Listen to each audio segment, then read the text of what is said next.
Dear Madam at host, can we start? Host can confirm. Yes, sir. Is it live has started? Yes, yes.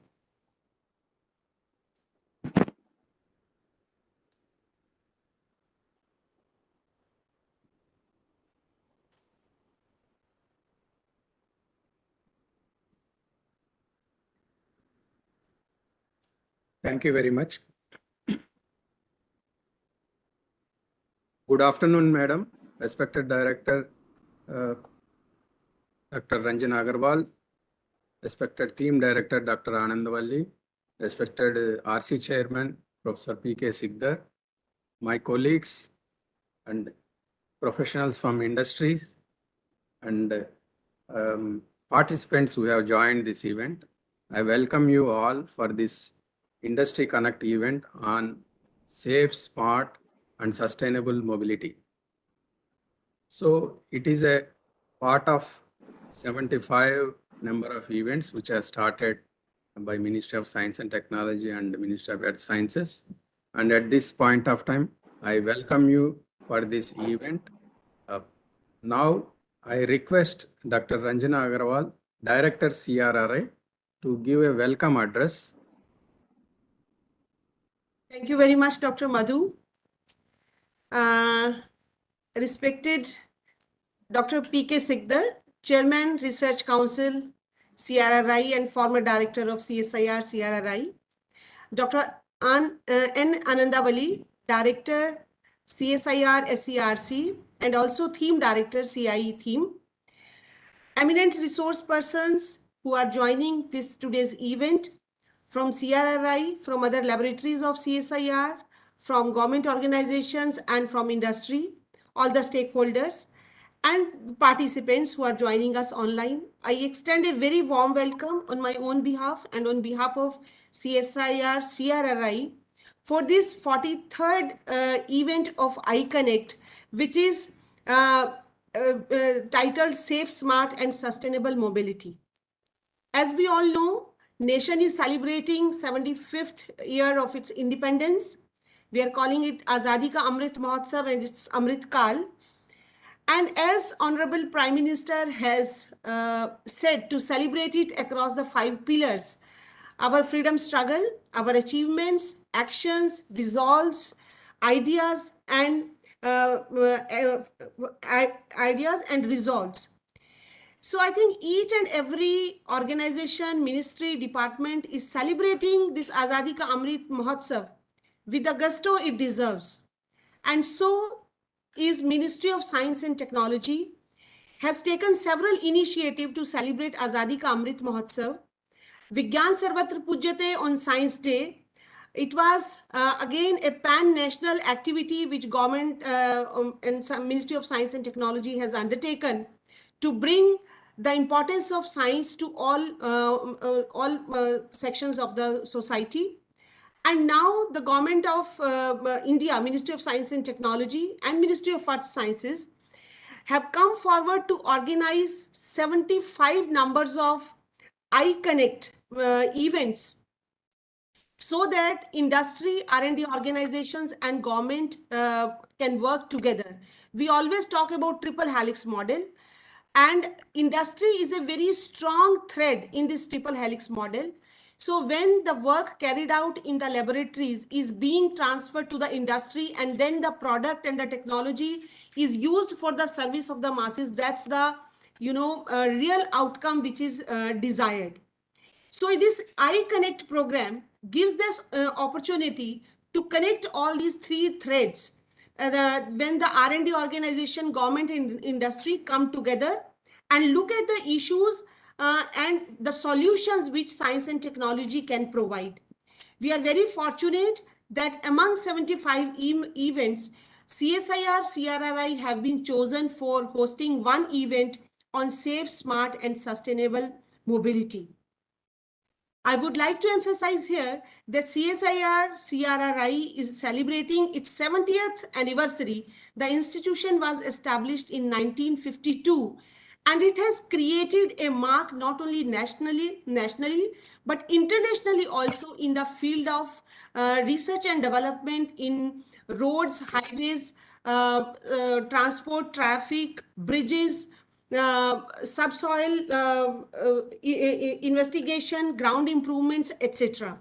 So I think today, when we are celebrating this safe, smart, and sustainable mobility iConnect event, we can very proudly say about the major projects which CSIR, CRRI have undertaken. One was the Indian Highway Capacity Manual, which was created by participation of 7 academic institutions, and Sustainable Transportation, again, which was developed by the collaboration with 4 CSIR labs. And presently, we are working on iRaste, where IIT Hyderabad, Intel, Mahindra, INAI, all are participating together. So this is another example where industry and R&D organizations are working together. So we are working on iRaste, which aims to decrease the number of accidents on roads, and how we can have the safe driving in our metros. As we see the exponential growth in our infrastructure section, not only metro cities, but also tier 2 cities to tier 3 cities, and even our rural sector, which is now connected with the good arterial system of roads. Safety becomes very important, but at the same time, it should be smart, so that it's comfortable, it's easy, and sustainable. So all these 3 components we would like to discuss today in this meeting, when all the stakeholders are there. I would request the industry partners that they should pose the challenges, pose the issues which are bothering them, and which need R&D investigations, which need R&D solutions. And CRRI, which has, as I said earlier, has a 7-decade legacy, they will be very happy to collaborate not only with the industry, but also with other organizations, R&D organizations, to give good solutions. So I wish all the participants who are there, they will be benefited by the discussions which will take place today. And I am hopeful that the deliberations which will be held today will be useful in the longer run, when we will look towards 2047, when we will be celebrating our centenary year. So our today's initiative, today's efforts will bring fruits for safe, smart, and sustainable mobility in Indian scenario. Once again, I welcome Dr. P.K. Sikdar, and thank him for giving us the time to give the keynote address today, and set the tone of the institution. Thank you so very much. Namaskar. You. Thank you very much, madam, for your welcome address, and also highlighting CRRI participation in various research aspects. Now, I invite Dr. Anandavalli madam, Director SCRC, and also Team Director for CIE. So kindly deliver the opening address. Thank you, Dr. Madhu. Professor Sikdar, Chairman, Research Council and former Director, CRRI, and President, ICT Private Limited. Dr. Ranjana Agarwal, Director, CSIR CRRI. Dr. Vel Murugan, Chief Scientist, CRRI. Dr. Madhu, Nodal Scientist of the Mobility Infrastructure and Planning Vertical of the Civil Infrastructure and Engineering Team of CSIR. Scientists from the Technology Management Directorate, CSIR. Eminent speakers, scientists, academicians, researchers, industry partners, invitees, ladies and gentlemen. A good afternoon to you all. I'm happy and glad to be present in this technical session of iConnect event on safe, smart, and sustainable mobility under Civil Infrastructure and Engineering team. On behalf of the team, I welcome you all to this event. And I also extend my congratulations and best wishes to the director and the team CRRI on its 70th birthday. As highlighted by Director CRRI, that the requirement necessity of such industrial connects to translate research into reality. Yeah, that is much required. And today's title, as it goes, the 3S, safety, smartness, and sustainability, is required for the mobility infrastructure such as roads, bridges, which Dr. Ranjana Agarwal was also highlighting. And we see cities are working towards offering digital, clean, intelligent, autonomous, and intermodal mobility with more walking and cycling spaces where transport is commonly provided as a service. A transformation in the dynamics of the global urban mobility is primarily user-centered. Some major changes to how people move around the cities are already underway, but the trend will accelerate further in the next decade, in the coming years, with electrification, autonomous driving, smart and connected infrastructure, modal diversity, and mobility that is integrated, resilient, shared, and sustainable. Ministry of Road Transport and Highways, after detailed review of National Highway Network, proposes to develop node connectivity to border areas, development of coastal roads, including road connectivity for non-major ports, improvement in efficiency of the national corridors, and also development of economic corridors, inter-corridors, and feeder routes. So, along with the integration of the Sagar Mala under Bharat Mala Pariyojana. So it was also estimated that about 26,000 kilometers of economic corridors, which all along with Golden Quadrilateral, North, South, and East, West corridors, are expected to carry the freight traffic on routes. And also, it is identified some 8,000 intercorridors and 7,500 kilometer of feeder routes are also have been identified. So there is a lot, and also development of multimodal logistic parks are also proposed. So there is a lot of scope for the scientists and technologists to address these national challenges and goals. And goals of the CIE team of CSIR is oriented towards this. And also electric vehicles, we have seen it is coming up, and also new urban planning concepts such as 15 nearby cities, like we can reach nearby small cities like smart cities and connected corridors. And also there is a lot of changes in the way the people work, movement within the town. All these are changing substantially. So research is required, and translation of the research into reality is also required to address these changes. And multimodal transport, so how we are going to use the integrated use of several different forms of transport that will shape our travel cities and even the society in the years to come. And as car ownership has passed its peak, the urbanization calls for new forms of transport, and shared or autonomous mobility kick in, and a new way of commuting and traveling will emerge. So smart infrastructure and transportation are required to be developed so as to respond to real-time traffic, and a network of these different forms of mobility transport has to be there so that they will carry the passengers to their destination as quickly, cheaply, and greenly as possible. And also another expected colossal change is driverless technology. And also, even though the development is a little slower than expected, nowadays we are finding this trialing is going on in foreign countries. And another major change which is expected is the transport services and the artificial intelligence, the integration of these two concepts so that we can plan our transport planning because of the congestion in the citywide traffic. It will also help in the management of the traffic. And it is also essential that all different vehicles in the city are connected to a single network, and AI can be used to plan the routes for different modes, and also give the traveler, according to the traveler's priorities, they can give the paths to avoid traffic jams and otherwise. So right now we do with the Google Maps, which gives some such connectivity plans, and also some more development is required, which can be more adaptable and multimodal and city-wise transport service. And in today's world, road and transport has become an integral part of every human being. So we are using the road in one way or other. And the present transport system has minimized the distances, but it has not, on the other hand, increased the life risks.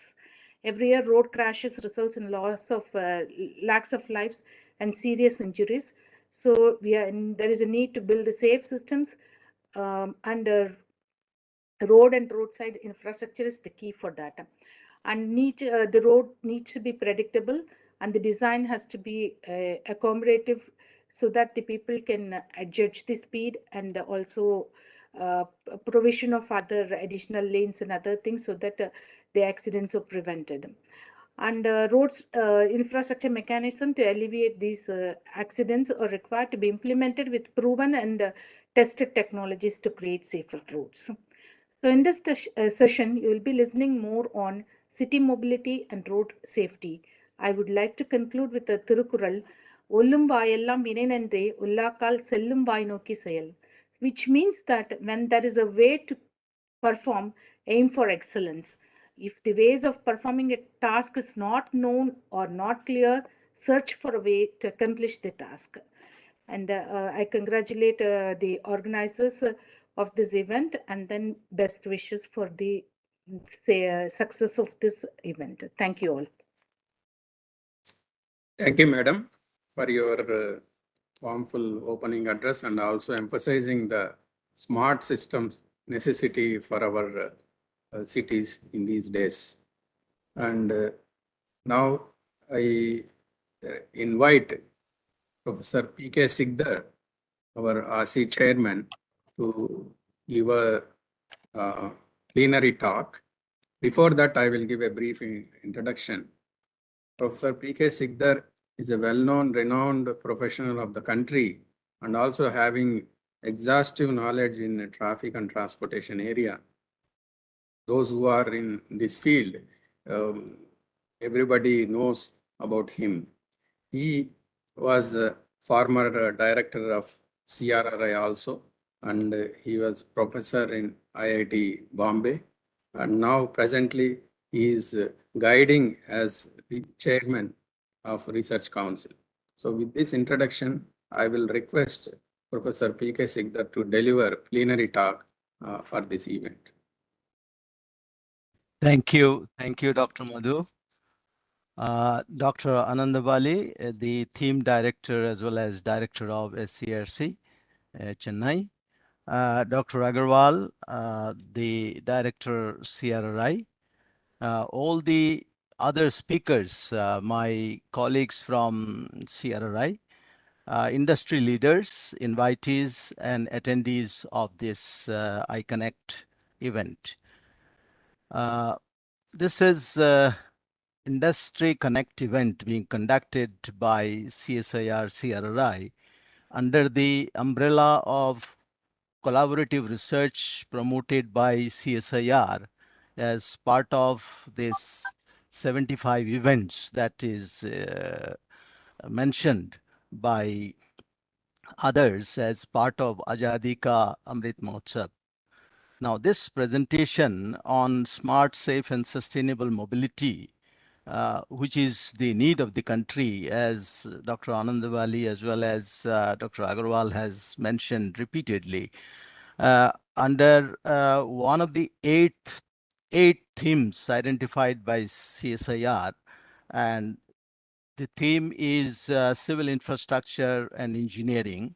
And specifically, the sub-vertical in which we'll be talking today is mobility infrastructure and planning, which is being handled by CRRI. And specifically, the nodal person is Dr. Madhu.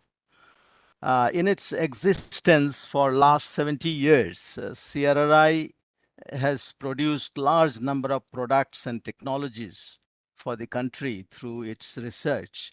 And now it is all the more equipped with all modern ideas and know-how to deliver for an Atmanirbhar Bharat for today as well as for the future. This presentation will cover a couple of slides, 2-3 slides about the present status of our transport and mobility scenario, along with the transport environment, And then I would like to give an account of the R&D pursuits CRRI would like to embark on in collaboration with industries and sister laboratories as well as other academia for the smart, safe, and sustainable future for all of us. I'll share my presentation. That's the one.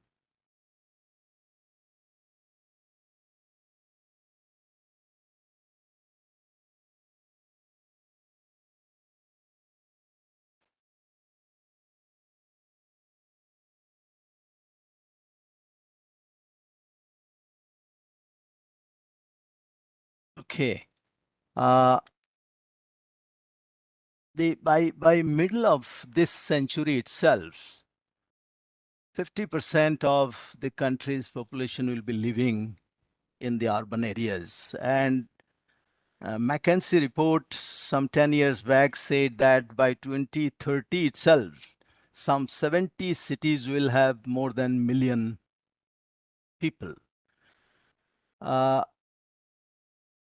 I mean, with the kind of present scenario, I mean, just imagine the stress all the systems and subsystems, including transport, will have with that kind of a scenario in near future. The private vehicle population is actually soaring due to inefficiency in the overall transportation system and absence of multimodal integration, basically. Two-wheeler population is increasing enormously, and it is almost reaching to the 80% in certain areas of the country. The situation is becoming really grave with congestion, pollution, and of course, the road safety hazard, which has also been emphasized abundantly by Dr. Agarwal as well as Dr. Anandavali.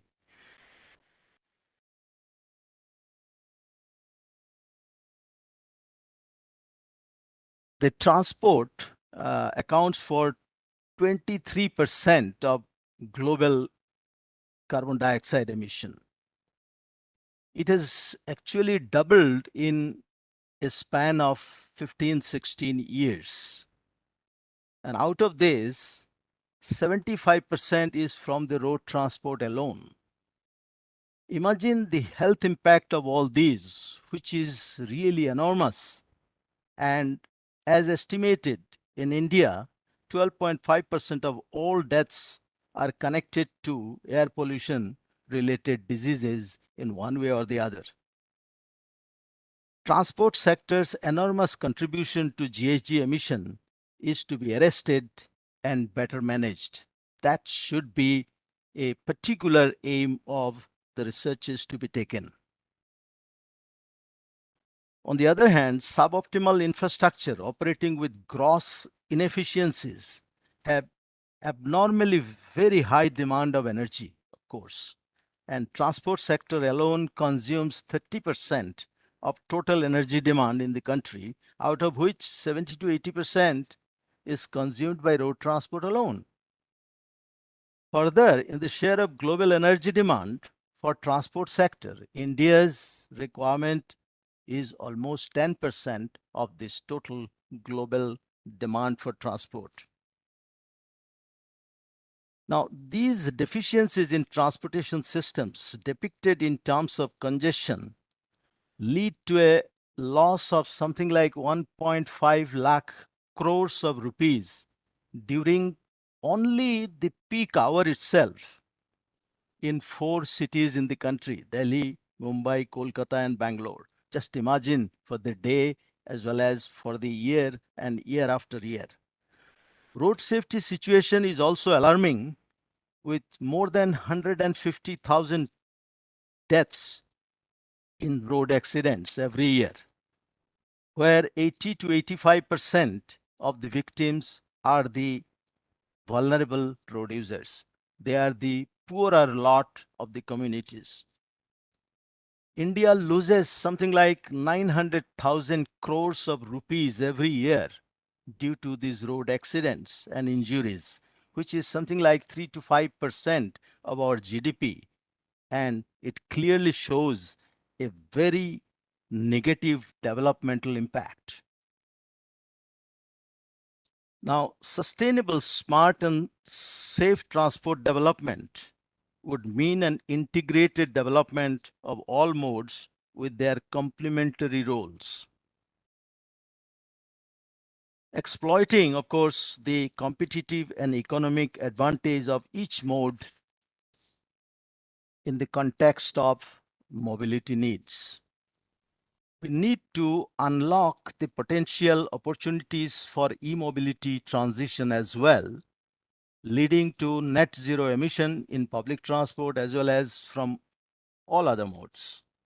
In addition, sustainable and smart development of transport must be accommodating all modes with a concept of vision zero for no death and serious injuries from road accidents, and also for decarbonizing transport. Of course, all that will be possible with total commitment from all quarters, including the government as well as industry. Coming to the steps to achieve the smart, safe, and sustainable mobility, all R&D efforts must be aligned to Government of India's various missions and sustainable development goals to alleviate the societal problems. And in this case, of course, I'm referring to transport sector only. Huge amount of resources have already been allocated for developing infrastructure or upgrading the infrastructure during 5 years, something like 111 trillion rupees. Now, we have to recognize talent, innovation, and collaboration for fast tracking the realization of the goals that are envisaged by all these missions. In the steps to achieve, research capabilities will have to be strengthened by networking and collaborations, exploring new areas, scanning of international technologies regularly, and also we need the state-of-the-art facilities, of course, in the research centers. Of course, the bright and vibrant human resource is one key resource which has to be ensured for doing research. And definite linkage and networking will be required with the industry and academia. Now, potential R&D pursuits can be any and many of these which are listed. I'm not going to go through all these, but these have to be in collaboration for faster and comprehensive coverages. Integrated transport network and services development, what Dr. Anandavali mentioned, that's a primary requirement at this point in time with the Prime Minister's vision of various missions which have been launched. Real-time information for multimodal transport options for seamless travel across the city, across the country. All that must be possible, and so on. There are a whole lot of things that can be done. I'm sure the industry leaders will mention many more, many other ideas. National Data Center for Road and Traffic is one such facility required for sustainable and long-term research goals. US, Japan, European Union have such data centers which facilitate high-end and valuable research by utilization of all previous studies and data generated within the country. All transport research and developments need such data, and major part of the effort at present goes today in developing the realistic and most suitable database for any research that we want to take up. Skills of driving population in the country is reflected in the road safety outcomes, which we have been talking a minute back. Year after year, more than 150,000 road deaths, and a kind of a highly underestimated,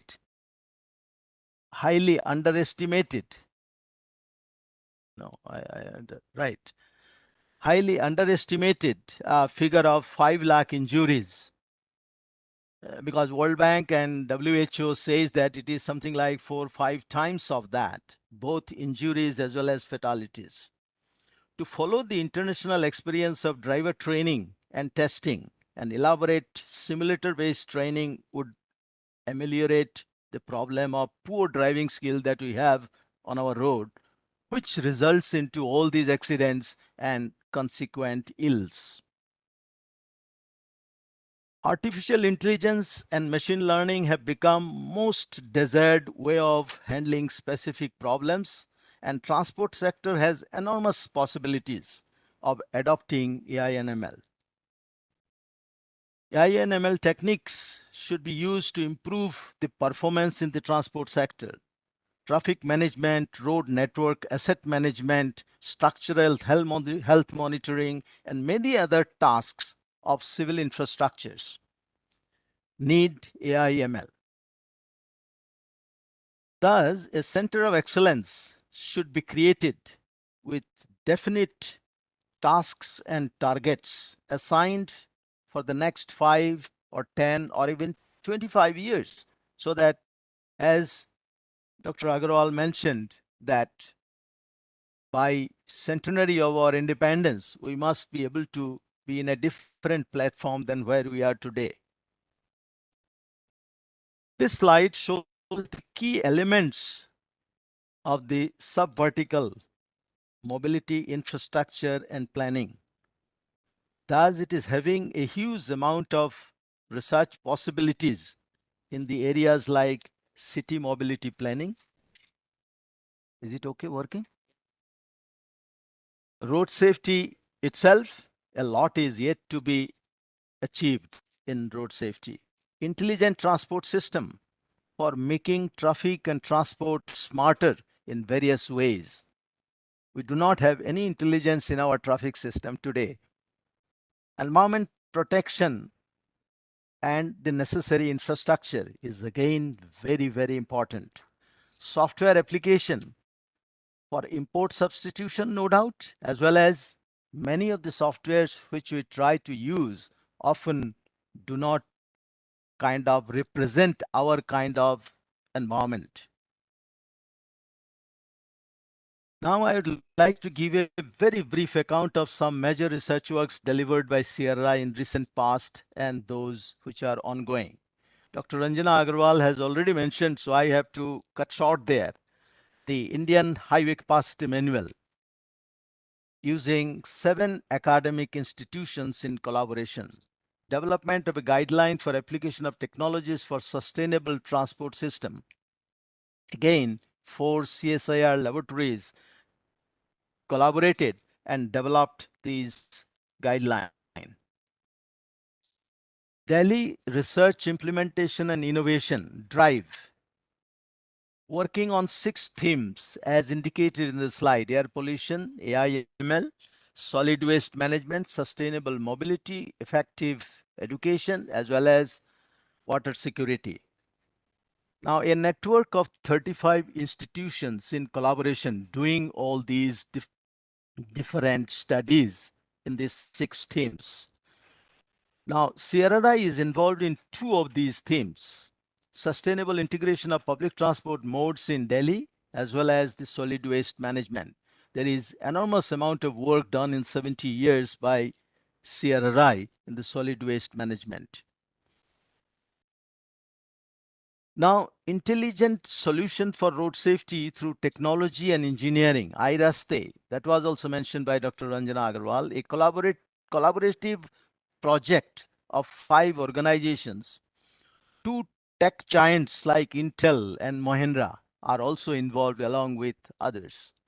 Improving public transport fleet safety, leveraging artificial intelligence through ADAS, Advanced Driver Assistance System, is the objective of this whole project.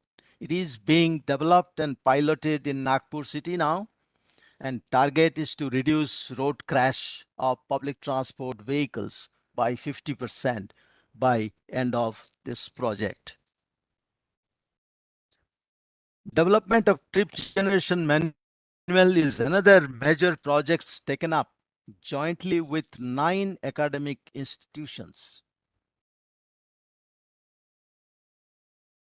Like the high capacity manual, 9 collaborative institutions are going to study 35 different cities across the whole country, north, south, east, west, etc., and will develop the strip generation rates for different land uses. At the moment in transport planning, what we use, it often creates a very uncertain forecast of travel. And that's what is to be changed by actual trip generation rates from the different land uses. Lastly, the collaboration in research is a must. Obviously, that's the purpose for which we are sitting here today. Even for utilization of the research, we need the collaboration. Various types of interactions are required with industry, academia, as well as other R&D institutions. And further efforts are required with all stakeholders, all types of stakeholders, government as well as the industry, etc. There has to be some brainstorming sessions, exchange and twinning programs with all these organizations, capacity building and knowledge sharing, project formulation meets. I mean, there can be meeting to formulate the projects as well with the interest of industries.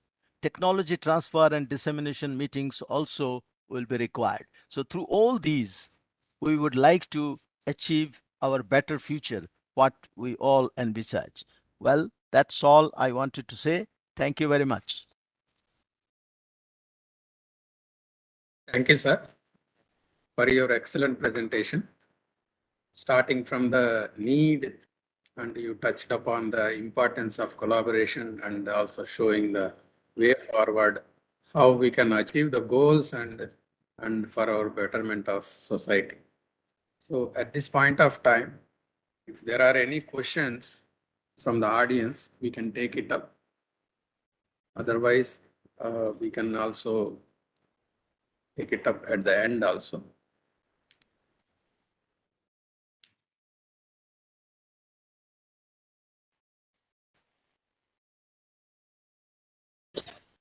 Have you received any questions at the moment?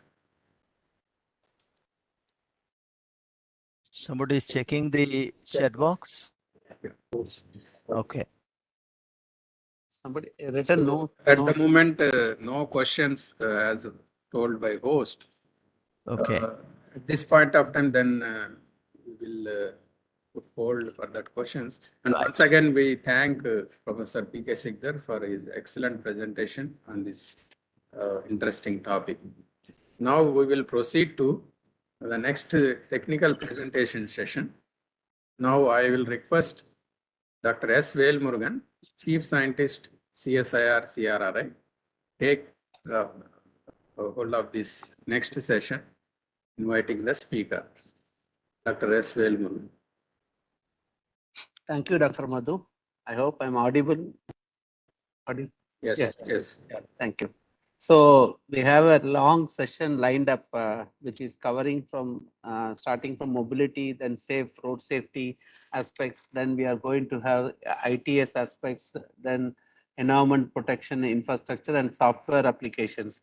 So as was the ball was set rolling by initially by our director who has told about whatever ways CRA can take forward, and which was also told by our team director, Dr. Anandavalli. So I hope with that direction has been set with these initial speakers, and then subsequently our RC chairman has showcased either the capabilities available within the institute to some extent, and also what credentials we have done in the past couple of I would say in the past decade. So with that I would like to tell the session which we are going to conduct here on the each of the sessions has been already given to the speakers both from CRRI as well as from the outside. they are supposed to have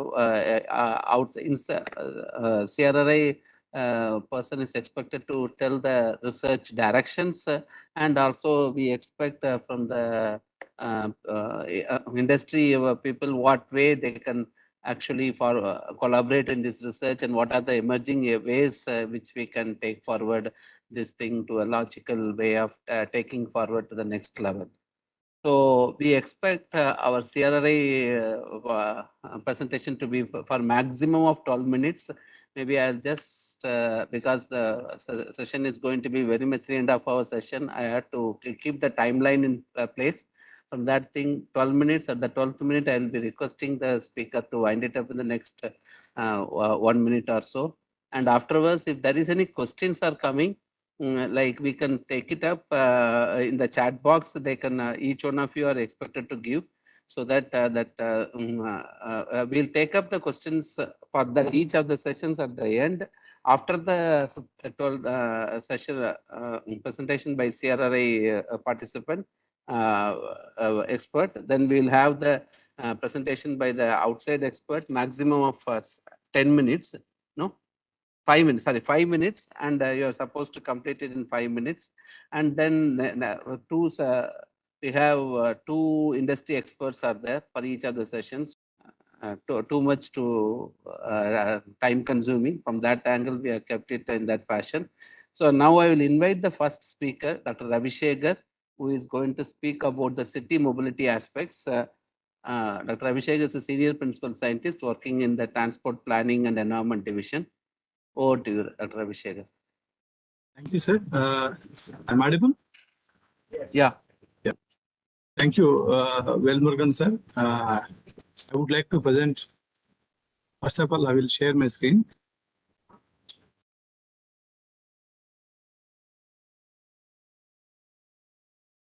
Yeah.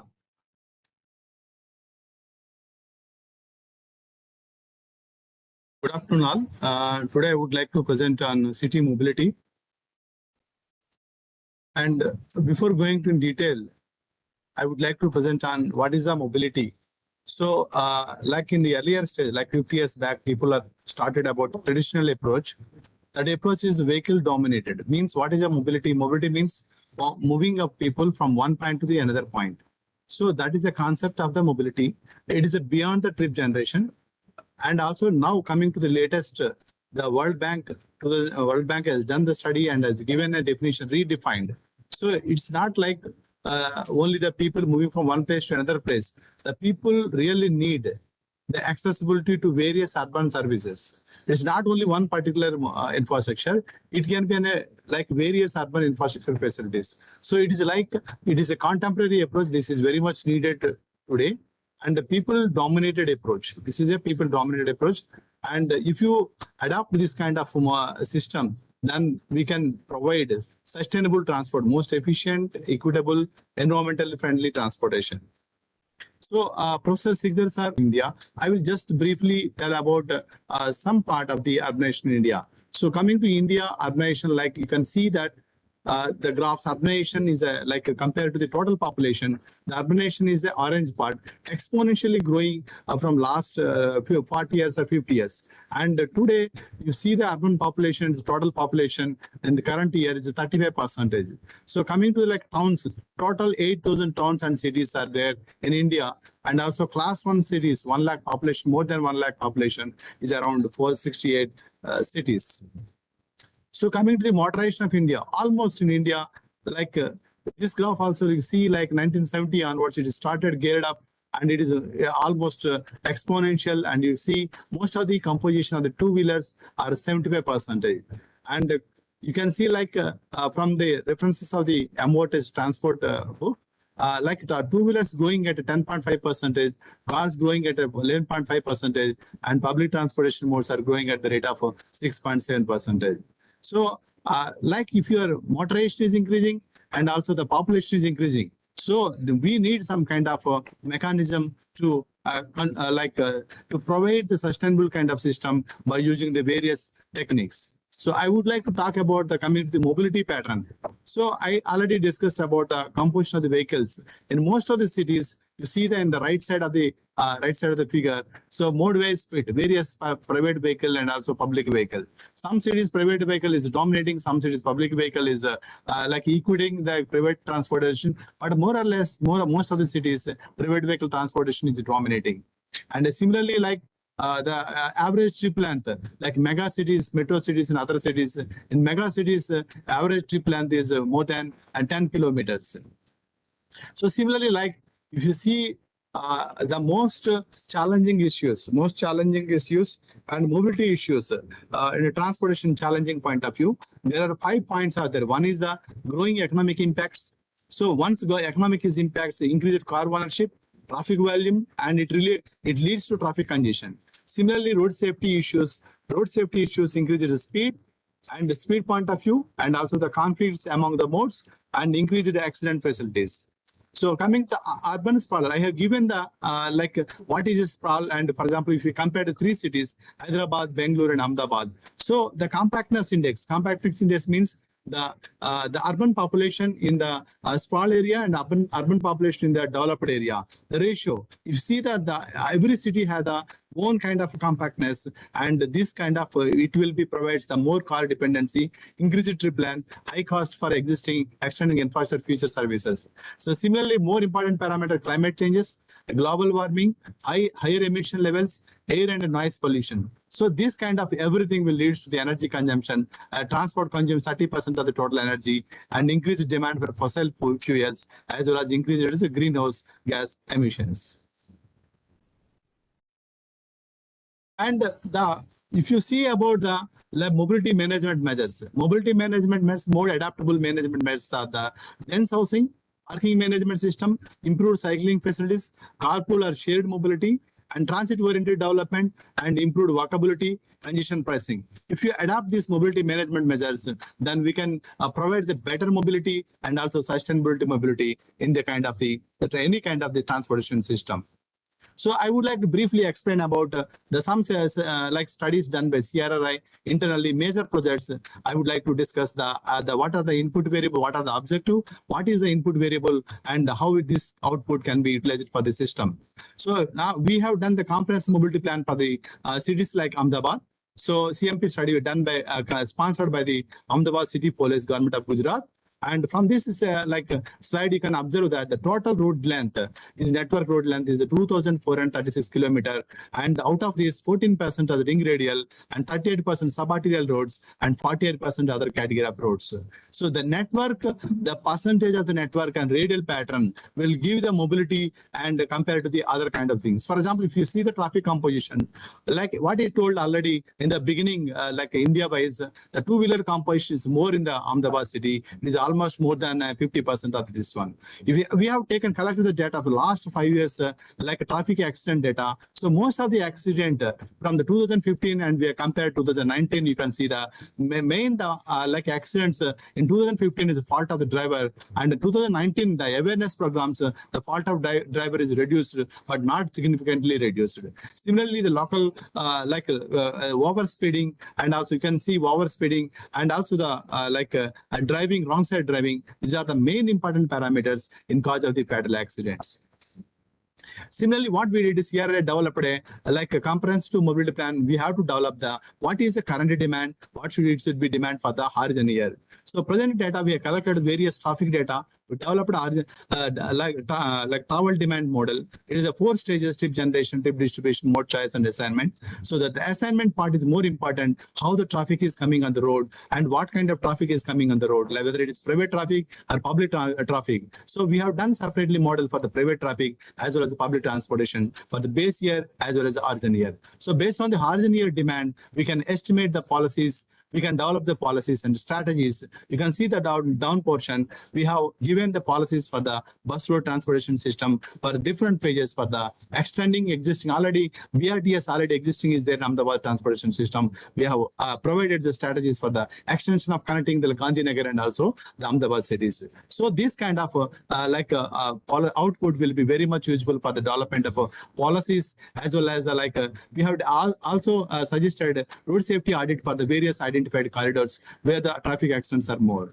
Similarly, we have done a comprehensive mobility plan study for the Ghaziabad city. Here also you can see the composition of the expressway, arterial, subarterial, and collector states. And we collected the data for the outer cordon, of the various identified 10 locations. We have collected the traffic volume data as well as the outer cordon origin and destination data. And similarly, we have developed travel demand models for the base year as well as the origin year, private transportation traffic as well as the public transportation traffic. So we projected the traffic demand for the 2039, and based on the demand at that origin year, we have developed strategies. We developed strategies for the short term as well as the long term. And we have proposed the phase-wise development plan for the study road network, and also proposed the city bus system, because Ghaziabad there is no defined proposed city bus system. We defined the proposed city bus system for the as a short term as well as the long. And also we have identified the missing links. For example, some arterial roads are not connected, or major demand portions hubs are not connected. The missing links have been connected through the analysis, and this was very useful for the developing infrastructure facilities and reduce the traffic congestion on the arterial road network as well as the sub-collector road network system. So now we have done another project, we have evaluated the performance evaluation by the bus road transportation system, BRT corridor and Bhopal corridor. We have evaluated the system by comparing with the BRT corridor as well as a non-BRT corridor. This BRT corridor have the two different kind of cross sections. One is a 60 meters ROW, another one 30 meters ROW. How the performance, the speed of the vehicle, and 60 meter carriageway, and also 30 meters right of way. So these things, any kind of evaluation system, the speed is one of the measure, and also LYS criteria is one of the measure. So we have considered the speed of the vehicular speed, average speed, and 85th percentile speed of the different category of vehicle, and also we compared the total passengers flows, how the passenger flows coming out of the BRT and non-BRT and both the directions. Based on that, we have also taken the total more than 5,000 samples of the different users, like road users, BRT non-user, roadside establishment, different data we collected, and we have evaluated the passenger travel characteristics. What is the reason for using the present mode of transportation, non-BRT users and BRT users, and we have identified what are the reasons for using the private modes, poor access of the BRT station, poor last mile connectivity. There are different points identified, and the trouble, where is the trouble, particularly near the 30 meters carriageway, we have identified the problem of the accessibility of the passengers coming from the establishment of the roadside establishment. So we have provided the online subway kind of the facilities and sub infrastructure facilities to the passengers who are establishment to cross the one side to the another side.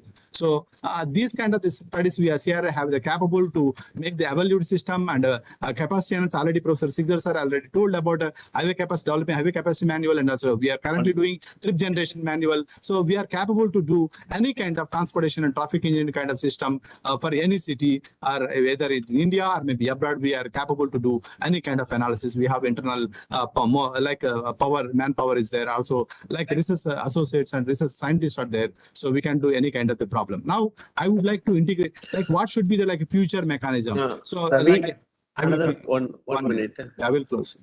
So the future emergence challenging techniques are integration. Now we need to integrate. So the system need of integration system design, and need of mobility of services, and need for integration of funding, need for integrated database management, need for integrated governing mobility.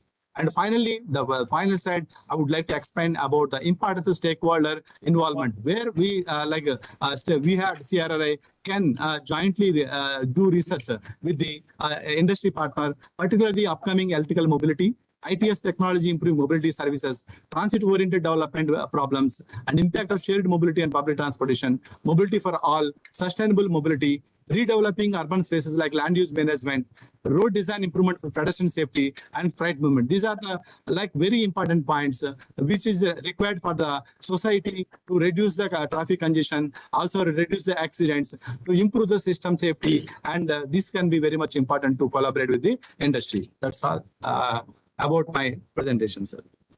Yeah. Thank you, Dr. Ravi, for finishing well on time within 13 minutes. So you have actually given the momentum for the particular this city mobility aspects. So I would expect first speaker to focus on it, and maybe specifically we will be requesting from the industry. We'll be first inviting Mr. Samir Sharma.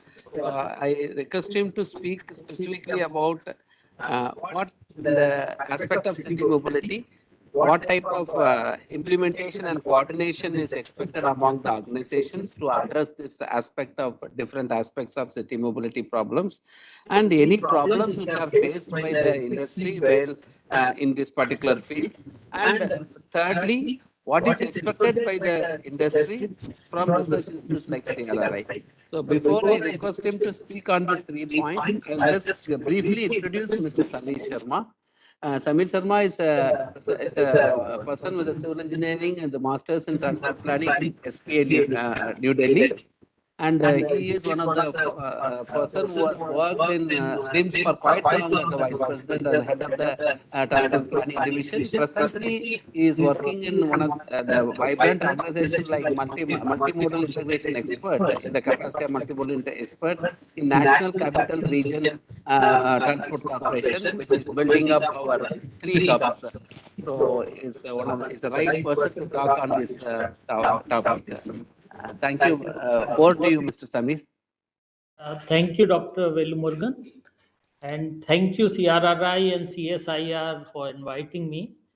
First of all, I must compliment that so much work is being done by CRRI and CSIR, especially trip generation manual, which I thought at least from last 10 years we are actually talking about it. It's a very, very important document. It's going to really help the practitioners quite a bit. Coming back to the mobility issues, I will try to cover my points in 3 or 4 parts. The first thing is that we are doing various kinds of work, especially related to the city mobility, starting from the comprehensive mobility plans, doing public transport studies, road traffic management, so on and so forth. There are certain new upcoming areas. So mobility planning, comprehensive transport plan has been there from quite a bit time. But new areas, for example, the mobility plan focuses more on the passenger side. Now the freight and logistic is a new area where the government is pushing and asking most of the cities to actually take up the freight and logistic, especially the urban freight and logistic part. And I feel that there's very little work is done on that, starting from the how to approach this problem, how the city's problem to be analyzed, evaluated, and the type of improvements in what form should be created, starting from the standardization of the guidelines, the methodology. If there's a forecasting or modeling has to be done, very little work is done. In fact, the work not only in India but globally is very little in this particular area. I happen to be part of one study in Addis Ababa for preparation of urban freight and logistic plan in 2020. And that point of time, we realized that very, very little work has been done, and even the softwares are actually very broadly covering several issues related to that. So I would say that one of the hot topic would be that we do more research in the freight and logistic part, and try to see that how a city, especially the metropolis or megapolis, approach it, which are the important areas, and then how we really help the cities to develop this. Uh, this is one topic, but then there are multiple like that. For example, the transit oriented development in Delhi. There are many areas where, in fact, you must be aware that Delhi has identified 10 transit oriented development nodes, and DDA will be developing the IZP, which is called Influence Zone Plan. Now, while TOD has been there in discussion from long time, but again, I would say from the transport perspective, how to analyze the TOD, what are the real impact of the TOD is not established yet. We read in the research and various places that the transit oriented development, densities, mixed use is going to reduce the trip rate, for example, from the normal. But what are the evidences?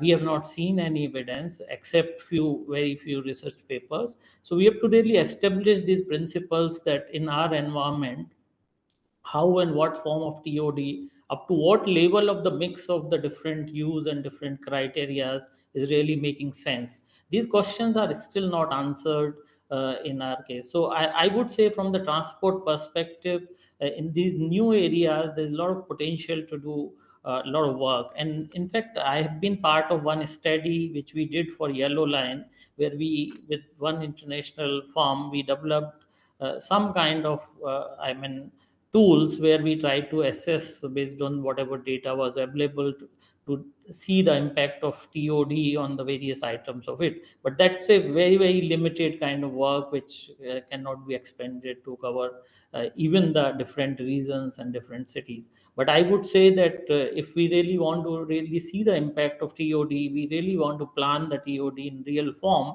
then we should know what it is and how it impacts our life, our traffic, and various things of it.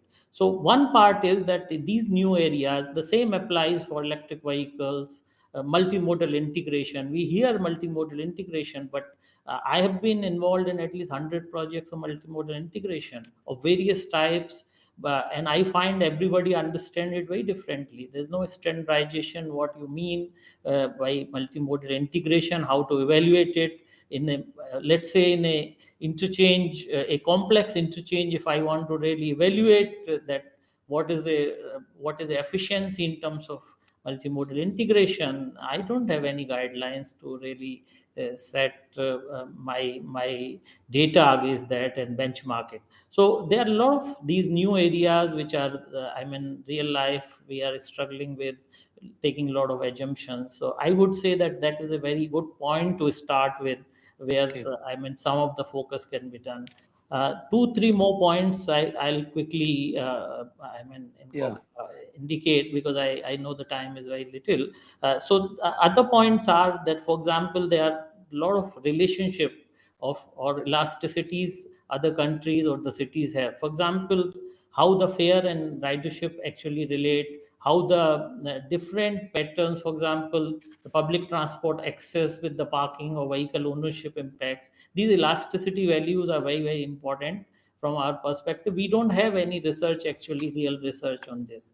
Third, Professor Shikdar reasonably covered that we have the tools, but we don't have the calibration factor. So we tend to take the behavior. And the last, but not the least, is that the post evaluation of whatever we are doing. So, for example, we are doing a lot of work wherein we are building, for example, the flyover.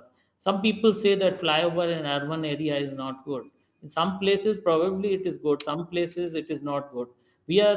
Are we able to do really the post evaluation of these schemes? There's a footover bridge versus the pedestrian subway debate. These has to be established and clearly stated that in what situation, what infrastructure is really well suited through the scientific data. So I think these are the insight under which I would like to conclude that there are a lot of actually areas where we can support with the scientific research. Thank you very much. Yeah. Thank you, Mr. Samir, for putting up in a very nice way all the points. Really, it's good. And I hope your multimodal development right now happening in your under your leadership, in especially Saraika Likan as well as Anand Vigar, wherein we are seeing this NCRTC is building up a very huge infrastructure where multimodal integration is also will be addressed, and whatever the learning experience we get out of it, we hope we can also CRA can get involved in some way or other in helping the things to be in order when the system becomes operational by 2024, as we hear from you. Thank you. So we will certainly. Yes. Thank you. And so thank you, Mr. Samir. So now I invite the second invited industry participant. He is Mr. Parin. He is working in ITTP India program as a deputy manager. I hope Parin is here. Yeah, he's here. That's right. And he is one person who has really a passion for traveling and things like that. And he works on mainly the walking environment is the best way to go about it. And he has worked intensively in this particular area. And also he is one of the key members of the H8 committee, where I was involved in working with him in a couple of IRC documents. So we know how much he shows the passion, and also his contribution, he has done it in Smart City Mission as well. So we are over to Mr. Pareen for you to speak about your the three points which I already told you. Kindly cover on those 3 points which Dr. Madhu also has communicated to you. Thank you. Thank you. Thank you very much, Dr. Vermurugan, for Yeah. the introduction. Thank you, Dr. Ravi Shekhar, for inviting me, giving an opportunity to speak at this forum. I hope you all can hear me well. Yeah. So, yeah. We are very clear. I'd like to highlight three big things, and I think this is where we can do research on. Before that, before I go to this points, just a brief overview about what work we do is that we work with national, state, and city governments on helping them to implement sustainable transport initiatives.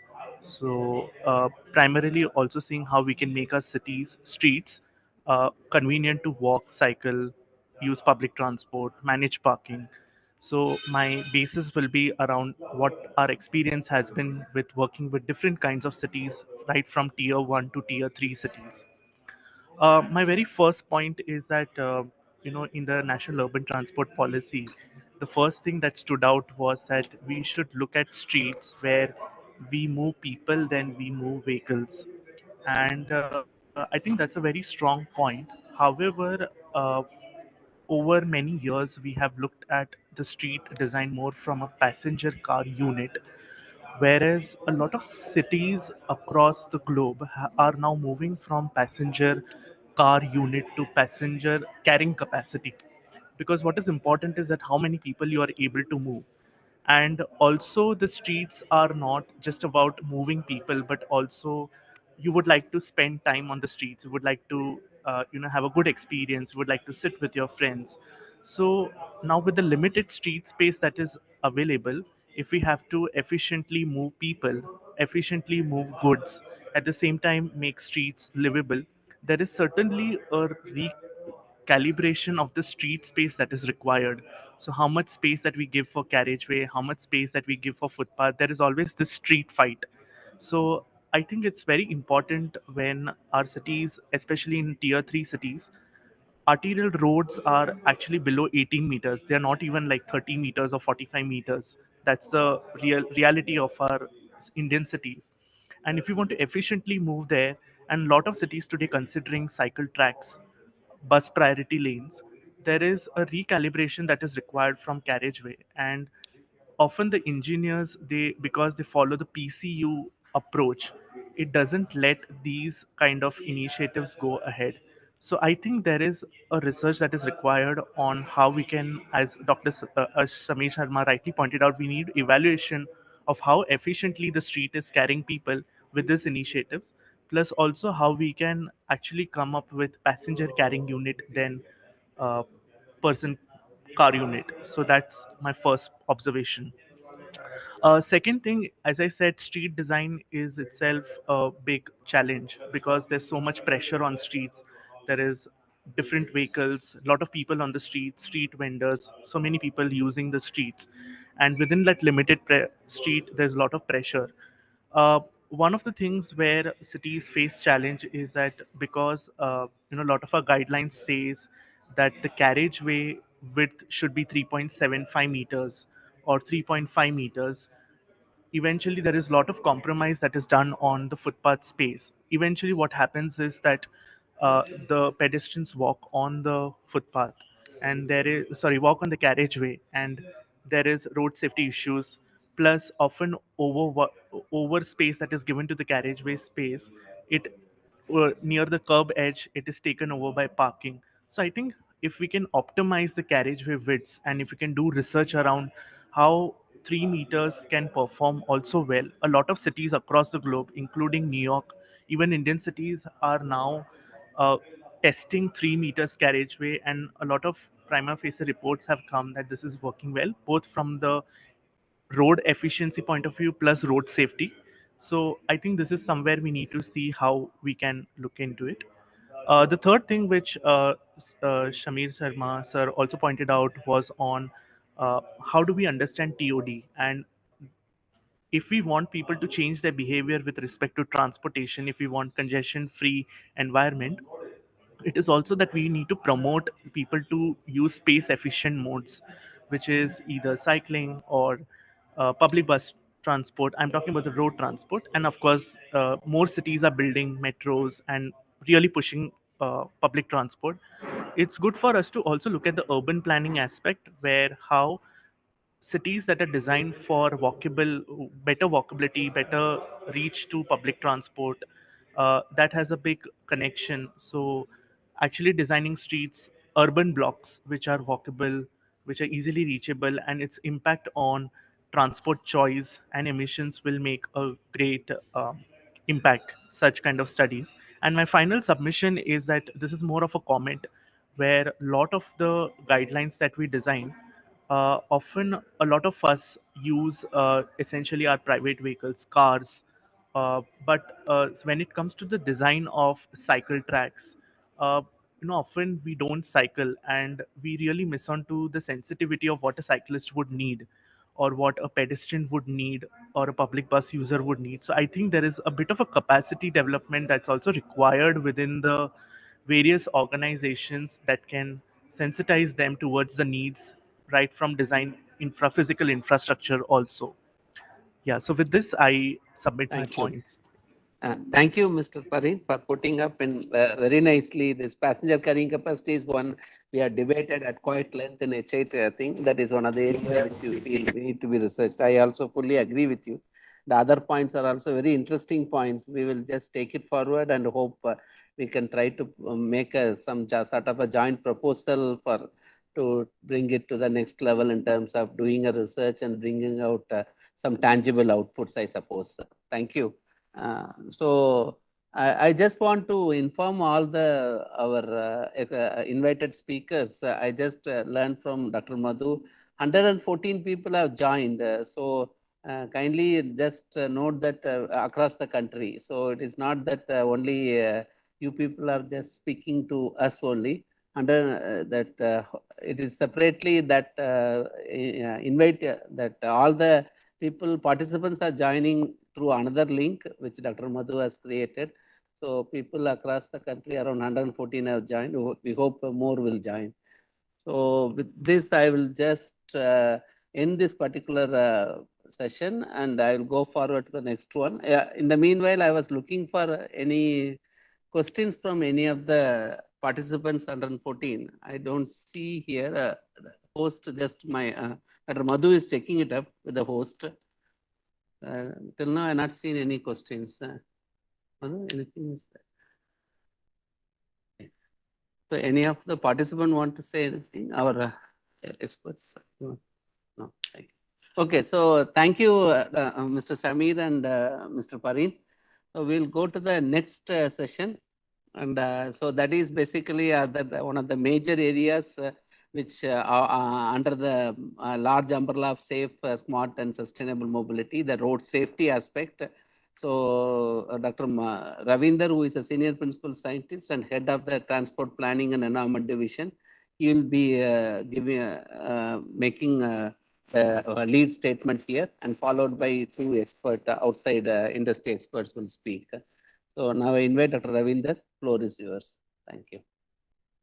Sorry for the interruption. There was one question by Dr. S. Gangopadhyay for the previous session. What is the progress on trip generation manual and role played by other institutions?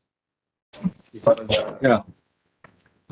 thank you for your question. Shall I answer, Dr. Madhu? Yeah, please. Thank you for the question, sir. We identified the total 8 institutes, and we had divided the share of the work. Three cities data to be collected and analyzed for the each individual institutes, and we had MOU with all the institutes, sir. We have given money also transferred, except IIEST. So we have MOU recently because of the health issues of Professor Roy, and now we had MOU and we are about to transfer the money, and so we are associated with all the institutes, sir, 8 institutes. Sir.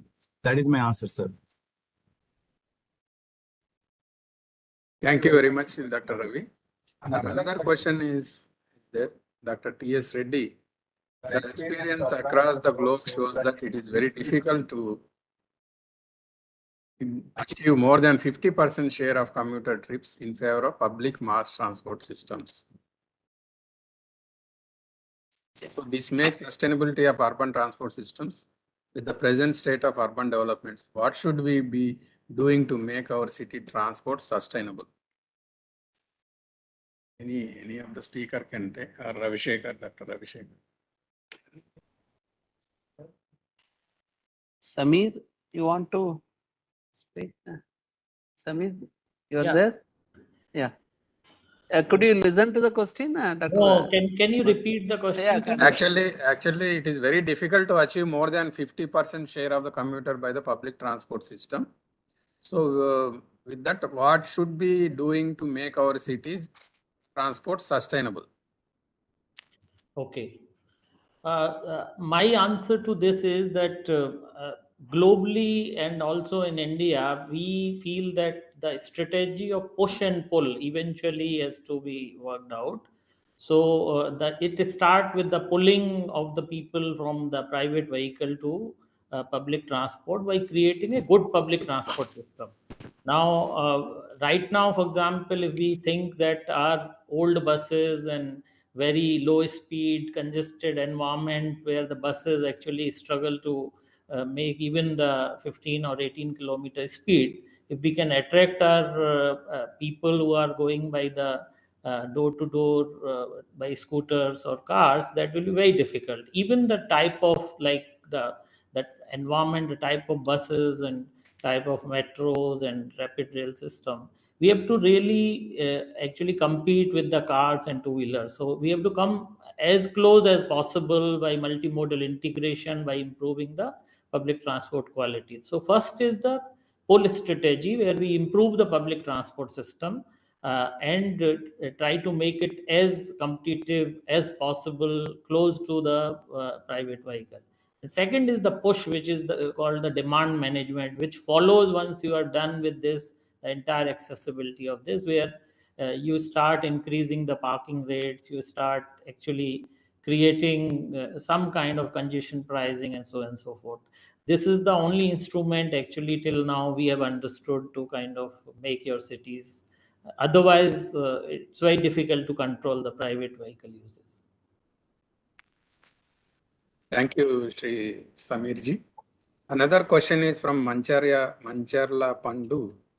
So parking demand shall also be considered in designing urban sections. So it is actually considered parking demand as well when you are doing CMP studies, comprehensive mobility plan studies. So I think that is being considered.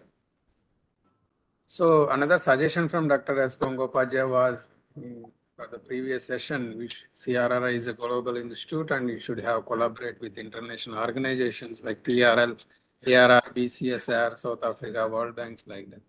So yeah, we are very much considering this aspect, having association with all these things. For the suggestion, we are thankful for this. And he is also informing that IRC is making guidelines for multimodal transportation and CRRA is also represented in that. So thank you for this information.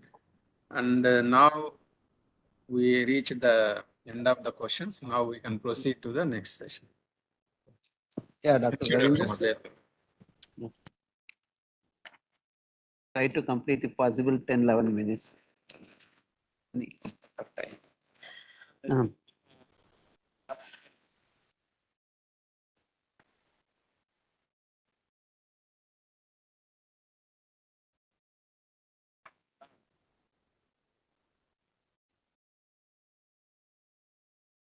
Not able to hear you. We are not able to hear you. No, sir. Here. Yeah. You're not. What happened?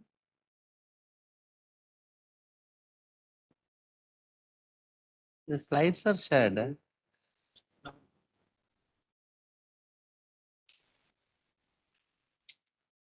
Yeah.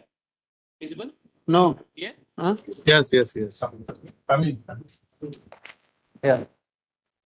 Speak. Slideshow.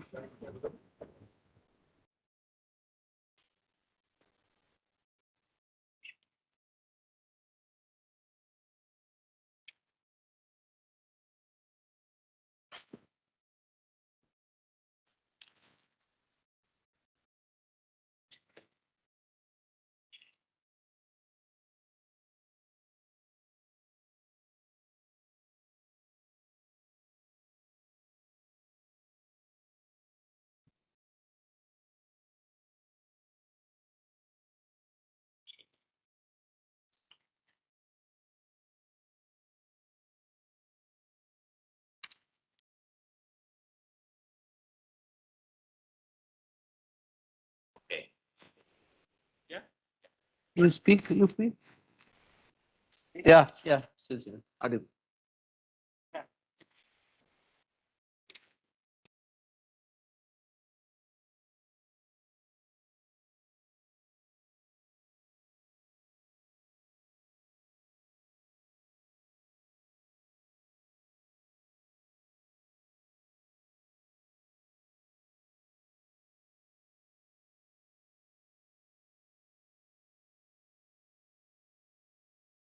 Now it is audible? Yes. Yeah. Yeah. Respected RC Chairman Professor Sikdar and Director SCRC, Dr. Anandavalli, Director CRRI, Dr. Ranjana Agarwal, and Session Chair, Dr. S. Velmurugan, and the online participants and my dear colleagues, good afternoon. My topic of the presentation is road safety. The presentation covers background, road safety scenario in India, targeted goals for India, the decade of action for road safety, capabilities of CSR, CRRI in road safety, and the research areas to be taken up with the stakeholders in the industry. So as a brief overview, you all know the road safety scenario in India. Since 2003 to 2011, we can see there is a gradual increase in number of fatal accidents as well as the number of accidents and number of persons injured. But from 2012 onwards, there is a decreasing trend. As per 2020 Ministry of Road Transport and Highway Statistics, we can see here there is a slight decrease in the number of accidents as well as the number of persons killed. This may be partly attributed to the pandemic situation also.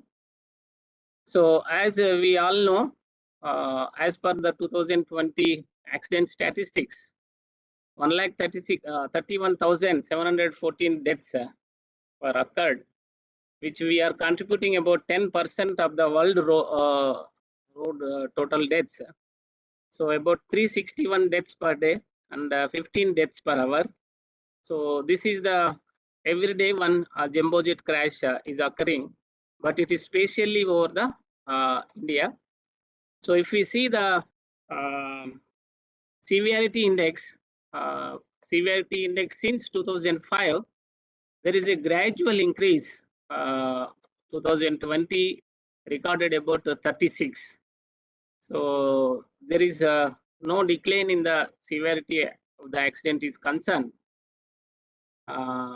If we observe the number of states all over the India, about 20 states are having more than the all India national average, the accident severity index, which is very alarming. And these are the accidents comparison 2020 to 2019. But we can see 2020 there is a decrease in the accidents, but we are attributing some extent to the pandemic where much traffic is not played on the road network. This is the number of accidents reduction in the respective states. We can see here, except couple of states, Nagaland, and Dadra Nagar Haveli. So most of the states we can see there is a decrease in the number of accidents.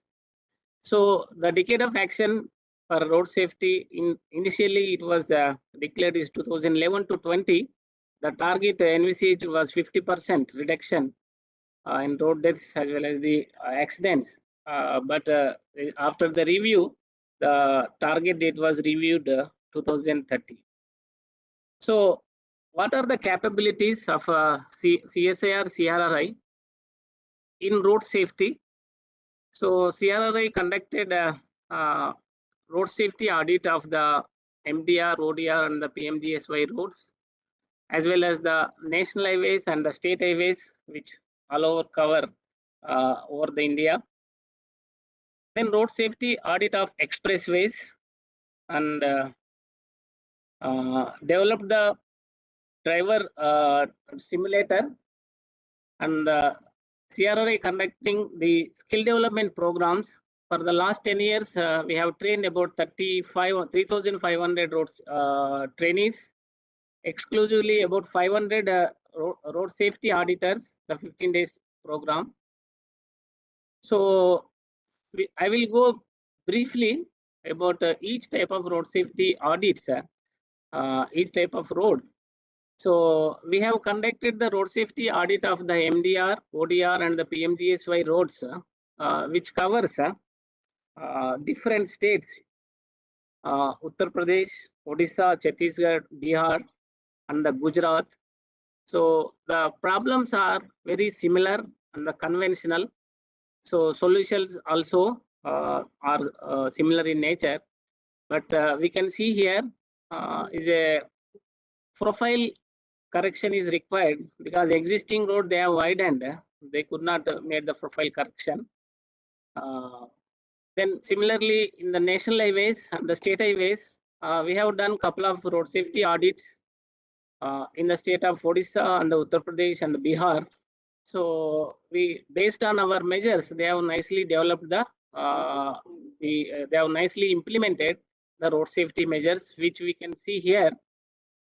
The Sambalpur Rourkela section, a 4-laning section here. Then the national highway road safety audit of the national highways, based on our interventions, they have nicely placed this road safety measures, whether in terms of road signages, whether in terms of road markings and intersection design. This is one of the glimpse of the road safety audit of the national highways. And the road safety audit of expressways, we have conducted Outer Ring Road Expressway as well as the Agra-Lucknow Expressway. So there are a couple of expressways we have conducted, and issues are similar in nature. Some of the road safety audit measures were implemented, and so that they can be able to reduce the accidents on these road sections. So next capability of CRRI is the driving simulator. So as you all are aware, recently there is a statement from the government of India. To get the licenses, you need not to go to the RTOs. So you have to go to training schools, driving training schools, and get certified there. You have passed that exam, then you can get the license. So in this context, we have already developed the road driving simulator. So where you can test your skills using this simulator. So yeah. So here we have one driving simulator, as well as now we are planning to have a desktop simulators, so that all the RTOs can implement these driving simulators.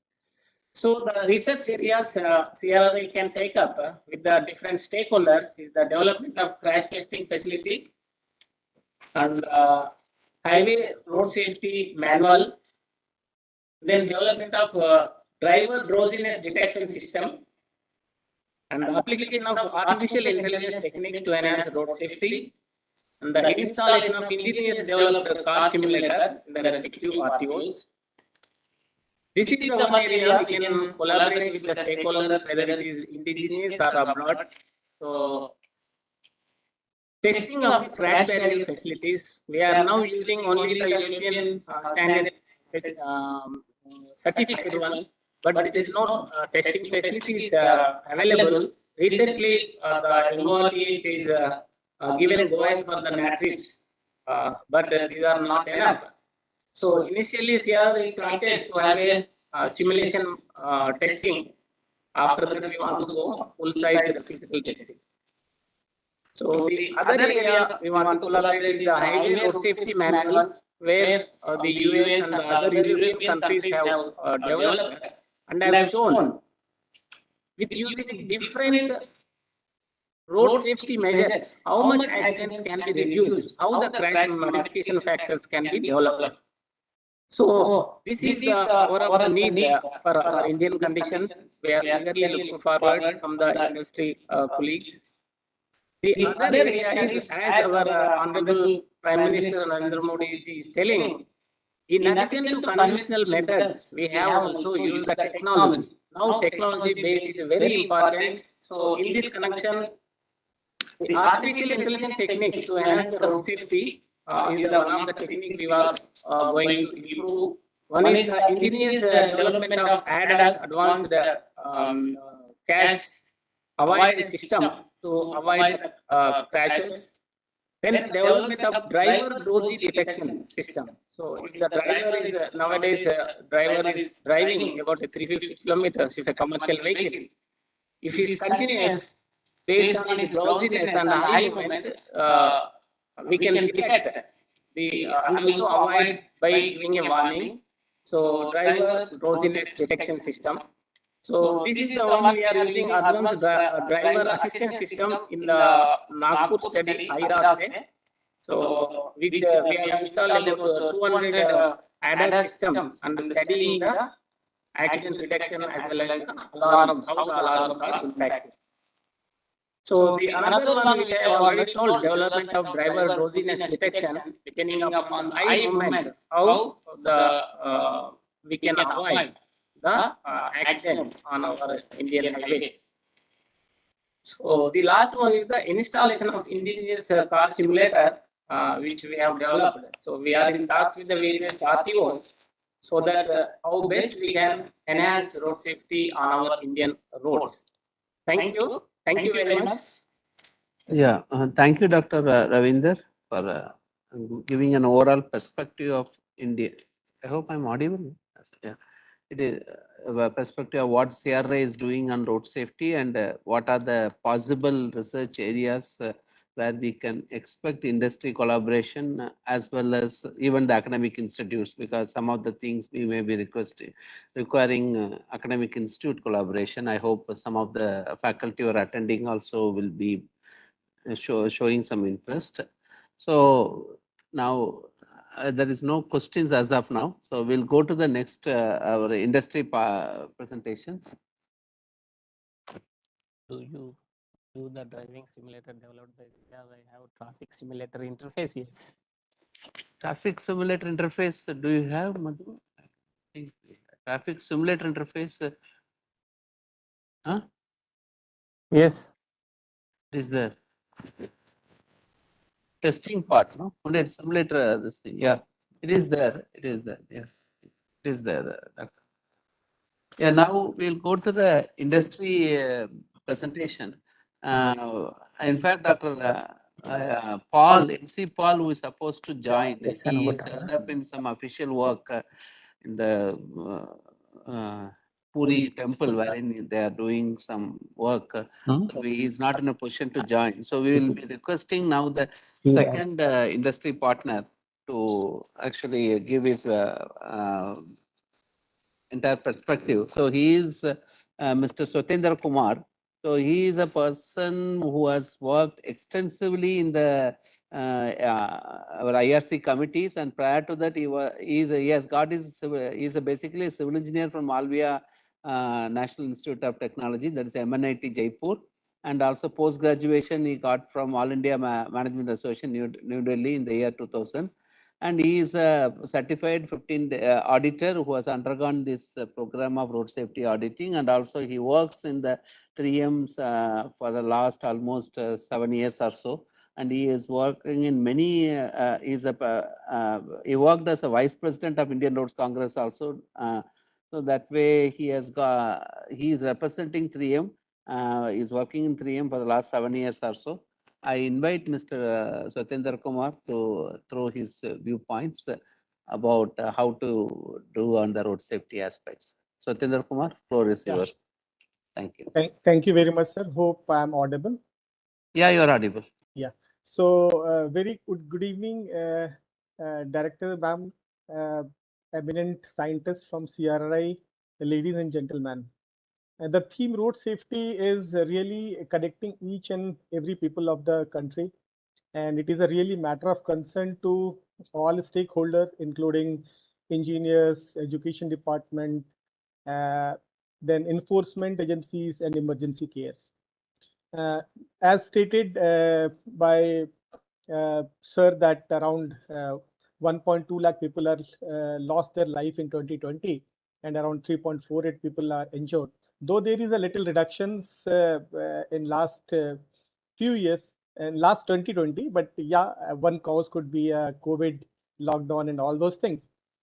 So real picture will come now when the new data will be published, when the entire country has opened now and traffic are there on the road.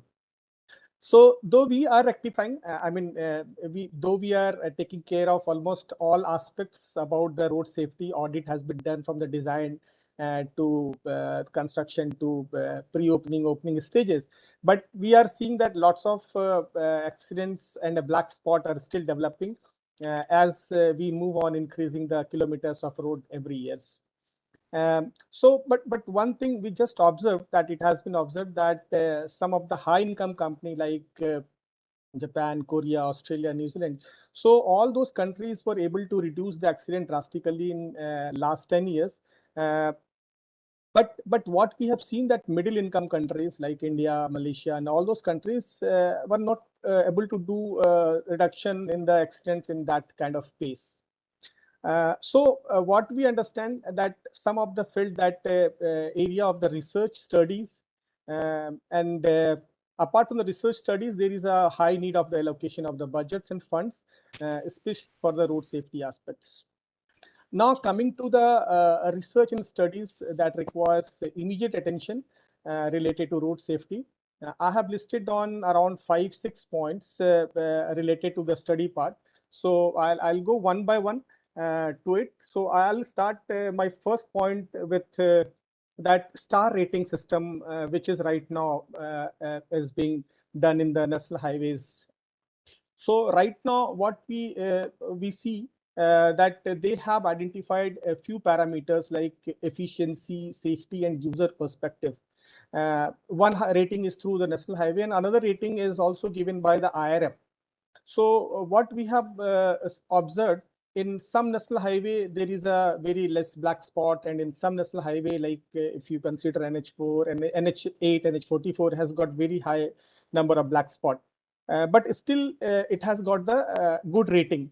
So what I understand from that the evaluation parameters which has been given, so road safety has been given very less marks on that. So there is a need for giving the more weightage towards the road safety if you talk about the star rating part of the road. So as per the federal highway studies, that cost benefit ratio, there is a study being done by the federal highway, which talks about there are several parameters, interventions of the road safety played very important role. And out of that, signage plays around 22% significant role if you talk about the cost benefit ratio for the road safety intervention. And the marking plays around a 4%. But in NHI rating system, so they have given only 4% of the parameter to the signages and marking part of it. So that is one area which requires a little attention. A second thing which we observe that right now the road marking is one of the major challenge in our country. There is a performance parameters, because generally we see that road marking, once it has been applied, so it is not reflecting after 1 year of time in the night time. And we have different products like thermoplast, preform tapes. So basis of their performance, we need to have a kind of selection criteria. So that right now we don't have. And there is a need for testing the performance of these products in the adverse weather conditions, like how the thermoplastic performance in a bad weather conditions, or in a foggy situations, in a hailstorm. So all those things, a kind of simulator is needed. There is a rain kind of bench should be required somewhere, and such kind of things should be put on the road, and we should have a driver experience about all those things. So that is required needs. There is a EN standards of such kind of testings are there. ASTM standards of such testing facilities are there, and lots of thermoplastic paints are being used across the country. So to ensure the good quality, it is desirable to have a product which should be kind of certified by the institute like CRRI under the adverse weather conditions. Third thing, I feel that rural roads. So another concern is safety of the rural roads is again important. So we have observed that around 60 to 70% of our Indian roads are rural roads, and around 50% of accidents are happening in those areas. Though there is a severity is very less, but still the accidents are happening. And we have observed that the rural roads are not well lit. So there is a no, because we have urban roads where lots of lights and street lights are there, so visibility is better. But in rural areas there is a no light as such. So it's important to use proper reflective signs and markings to improve the visibility in the rural areas. There is a few studies happened by the different universities. So one study I have just collected from the Transport Research Institute, Edinburgh University, UK. So they did very good studies as per their UK condition, which talks about active road studs as an alternative to light on rural roads. And it's a kind of driver safety perspective. So if such kind of thing related to the driver's perspective of the rural road can be done in India, consider the rural environment, would be really good. One more study which I have come across from National Center for Transportation System and Productive Management. So they have studied for the rural road again related to evaluation of the cost effectiveness of illumination as a study treatment at rural road. So such studies and research as per Indian conditions would definitely reduce the accidents on the rural roads area.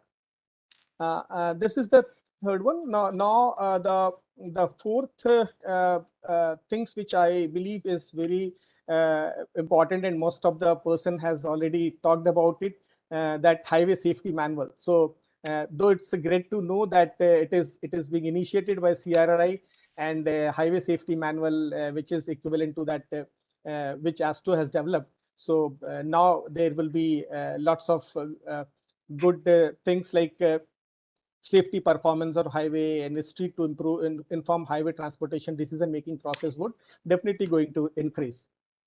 Then next is a kind of need of road safety product evaluation. So right now, as you have seen, some of the reflective tapes or safety devices, like if I talk about the license plate, if I talk about the conspicuous tape which is being used on the vehicle, so it requires type approval certifications and conformity of the productions. But such kind of things are not happening on the in case of the signages and markings, right? So what we have been observed in the recent future, lots of companies are coming up. They are using the product which is non-standard product. As a result, the visibility. Yeah, can you conclude? Yeah, sir. Last 1 minute, sir. I'll conclude.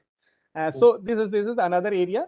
But and the last few things, though it's not directly related to the research part, but it's a kind of the challenges which we are seeing. The alternative materials for the road signs. So right now what we are seeing that metals are being used on the roads, and what we are seeing, the lots of sign gets vandalized. Such kind of complaints used to come. So if some alternative materials which should be used for erecting the signs, and it doesn't have a kind of resale values, so I think it will be really something good can be done, and which should be environmental friendly also. And last thing, sir, last thing I wish to tell, that school area is one of the special concern to everyone. So lots of people are working on a school zone safety area, and as a team CRI, we have also working on a school zone manual. So if its impact and how the intervention which we are planning to do in the school zone manual, so it should be translated into the field, and such kind of study could be done, how the things we are suggesting in a school zone manual could really turn into the reality. So with that, sir, I conclude my Thank words. you. Thank you very much, sir. Thank you very much. Thank you. Thank you, Mr. Sotinder, for putting about 7 points into perspective. So we certainly feel these are very pertinent points, and especially the one of the things out of the 7 points we told, the rural road is one thing where we really have to go about in understanding. As 50% crashes happens there, they go unnoticed to a large extent, because the national highways, state highways things, when it meets with the national highway meeting with the state highway, and that junctions, when it happens, that gets more noticed, whereas these kind of crashes goes unnoticed. And that's why maybe on evaluation criteria, see, we should try to fix type 4 sheeting, some sort of what to say, some studies need to be initiated in consultation with to know which is the, because cost effectiveness, everything finally boils down to the cost. So the cost part we need to see, and then tell in this the kind of scenarios you need to go about in doing it, type 4 sheeting minimum. With the whatever the essential signs markings, and in the case of signs and markings also, you should, that kind of studies what you are doing, you are kept the what you are trying to do for the other road studs and all. Maybe that kind of studies are expected to be done with the research institutes like CRRI or any other research organizations or academic institutes, to do an evaluation of these kind of things, so that they can effectively get employed in the different things. And school zone is one thing, as you rightly pointed out. We will take it up, and once when the document comes up, which gets published, I hope gets accepted, I suppose, in the coming session, then we can take it up. Thank you, sir. Thank you. And we are seeing for the questions. Right now, there are no questions. We have one comment from Professor P.K. Sikdar. Maybe respond. Dr. K. Ravinder can respond. Yeah, as Professor Siddhar advised, CRI is already having the NHP vehicle, so they have a good chance to have a collaboration with the IRAP, then have established a center for excellence in this research area. So certainly, sir, we will take your suggestion. We have already in talks with IRAP, and probably in future, in 2-3 months, we have real discussion also with IRAP, and we may need to change some of the aspects which is needed to our Indian country. Thank you, sir. Yeah, thank you. Any other questions received to host? Kindly tell us.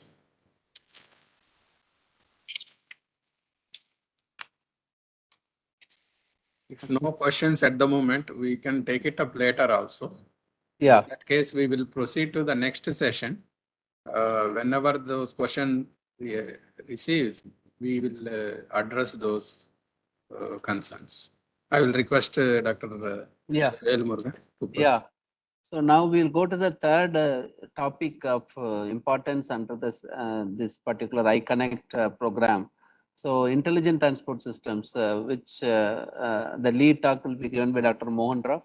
I request him to give finish his talk within 10 minutes maximum. Thank you.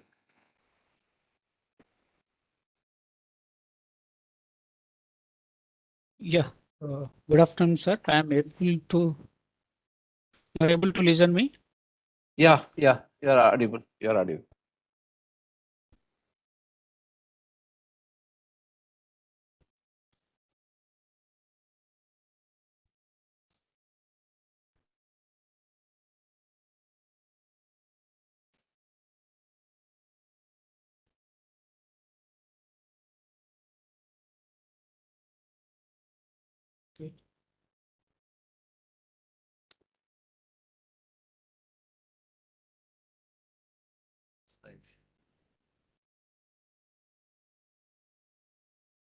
Okay.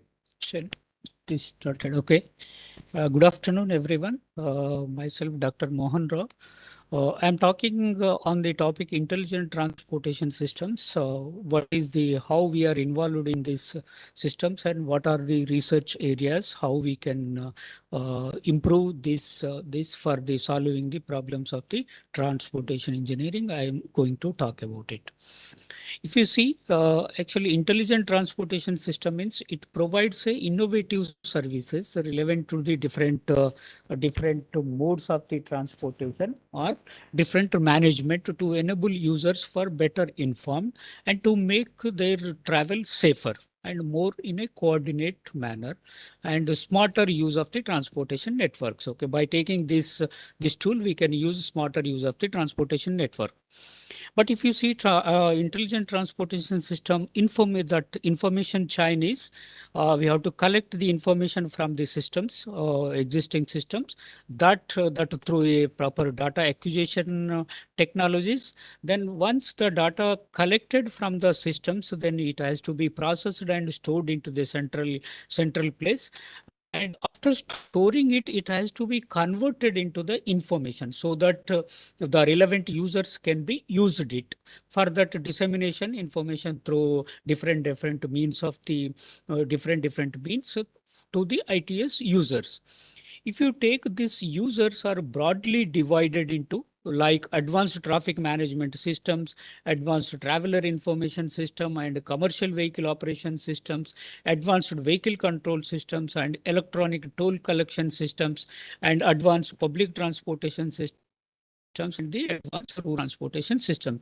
These are the main functional areas of the ITS. Okay. Here in this domain, some of the activities carried out at the CRRA that I will go through it, and some other agencies also they are carrying out in the ITS applications in their study area of the works. If you see CRRI, we did one project using the ITS technology for the advanced parking management system at the Palika Bazaar. By applying this system, actually we systemized to use that facility and to disseminate this information to the users as well as the operators of that facility providers. But by applying this ITS technology, the capacity of that facility is increased around 15%. And one more area where we can work this ITS extensively is the vehicle incident detection system. If anywhere any incidents occurs on the road, then it leads to the congestion and the many traffic problems. Okay, if you identify that properly in a well advanced manner, then we can rectify a disaster may not be occurred. For that, video detection systems are the video incident detection system. In that we took a pilot study, did a pilot study or NH2, so that we applied how to identify systems and the disseminate. And we also involved some of the evaluation studies. Means in this Mysore ITS application in the Mysore city, they developed the ITS for the public transportation system.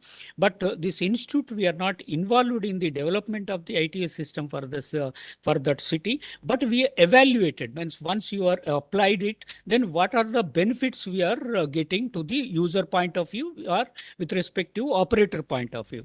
In that, what they did across the city at the terminals, they install the display boards, which displays the schedule of the buses, when the user know when the bus will come, when that bus will go. And even in the buses also there is a dissemination units are there. Driver also will he can, if any unwanted things happen, he can disseminate to the center as well as to the bus stops. And in each bus stop, every user will know when the what route bus in the one at what time it will come. That way this ITS system they are applied. So in that, by applying this, how much benefit they got is around waiting time is the reduced. Around 11 minutes of the waiting time is reduced in that particular small city. And using this system, many people are the happy. They told the system is the working well, and they rated the system excellent. And the system also saved the money for the operator. Like this is the sum of the 18 crores around for annually they saved it. Means if we apply this technology, we can save the time as well as the money. And we evaluated some data collection technologies, because nowadays this is the non-intrusive technologies are coming for the collection of the traffic volume data. In that, this infrared technology, which is the available in India, that when it is coming, that we did some study how suits this technology for Indian context. Okay, that these are the some results. What we find about the technologies, it is working very well in the low volume roads, and the where headways are the vehicle time headways are more, the technology accuracy is increased. Okay, and we did one more study. Means any ITS solution, when you are studying for the different purposes like real-time passenger information or advanced traffic management system, like that, wherever you want to apply the traffic, so that you have to do two things. What is the latest technology is available, how best you can implement with respect to Indian point of view. So in that we developed a study, so that you can so that what you can do, you can so that we can please, so that we can select better according to our Indian conditions. Okay, these are the studies where we CRRA extensively involved ourselves. We find some results in field. In addition to this institute, some of the studies in Delhi they are doing by the other agencies, like automatic number plate recognition. All the ways are fitted with SRP numbers in SRP way, so that we can make use of the tools for identification of the automatic number plate recognition. Okay, so that we can find out here by using that, they are finding out, Delhi police is finding out the red light violators, where how many people are the crossing the red light and the violating the rules. So that they are the implementing the challenge. And as you know, ITS application very well deals with the speed management, like speed violation detection systems are the installed across Delhi. In that, it will identify what are the vehicles which are the going over speed. That way, this technology helps to identify the violators and to challenge them, or in a way we can maintain the speed in a systematic, in a specified limits, so that accidents will come. And in the Delhi public transportation system, they also using some passenger information systems on board and vehicle tracking systems, and the some extents traffic signal prioritization, and they have a central control room, so that they are applying in this way. They are applying the ITS technology in their area to sort out the traffic problem. Actually, the research areas where we can take in collaboration with industry is actually now intelligent traffic signals, because all the fixed time signals, somewhere we'll see, somewhere people are waiting, somewhere it is a green, but there is no vehicle. But if you develop a proper vehicle activated signal, means the person who is having volume more, the green time is more. That is the better necessity need of the time right now. And in addition to that, the traffic priority at the transit priority signals means if we are giving bus priority lanes, but we have to give priority at these intersections through the transit priority intersection that signals, and the emergency vehicles priority for emergency vehicle we should develop some mechanism to give emergency vehicle priority. And even this ITS extensively can be used for the smart enforcement policies. Like these policies, we have to reduce the human interventions to enforce the laws. And like speed limit enforcement, CCTV monitoring along with the automatic vehicle detection systems, red light jumping violations. Some extent they are using, but it is a necessity to use extensively and across the country. And intersection monitoring and violations, e-challan and the automatic challan systems, on-street parking enforcement, and ITP and IPT and the public transportation systems. In this, for the IT information technology can be extensively used for the policy enforcement. Like ITS can also be used in addition to infrastructure in the vehicle also it is used. In this direction already in India also some OEMs are doing it. In that is a advanced driver assistance system. When driver road safety is presenting, Dr. Ravinder also told this ADAS. If you apply this system in the vehicles, if you apply in this system, it is appropriately it will guide the driver, and it will reduce the accident risk, and it will rectify the driver behavior.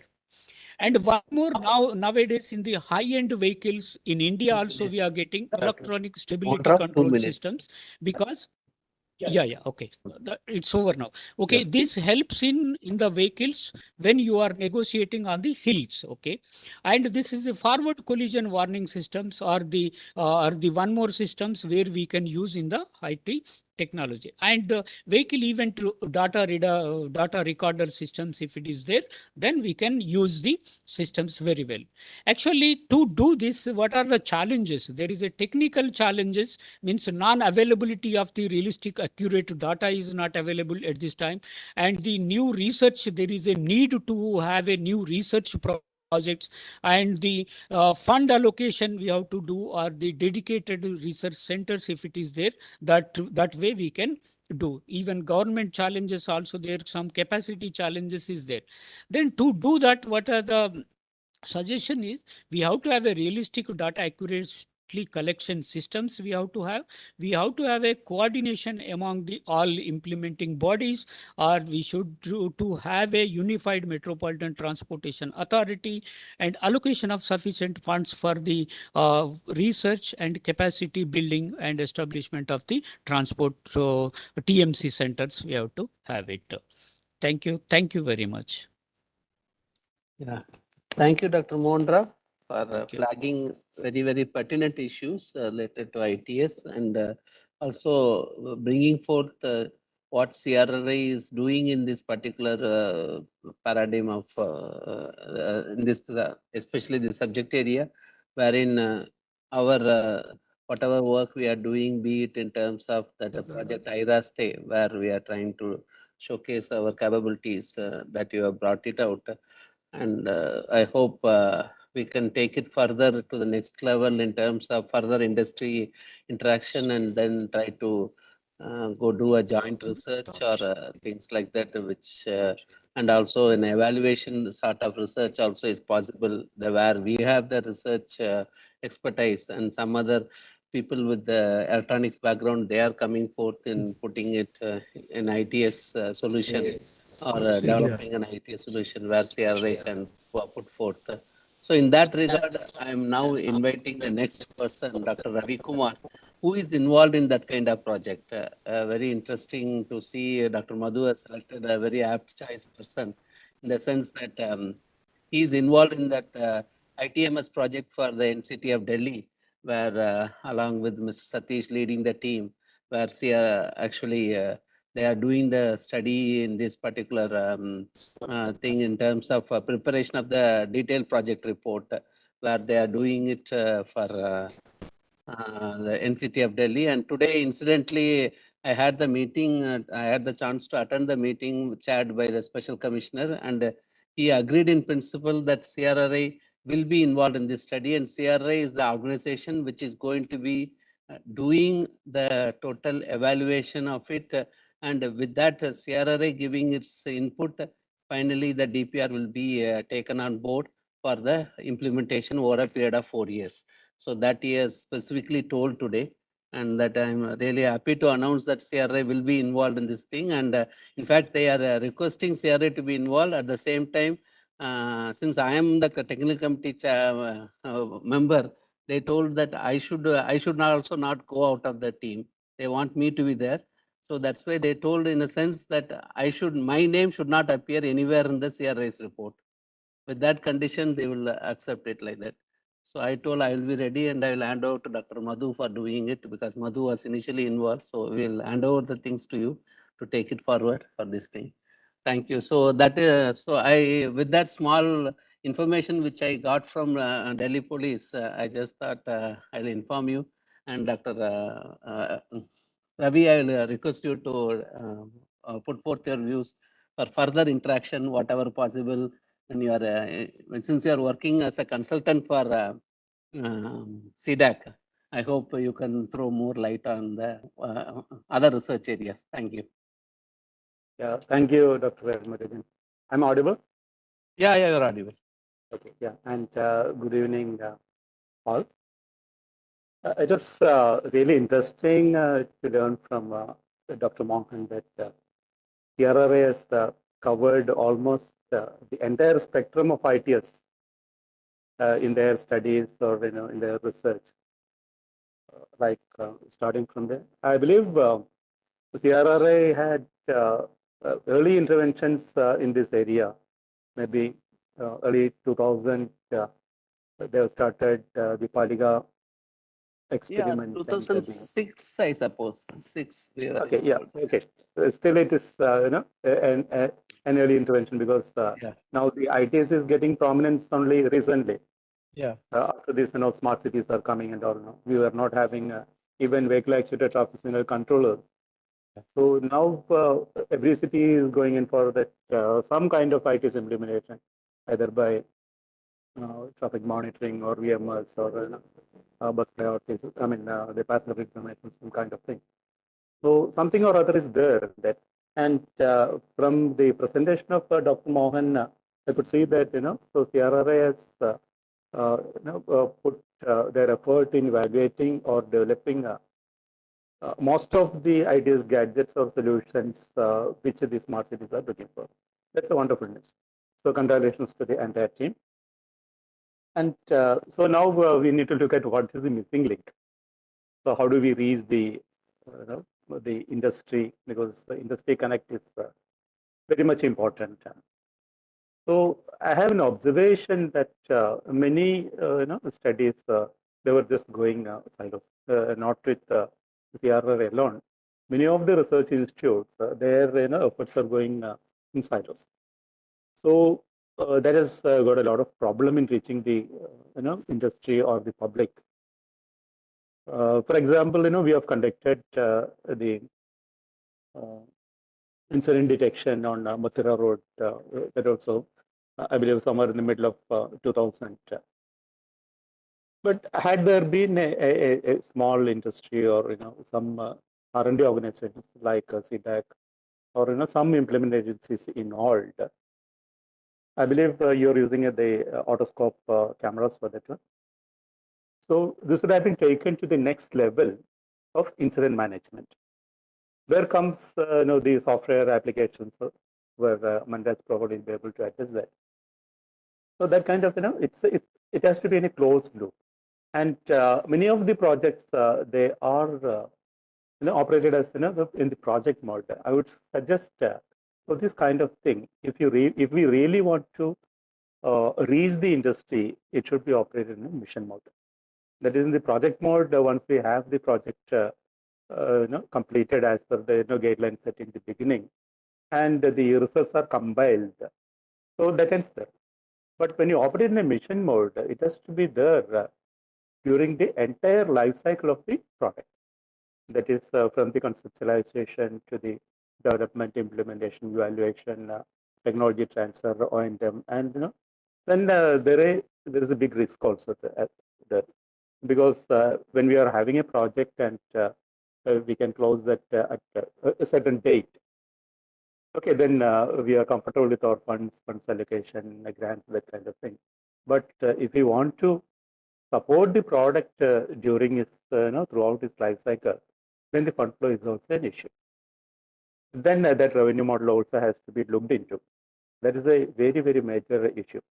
Because, and another thing is, the industry just will not come in. Director was mentioning about, during her opening speech, we are having Intel and Tech Mahindra also involved in that IRSI project and all. So that's fine. But I would say that, or I would suggest that the technology what we are developing should be affordable. Affordable in the sense, technically and financially, and there should be more takers for that one. And in all this area, CRR has a major role to play.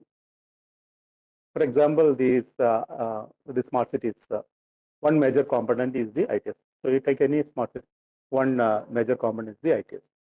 And we have many solutions, like Monroe was mentioning about the turtle kind of vehicle count classifier.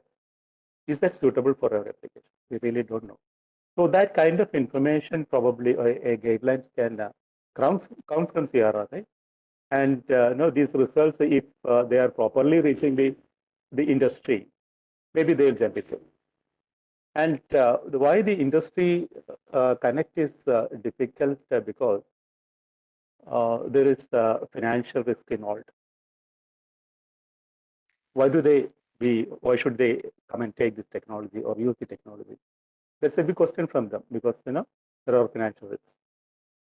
And my observation is that this has to be a top-down approach.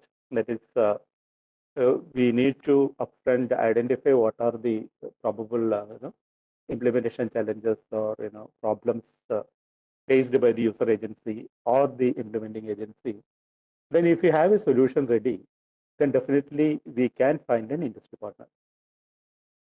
It is very unlikely that the industry will come to us and ask for a solution for a particular problem. I'm not ruling it out, but in general, the chances are very rare. The simple reason is that it involves money, it involves time, and mostly, we take any RFP for the smart city implementation or any sort of thing. So the RFP will say that you do a POC in 45 days, right? So we need to have a proven solution with us. Yeah, thank you. That has to, so we need to upfront look into that and suggest something and say that this is available. Then the industry connect will be easier.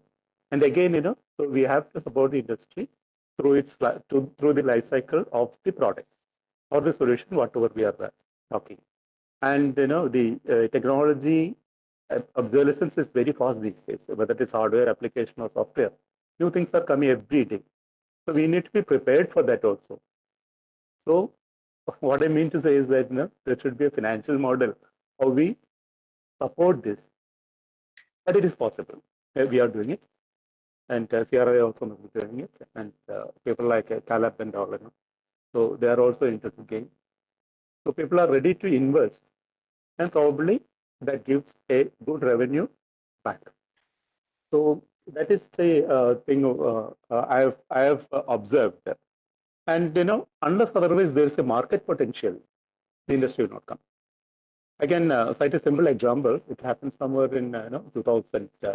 We developed a vehicle actuated controller in CDAC, just called UPCS, Urban Traffic Control System.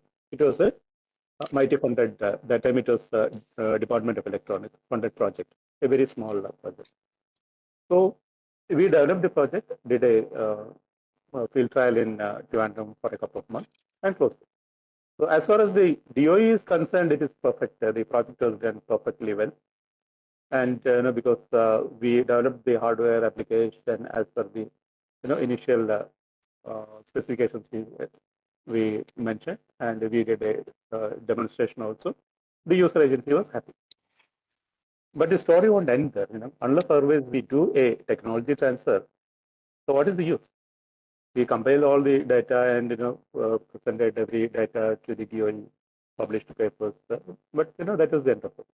So when we try to sell the technology, there was no takers. So we were forced to take this product to the UTCS to one of the traffic junctions in Pune, Maharashtra. And with the help of Pune Municipal Corporation, they were kind enough to give us a site. And we installed the controller there, and we were running it. And at that time, we involved an IPAC also for doing a cost implementation analysis. What is the cost benefit analysis, that kind of thing. And we presented it to Pune Municipal Corporation, and we presented it to the Pune Mobility Committee. And looking at the research, the Pune Mobility Committee decided, or they asked the CDAC to put this type of controller at every junction in Pune CBD. So, then that was the turnaround. Then many people came for the technology. So they started manufacturing it. Then, of course, since then we are supporting the product. Then we wanted to have this PA controllers everywhere. It was not a feasible solution. Then we went for the adaptive control system, present to the MIT. And Pune Municipal Corporation also invested in developing that cost info system. So that's a big story. So what I mean to say is that unless otherwise there is a clear vision on the market, the industry will not jump in. So that also we need to keep it. So my advice or my observation is that we need to be in the forefront. Identify now all the smart cities have come. So and Dr. Mohan has mentioned that CRRI has studied most of the solutions. Probably we should be able to advise the smart cities, or come out with white papers, which is the good bad for our solution. Dr. Sikdar has rightly mentioned that something working good in other countries may not be suitable for our country. So what is suitable for our country? And I believe the knowledge and enthusiasm and the team of CRI should be able to tell the government and the user agencies, and definitely development can happen in that one, and the the industry connect will happen, and that will sustain also. So there is nothing like CRI doing anything alone, or CDAC doing anything alone. It should be a collaborative project.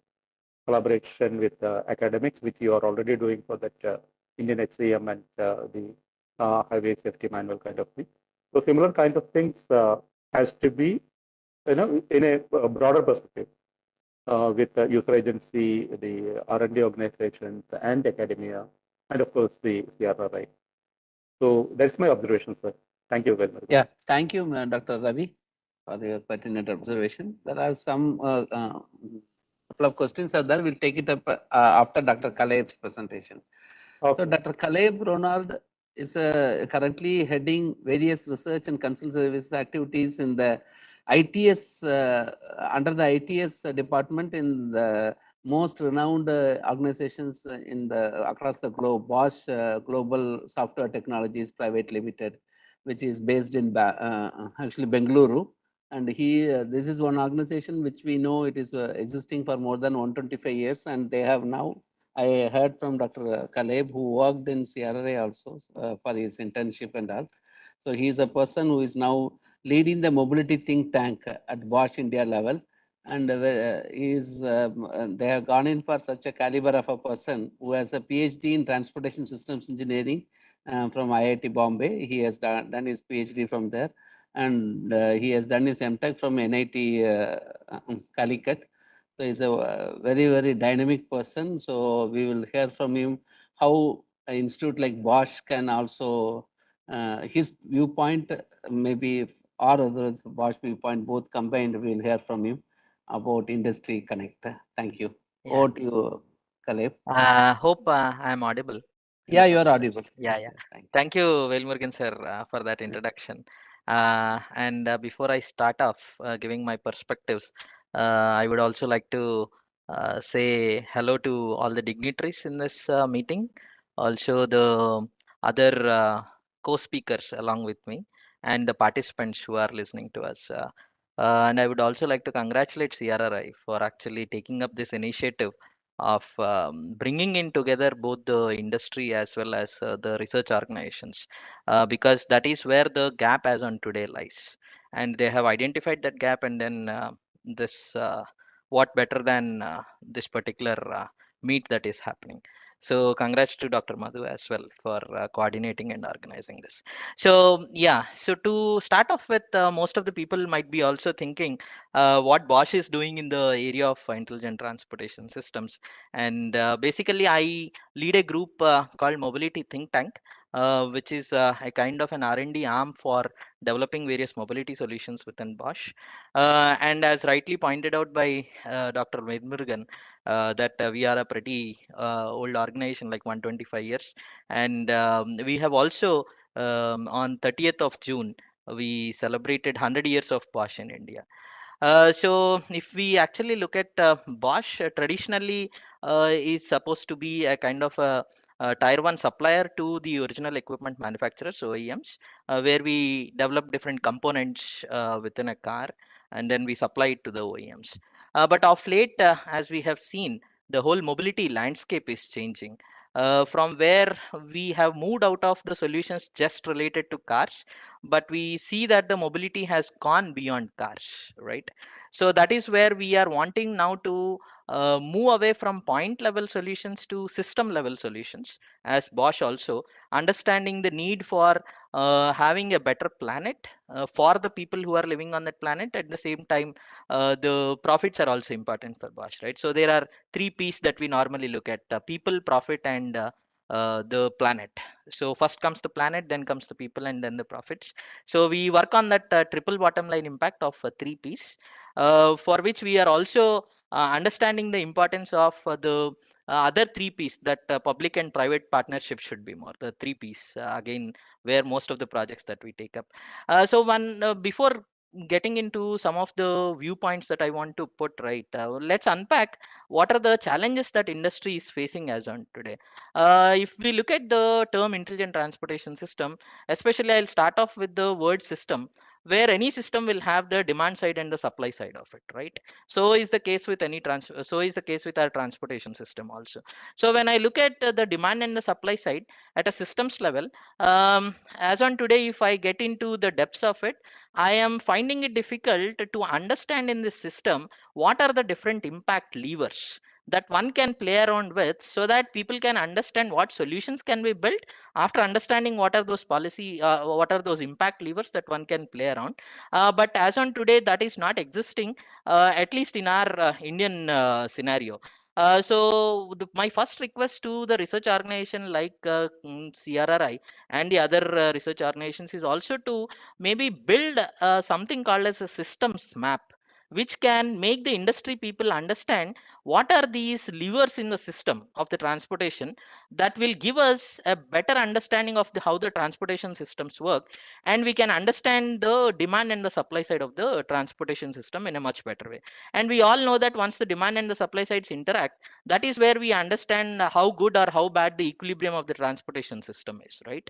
So that is where the disequilibrium between these two that we see is a cause of the congestion. So I would like to first request most of the research organizations to build such a kind of a systems map, which will be able to make the industry players understand what are those points where we can work upon and bring out solutions. So the second thing is, be it the demand side or the supply side, right? Data is the most important thing for everybody knows about it, right? But as on today, if I look at some of the data collection techniques, right, we are still going ahead with some traditional methods and ways of collecting the data. For example, on the demand side, why not we come up with standards and pave the way for collecting data through mobile service providers, which can give us a better understanding of the mobility patterns that happen at a city level, instead of still going ahead with pen and paper based surveys. So that is where I think CRRI kind of organizations can take initiative and then come up with a framework. Okay, while at the same time protecting the security and the privacy aspects, still make those kind of emerging data sources available for industries to come up with techniques that can utilize such data and bring up, let's say for example, the origin destination matrices in a particular city. So that's one part as just an example. And similarly on the data collection part, come up with standards which can enable the industry players to bring up solutions if one has the access to the data from the drones, so that we can collect the data that is relevant to the traffic, and can also be used as information systems to be relayed in the real time, that can help better traffic, that can help better manage the traffic. So that's one part where the data collection and extraction aspects are there. Then the second thing is, are there any frameworks under which the industry can work, where we look at good and better data storage and data retrieval systems? So that's another part which I would also like the academia to put in a lot of effort to understand what those systems should look like, so that they are capable of storing large databases, because this era is all about big data analytics, right? So that's one part of it. And mostly again on the data side, why not work with different data fusion techniques that can fuse data from different sources, and one can leverage the advantage and disadvantage of different techniques, so that one can have a better insighting capability with the data that we are collecting as such, right? So as I have already talked about, the real-time data analytics is another important thing where the research organization should be focusing on, so that industry can use them and then do the data analytics in real time. So that's one part of it. So then once we have that sort of a mobility data lake, right, where all of these things are available, then it's always better to have a kind of an inciting framework using which one can derive insights from the data. So that's another part of it that one can talk about. Now as far as the inciting is concerned, next level is anyways for us to bring in predictive models, right, that can be helpful for understanding the current scenario, which is representative of the realistic scenario that we have, and such models can also be used for prediction purposes. So that is where people are nowadays talking quite a lot about artificial intelligence and machine learning techniques. But not to popularize this technique, it's better that we find a mix and match of both the traditional physics based models and the AI/ML models, so that one can understand where this AI/ML models can be used and where the traditional physics based models can be used. Or the whole world is now going towards using hybrid models, where they do a mix and match of both traditional physics based models and AI/ML models. So for that the research is required where the AI/ML model should be applied, because we cannot go on applying AI/ML everywhere and anywhere. It also has its own advantages and disadvantages. Similar is the case with physics based models. So that sort of hybrid modeling techniques should also be worked upon by the research organizations, so that we have better understanding of how those models are working and where to apply and how to apply and when to apply. So apart from all of these things, one major difficulty that I find with respect to different solutions that are there is they are all fragmented as such. When I say fragmented, there is no one place which gives me a holistic view of what is existing as on today, what is not existing, and what has to be developed. And more importantly, we as organizations develop different point level solutions and keep it with us. Instead of that, if we can have a kind of a co-creation platform, which Dr. Ravi was also talking about, it's always better to collaborate with multiple players, because everybody will have their own set of capabilities and competencies. So is it not better that when we are building these solutions, to have a kind of a co-creation platform where somebody can access anybody's else data that is being collected, any algorithms that are being developed, any data analytic techniques that are being developed? So is it nowadays the whole market is in the form of mobility store or a mobility marketplace, where people are bringing in the solutions, putting it there on the platform, they are converting those solutions into APIs, and then they are providing it to the people, so that anybody can take that point solution but plug it into their system level solution and try to understand how that solution is working and can use it for better purposes. So I would like to end this particular talk of mine. As far as my viewpoints are concerned, the whole world as on today is looking towards platform building, where different players can come co-create solutions and then try to reap benefits from each other. As such, Bosch is actually currently looking at building such platforms, which we call it as mobility store or mobility marketplace, where we are trying to bring in different solutions at one place and give it as a kind of a Lego block game for the people to take their pertinent blocks, plug it in to their own solutions, and try to figure out how it performs for their particular context or for the solution that they are building. So these are some of the viewpoints, and thanks for the opportunity. Thank you, Dr. Kaleb, for excellent viewpoints you have put forth.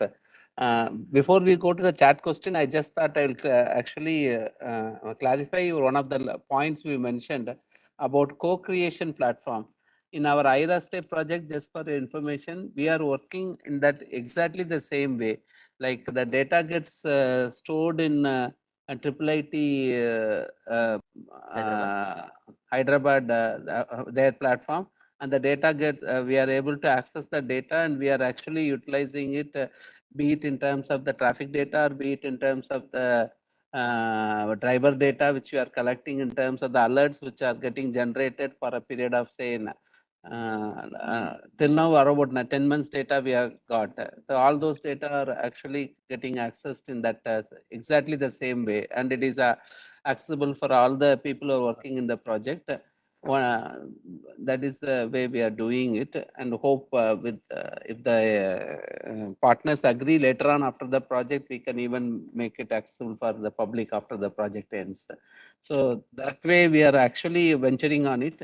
And just to tell you what you one point you told about working in a collaboration way in multi this thing. I hope some of our students who are working with us, they may be able to work with you with our thing. That is one exploration we can think about it, and research thing. From suddenly the thought is coming to my mind. Definitely. We can think about it because you have such a dynamic. You work on very upcoming ITS things and mobility aspects. So much you are working. So the data gets collected by us in different studies, which can be shared with you, and your expertise or your software capability, things like that can be utilized by our students with your thing. That is Would that be, way, I suppose, practically we can exploit it. Yeah, would be a pleasure, Wilmer. Thank you. Thank you.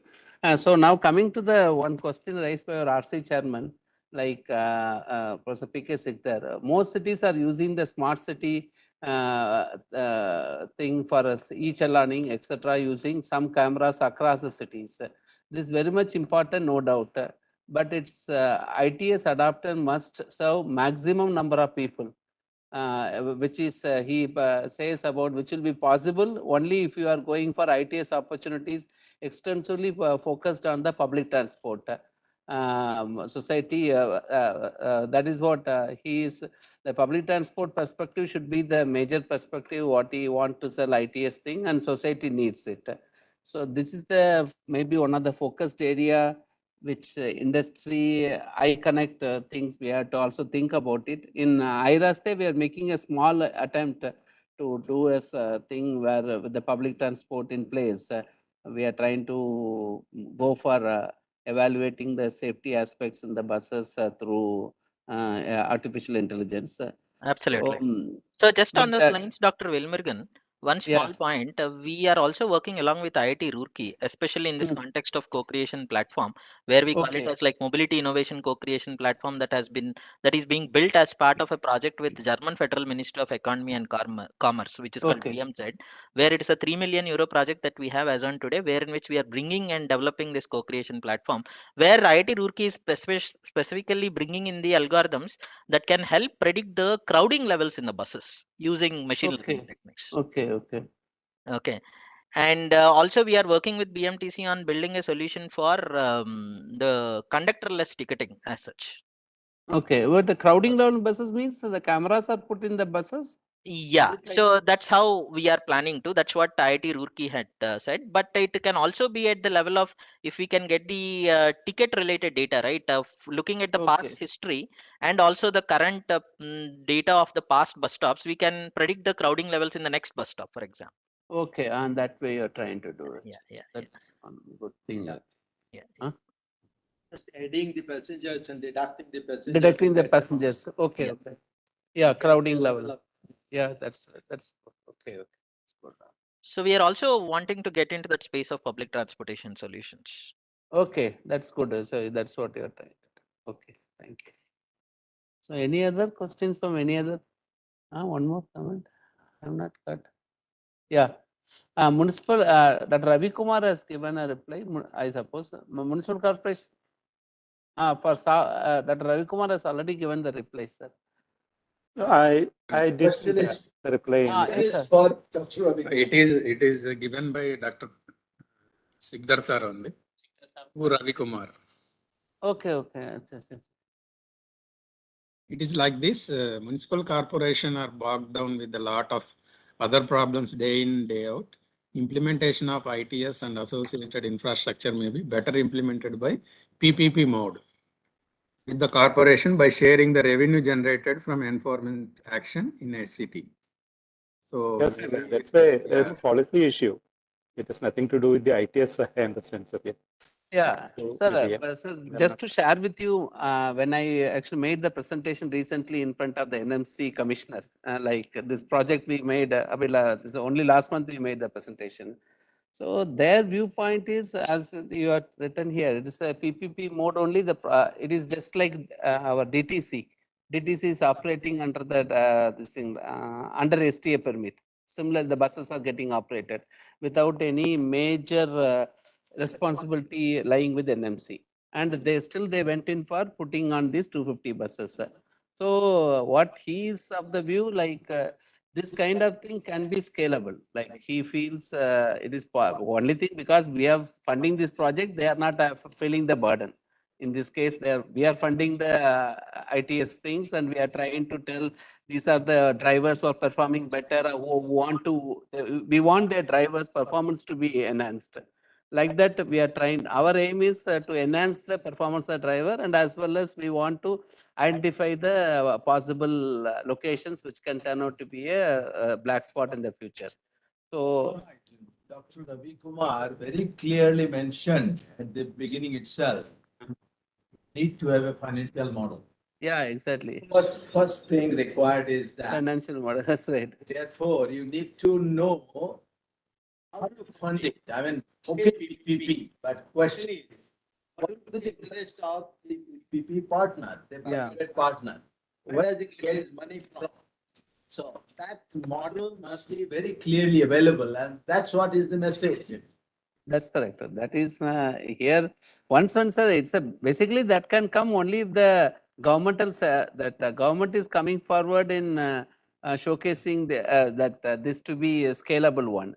Like if it is showcased in one particular city, the other locations, government should support it. Then only it is possible. Otherwise, it cannot go on with this cluster. Dr. Elmurugan, can I just clarify that? Yeah. To Dr. Sigler. Sir, I was just mentioning that, so when we are trying to reach the industry, they will come to that, developer or, the other team members for continuously supporting it. So there should be some revenue model, just like, from the a royalty kind of thing or licensing kind of thing.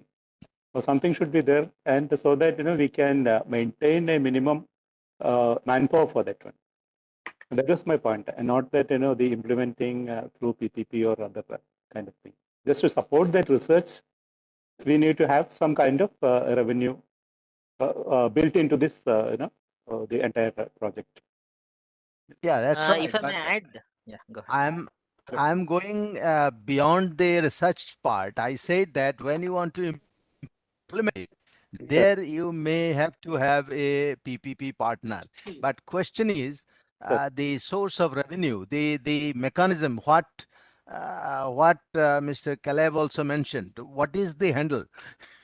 What is the handle that we need to discover? That is one of the research component. And once you identify that, and then obviously you know where from the money will come, and industry partners, you will find plenty of them. Sure, sir. Once they see that their money will not be stuck, they will get the money back. That's what is the ultimate aim. So True, sir. that's True. the model. That's True. the model probably.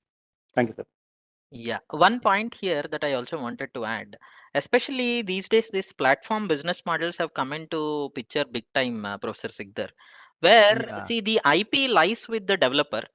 There is a Hmm. seller in between who is trying to take that, but still the IP is protected for the developer, Yeah. and they put it in the form of an API in a platform, and there is a buyer at the end. So the buyer is also getting benefited because he has all the solutions in the platform at one place where he can understand and try to see which solution better fits him or her. Okay. And in between, the reseller or the seller is also getting benefited because he is making business through the platform that he had built, and the developer is also making his money because the IP lies with him and there is a royalty being paid. Yeah. Okay. Yeah, that's right. But I am thinking about Ravi Kumar's vehicle actuated signal to be implemented in every junction in Pune, Right. or in Delhi, or in Trivandrum, wherever it is. The but question is, how do we generate the money out of it, so that the party who will fund to implement this, he should get his money back over a time, of course. So that's the model, and which you said that we need to find out the handle, which is to be tweaked to get things placed in Yes. right place. Yes, That's what it is. And Ravi Kumar sir has a very good algorithm. Let's say, for example, the Yeah. dynamic signal control systems, right? It can be put in the form of an API and then be given in the marketplace, so that people who find it very relevant, they can pick it up and then start using in their solution building. And we work on a model where the share will go to Ravi Kumar sir's organization or himself. Okay. But still the user is getting it, and the platform player in between is also getting benefited because he has hosted that solution. It's something like an Amazon of mobility, for example. Yeah. Yeah. That's one of the models that we are working out now, with most of the co-creation developers coming into picture, right? Okay. So, yeah. Anyways. Thank you. Thank you, Dr. Ravi and Dr. Kalev, for having an excellent presentation, along with Dr. Mohandra for setting the floor on ITS. So with this, we will close this particular session. We go to the next session, which is 1 second. Yeah, we have some questions for the previous session, safety session. Maybe should we take it now, or Acha, just come to you? Acha. Actually, there is some delay in questions coming. Okay. So, Mr. Srinivasa Jampana, he was mentioning that any guidelines are being developed of road safety around school zones, which is missing our intervention both in urban and rural areas. So, yeah. Can I answer it? Because I was in, I'll answer. Because this document, I am involved along with Sotindra, like about doing this particular thing. So what I hope there is urban area only this particular document is emphasizing. But of course, when we do the road safety auditing for these roads passing through this kind of rural segments, we do address it. That need to be, because rural areas we may get as the highway or otherwise an MDR road or an ODR road passes through.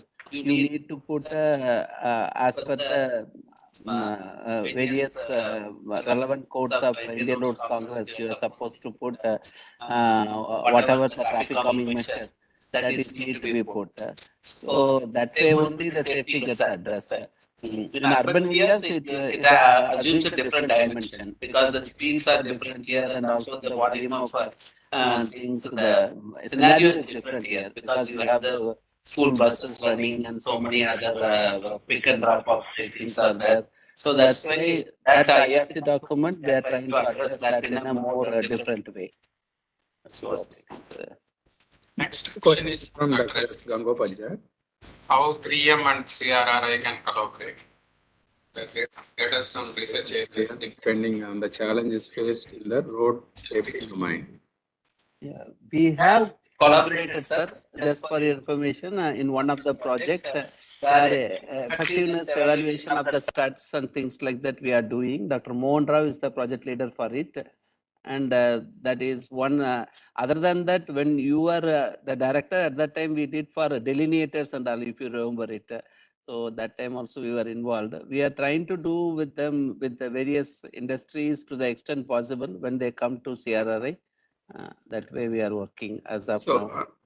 another suggestion is from Dr. S. Gangopaji only. For sustainable mobility, please consider the development and growth of other transport modes and terminal facilities, metro rail and location of proposed airports. Safety parameters need to be quantified in the sustainable mobility from the user's point of. So it is a suggestion is giving. Yeah. Any hubs that we are looking into the aspects. How the modal connectivity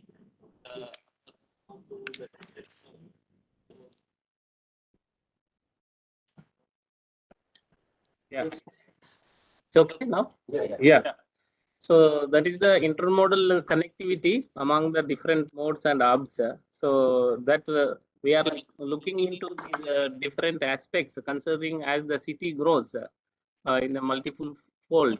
So certainly this is required to reduce the user's time as well as the cost. Okay, thank you. And Mr. Neerav Shah was asking, what are the equipment used under road safety to control disaster management worldwide, as well as suitable for hilly regions? Yeah, actually, this issue you are mentioning, like what are the pre-warnings when the landslides occurs in the hill regions. So probably geotechnical engineering division may best answer you. So you can drop a email. We will certainly answer your question. And to my knowledge, our geotechnical engineering division developed one live disaster warning systems, which are the one pilot study done in the Uttarakhand region. So probably one step they took. So maybe we have to magnify and spread over the areas. So certainly we will answer your question in more quantified way when you drop an email. Thank you. Another question is there. Mr. Balwant Kumawat is asking, while the project is constructed and passes through the forest and wildlife region, so can we attain sustainability because the ecosystem is getting disturbed? Impact assessment is taken on board, no? With that only it is given. Huh? Neeraj, you want to tell this particular thing? I think the issues related to wildlife, other things are due taken care while granting a wildlife clearance under the Wildlife Protection Act 1974, where the chief life warden and other the Supreme Court even takes care of this, taking care into consideration various the laws and regulation which are being taken care into consideration while according approval under the instant legislative measures and also proposals which are considered under the Wildlife Protection Act 1974. Thank you very much. Thank you. Thank you. So we are running short of time. We'll now go to the last but one, penultimate one. And this is one of the important thing, environmental protection and infrastructure, which I request Dr. Nazim Akhtar, Senior Principal Scientist, to throw light on this particular topic, and followed by two industry interventions will be there. He is working as a Senior Principal Scientist and the Transportation Planning and Environmental Division of CRRI. 10 minutes, please. 10 minutes.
Yes.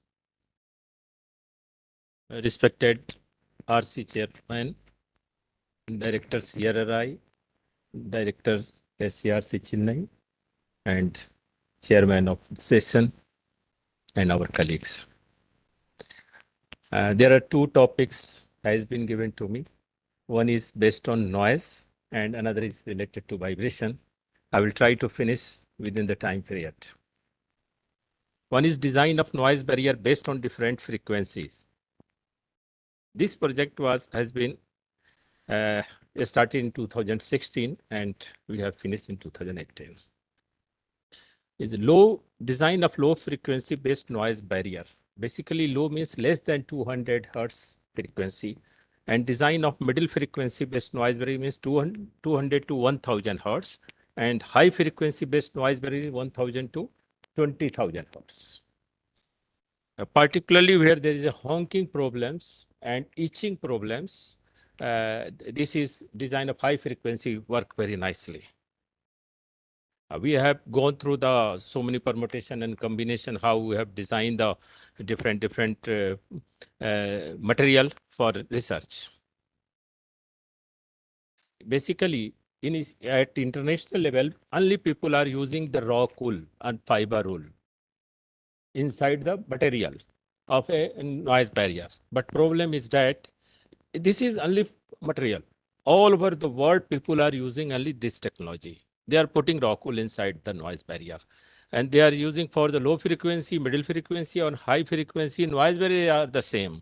So we have gone through the different way and search new findings that if there is a problem of low frequency, then low frequency based noise barrier must be used, and accordingly high frequency and middle frequency.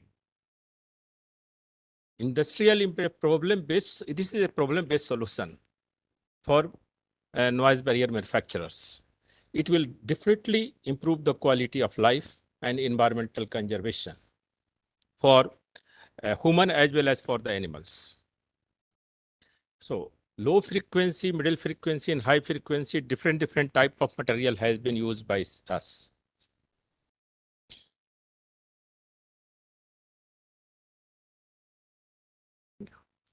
Yes, this is the high frequency, where you have used the different materials in a different permutation and combination. And we have find that the noise absorption is absolutely very high. These all are the different type of permutation and combinations, what we have gone. These are the different materials, different things we have used. And in the last, we have found that in the low frequency noise barrier, NRC is 0.89 to 0.91, which is the very high. And it's fall under the observing class 1. Total reduction has been recorded in 21 dBA. This is the low frequency. And middle frequency, NRC is 0.94 to 0.96. This is exceptional case in the whole world I am talking. It is observing class A. Total reduction has been find 28 dBA. But in the high frequency noise, NRC has increased drastically and 0.95 to 0.98. Almost it is 1. It is 0.98. And total reduction, noise reduction has been recorded 38.4 dBA.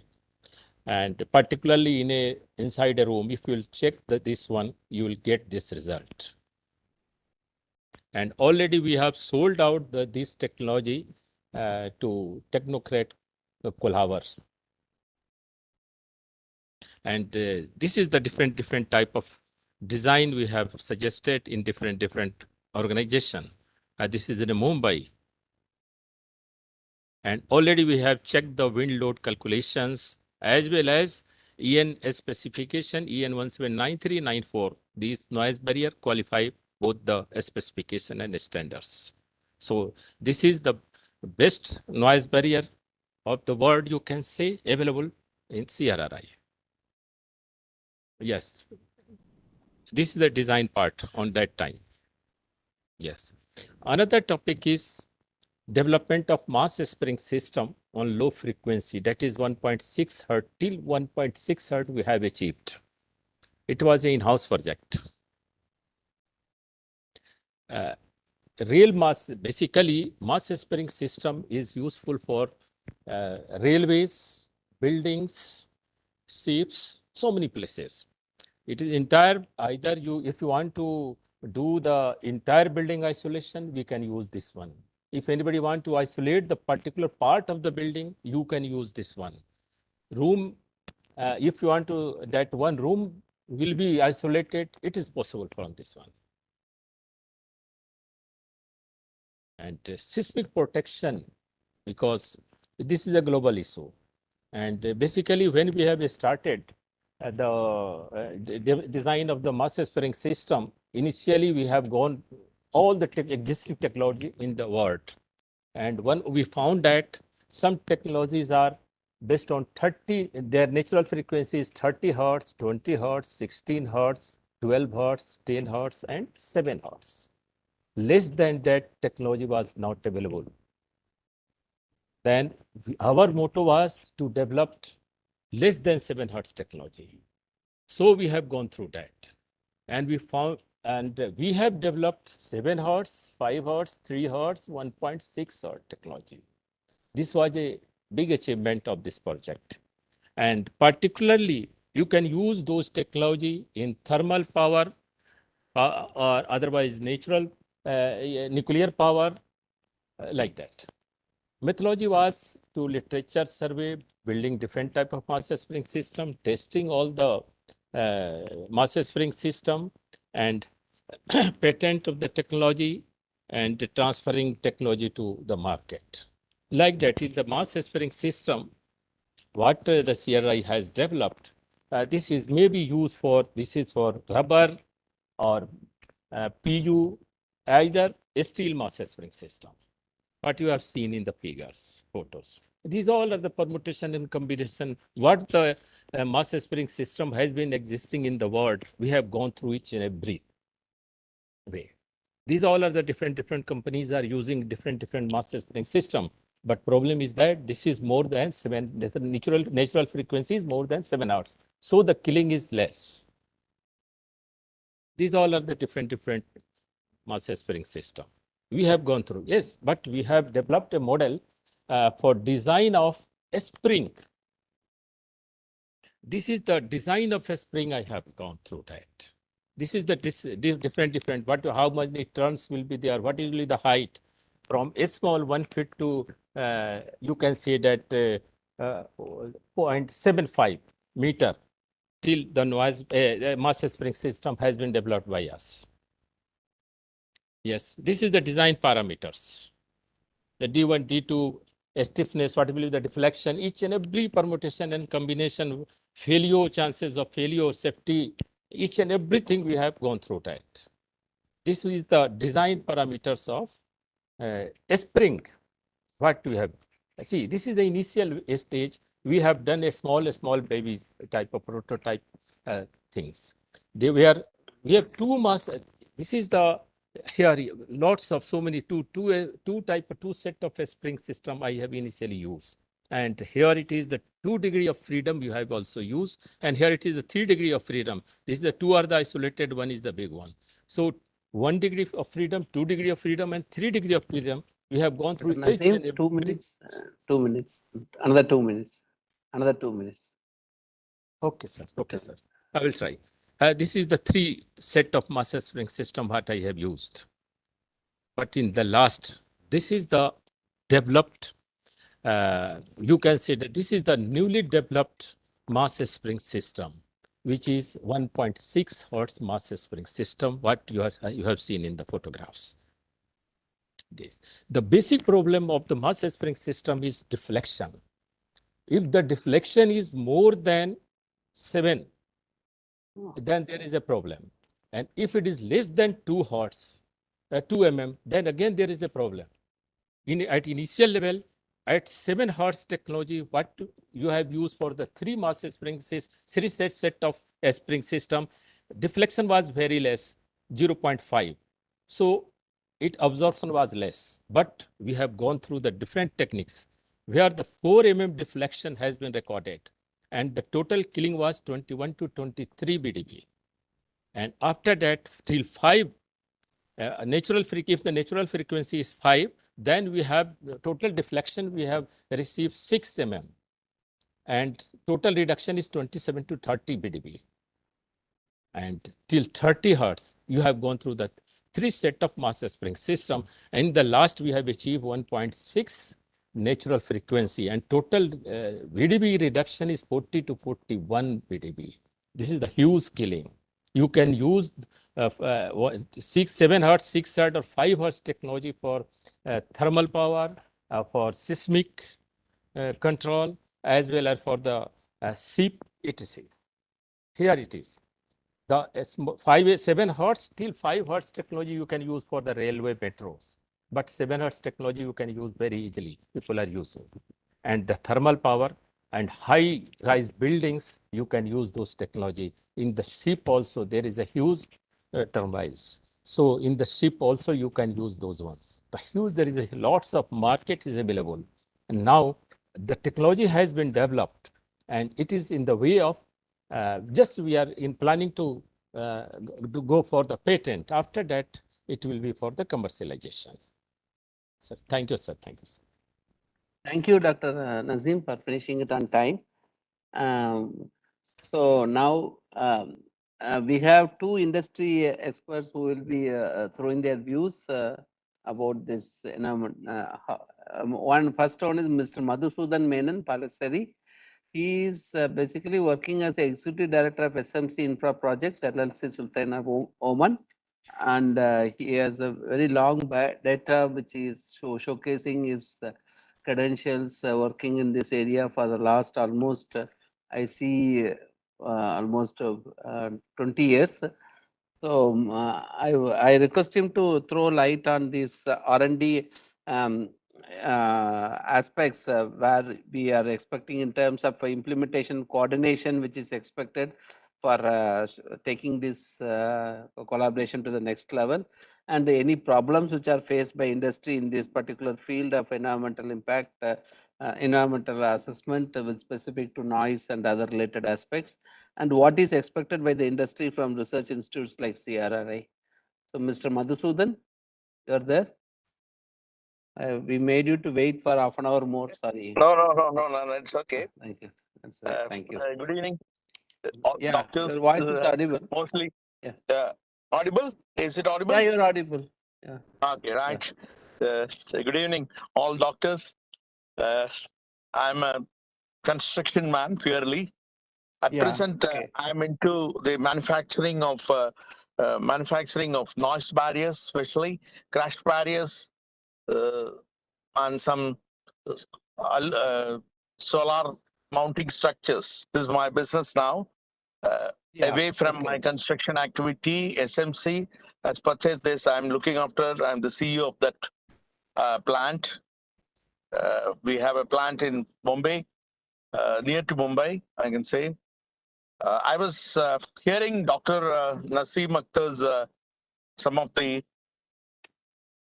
research he has done on low frequency, high frequency noise barriers. I have a problem in this. Actually, I'm manufacturing almost a lakh of square meter of noise barriers all over India, especially Delhi, all the NHI roads, Bombay, MSRDC, MMRDA, and MCGM. MCGM is the Mumbai Municipal Corporation. Yeah. Okay, all these people are using our, we are the first people to introduce noise barrier here. We were an Italian company earlier. Now they have gone and it is with us now, 100% with us. So what I find my problem with this noise barrier is our clients are mostly the contractors, because the noise barrier forms a part of the contract of the road or a bridge or whatever it is, elevated places. But they do not agree, since they do not agree for a specified noise barrier by us, because NHAI or Ministry of Transport does not have any guidelines on this noise barrier. Whatever the contractor feels, he puts that. I have recently won an award. It's an Indragad Expressway, MEJ Indragad Expressway, 30,000 square meters. You know, we have told that you should have this, but unfortunately, the contractor does not want any sort of things. He wants something cheap because he has quoted a price, and our noise barriers are not like that. At that time, they did not have any idea what is noise barrier. Now they came to know this is a noise barrier, so they don't agree for all these things. What I want from you people is to have a guideline for noise barrier, different type of noise barrier. We have aluminum, polymethyl metaacrylic sheet, PMMA sheet, polycarbonate sheet, all these type of different type of noise barrier are being manufactured by us. Unfortunately, they don't want any quality or anything. They just want some cheap thing to complete their contractual obligation. So that's because that is just because they don't have any guideline anywhere, no specification. Mumbai municipality has started putting EN 1794 specification. However, they are ready to, the contractor is ready to change according to your cost. So that's our problem now. As an industrialist, I'm finding all these things a problem of noise barriers. Yes. That's all. Sir, Thank you. sir, can I reply? Yeah. Yes. Basically, as per the guideline has been concerned, NHAI has given a project to us, right? We are working in this direction. And from 1 year, I am working in this direction. I am sure that within 6 months, guideline for the highways will be completed. NHAI, this is the NHAI work. Yes. And after Yeah, that, thank you. there will be a specific guidelines for a specific place. There are so many type of different land use patterns, and for different land use patterns, there is a different guidelines has been suggested by CRRI. So I think that it is a matter of hardly 6 months. After 6 months, you will get a very nice guideline for noise barriers concern. Okay, thank you. Thank you, Mr. Dr. Nazim. And now I'll request the second industry speaker, Mr. Sanjay Rishbodh. He is basically working as a CEO and resident director of Getzner India Private Limited. He heads this Getzner operations in the Indian subcontinent. So basically, Getzner is an Austrian company which is and it's one of the leading providers in vibration mitigation solutions for the especially addressing the track superstructures of urban and mainline railways. And since CRA is working in this particular sector along with Dr. Nazim is working on this thing, so he's basic. I hope Mr. Rishbodh will give further throw light on this topic. And Mr. Rishbodh is did his college of engineering from College of Engineering in Pune, and he is having about 35 years of experience. Over to you, Rishbodh. Yes. Am I audible? Yeah. Yes. Good. Thank you, Dr. Velumurugan, for your kind words of introduction. And Dr. Naseem Akhtar, congratulations to you for this nice research and product which you have developed. And I hope we get a chance to work together on this. Let's see how it goes. And I have been working, I mean, we know each other for last 10 years almost now. And so we have been talking about all these subjects.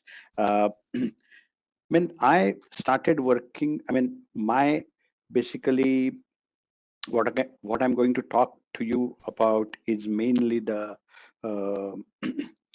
metro railways and railway sector, and which has not yet been touched upon. So it's a little different subject. But I started working here in India in 2008, and basically trying to market the solutions for vibration and secondary airborne or secondary airborne noise mitigation for metro railway tracks and to reduce its impact on the residents. So when I started marketing, I came across the metro railway officials which said, why do we need these solutions?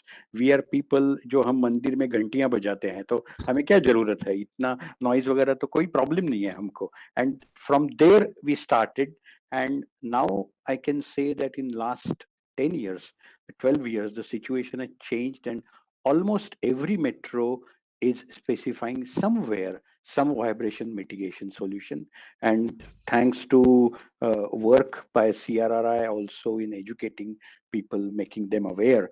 And now I say that 10 years ago I was fighting against using nothing, and now I'm fighting for using the right things. So this is where the industry has changed. Just would like to give you an insight that this is a totally a new area as far as India is concerned, because 10 years ago is nothing.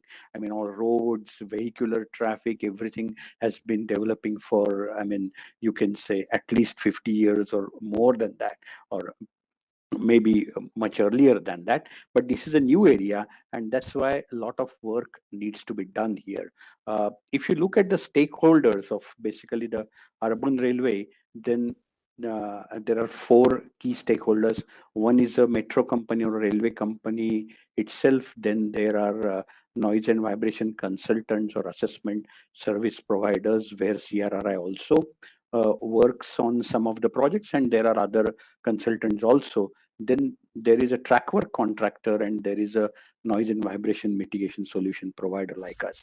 So all these four stakeholders have typically few things which are inherent to them, that metro companies unfortunately have a very limited knowledge of noise and vibration issues, because this is for them, they have to build the track and run the metro. So this is the area which is not concentrated upon much.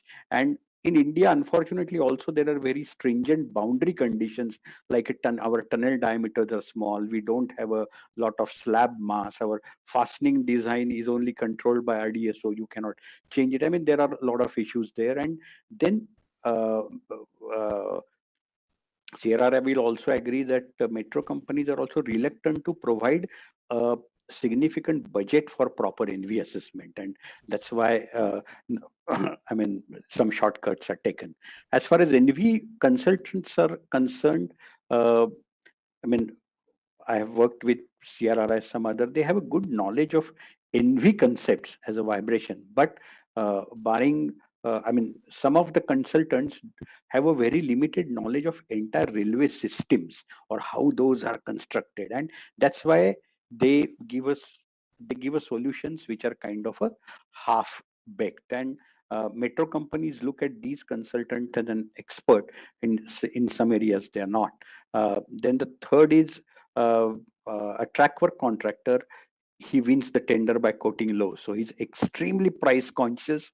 Then he has a limited exposure to various track systems. We, in last 10-12 years in India, we are building track systems only by one way. There are a couple of projects like NCRTC now which are using a different type of a track system. Then Mumbai Metro Line 3 also is using a different type of track systems, but most of the track work contractors are building only one type of track. And again, the workmanship as such, or the complexity which they work, is quite low. So building a complex track systems is kind of not yet become common here. And NV mitigation providers like us, I mean, we have a capability to provide specific solutions giving specific natural frequencies, I mean, a range of natural frequencies. And I mean, there are springs, there are elastomers, there are different other systems. And but unfortunately, again, since overall knowledge level is low, some solution providers try to market their solutions as one for all, and it cannot happen. I mean, it's a physics, and this will not work. So all this, with all this, what happens is the solutions which are designed are either over engineered or they are under engineered, so they don't perform, or they are very complex to construct, and then there is a reluctance to implement those. And this is a very good platform, and this is a very good event where we are doing this discussion. I see there is a lot of opportunities of collaboration in this area between an industry, research organization like CRRI, and end users like railways. I mean, I'll give you examples of two projects in Europe. There is a project on noise and vibration mitigation in turnouts. Turnouts is the important or must-have area of any track. So, and it is a vibration prone area. So their research partner was Virtual Vehicle Research GmbH from Austria. End users were Austrian National Railway, Swiss National Railway, and industry partners were First Alpine, who was a turnout manufacturer, and Getzner as a vibration isolation solution provider. Then there is also was a project for life cycle cost reduction of track assets by adopting right elasticity in the tracks. And there the research was done by TU Graz University, Technical University of Graz University in Austria. End users was again a Austrian National Railway, now German National Railway, and also the industry partners was Kessner. So when we look at this metro scenario, what is happening here, I came across certain areas where probably the whole end user, industry, and institute like CRRI can definitely work on. And I have a couple of points, and with the discussion, many more points will come. I have a couple of points. One is development of elastic track superstructure for vibration mitigation, considering the construction practices and boundary conditions of India. If we straight away copy Europe, it will not work. So, yes. And then Sir, another project. in this thing, I just want to ask you a small thing. Like, this kind of thing, is it possible to be whatever that bullet train, what is presently coming up? In such kind of scenarios, you feel it is a sort of applicable to our thing can be. That is one area maybe you can think about researching, because we don't have time much to speak beyond this. But I will meet you separately on this. But I mean, definitely bullet trains, heavy haul, mainline railways, all are the areas where this would come, because bullet train will go into the urban areas and it will come out of there. So that's definitely. Then another possibility is development of innovation technology for vibration mitigation, which industry will buy from companies or organizations like CRRI, and will take it to the market. I mean, what you're talking about, noise barriers, low frequency springs, I mean, these are the areas where industry definitely would be interested, in my opinion. Then again, overall knowledge level of industry should go up, or the users should go up, so CRRI can have short courses of track engineers on vibration mitigation, because this is the aspect which they don't teach them for sure. Then development of Indian standards for vibration and noise, because today we just copy the standards. So these are a couple of areas, and I think with our we can take it up to the next level. Can we just sum it up now, because we are running beyond schedule? I mean, for me, it's over now. So what I'm saying, that you bring the end users, industry on one platform, understand their needs, and that will give us the direction where to go. And this is it. Congratulations, CRRI, for your work, and thank you for thank you, this event. Mr. Sanjay. Sanjay Deshboth. And I heard from Dr. Madhu, there are no further questions on this thing. A good deliberation has happened with Dr. Nazim leading that way. I hope we will bring out some research proposal with the industry partner, and it can be useful for the definitely. Thank you. Future. Thank you. Thank you, Mr. Sanjay, and also Mr. Madhusudan, for having joined this industry iConnect meet in the area of environmental management. Now we go to the last session of this day, wherein we are going to cover the aspects related to software applications in mobility, which is actually spearheaded by Dr. Madhu, who is I need not to make any further introduction about him, so he will just take up the things.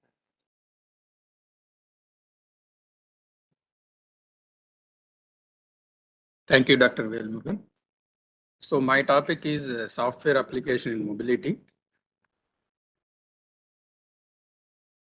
So my presentation I prepared in this fashion. I will first give the background and need why softwares are required for transportation analysis. Then capabilities, and also I will touch some experience of CRRI, potential areas for research, and then possible industry or stakeholder collaboration subsequently. As you can see here,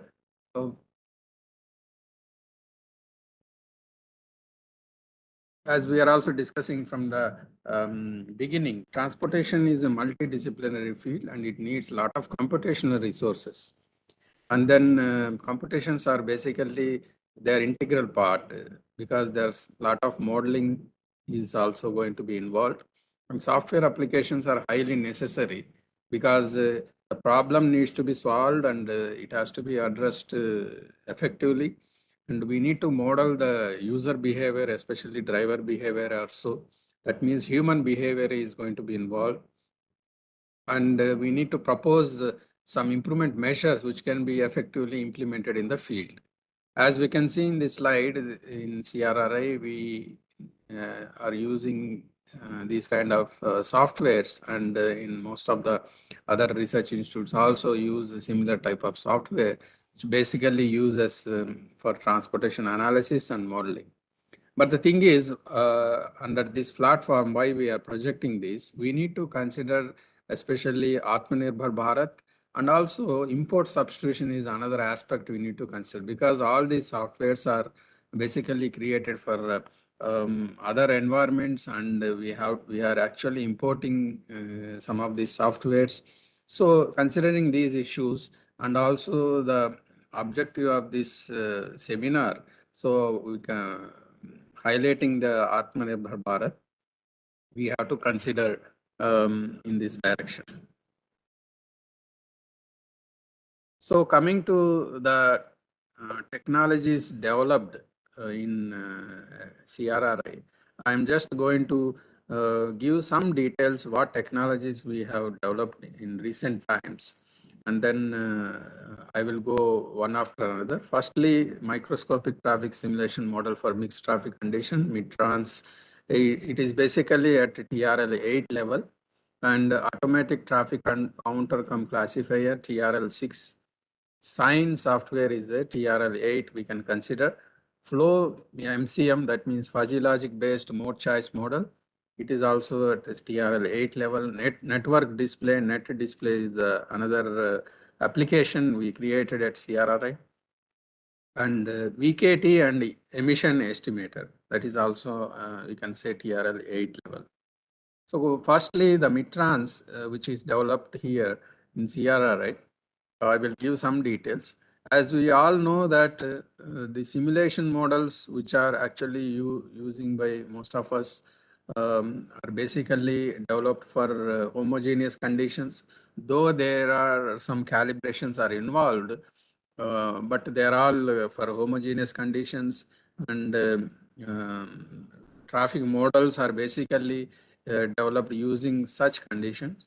Because of that, what happens, calibration and validation of that model is going to be somewhat cumbersome, and error also is going to be in the order of 20 to 25%. If you want to bring this error into the permissible limits, we need to put a lot of efforts, and time consumption is also very huge. So with that reason, whatever the policies we are actually evaluating, we may not be getting the accurate results for that. As I was mentioning, another issue of the microscopic traffic simulation models is having only single leader. It's following behavior actually will be there, but all the time it's going to have the single leader. And in reality, if you see our Indian conditions or any heterogeneous traffic conditions, in that conditions, vehicles tend to follow multiple vehicles. That means multiple leader situations. So these are the things we need to consider: heterogeneous condition, and also the space sharing based traffic behavior. That means non-lane based lateral movement is to be considered while doing the simulation. As we can see, when the follower vehicle is actually traveling, in that case, it is actually having the influence from not only leader vehicle, but also the other influencing vehicles which are traveling side by side or any other location. So that's why the model formulation has to consider multiple leaders that actually influencing vehicles, that parameters, for example, relative speed or relative distance, that is a gap, angle or leader vehicle type. And also we need to consider position of carriageway and type of vehicles also. So to address this kind of behavior, what we have done, we have divided the surrounding area into 4 zones, the front zone, back zone, left and right zones. So the vehicles will be considered in those zones, and then finally a vehicular movement model will be developed. Considering these aspects, car following model and lane change was developed here, and using these 8 variables, and then taking the average of those 4 zones model, and accordingly the vehicular movements will be estimated. In case of longitudinal model, car following will be used. In case of lateral model, lane change will be used. When we combine both the things, it will be both longitudinal and lateral movements can be estimated. And another issue, what we found, the same single model will be applicable for an entire network. In this Mitrans application software tool, we have considered separate model for different areas. For example, mid-block, one separate model, signal approach zone, separate model, or dilemma zone, separate model, and then conflict area, which is the shown here in this figure, that also separate models have been considered. Now, accordingly, the entire software tool has been developed. I already mentioned the present status of this model. The TRL level is now at the moment 7 or 8, and then it has to be converted into TRL 9 by doing the software packaging in terms of sophisticated user-friendly software. So this is the interface of the simulation model, what we developed at CRRI. And then when we see the input has to be given at a file menu and congestion display and other descriptions. In case of input to output folder, and also starting the simulation and exiting, and selecting the input file like this, and then giving the link file, node file, other parameter setting file, root file, all those things, traffic data file, everything will be given here. And then traffic generation also can be given using this menu, and we can start the simulation, and then we can even see the animations by giving some link number or so. So finally, link display is shown like this, and then network display also can be shown in this fashion. Second technology, what we developed in this area, automatic traffic counting cum classifier, because there are many different technologies available in the market, but accuracy is highly questionable under prevailing condition. That means heterogeneous traffic or high volumes. And here in this technique, we use deep learning techniques, and 3 vehicle types have been incorporated in this. YOLO algorithm has been considered.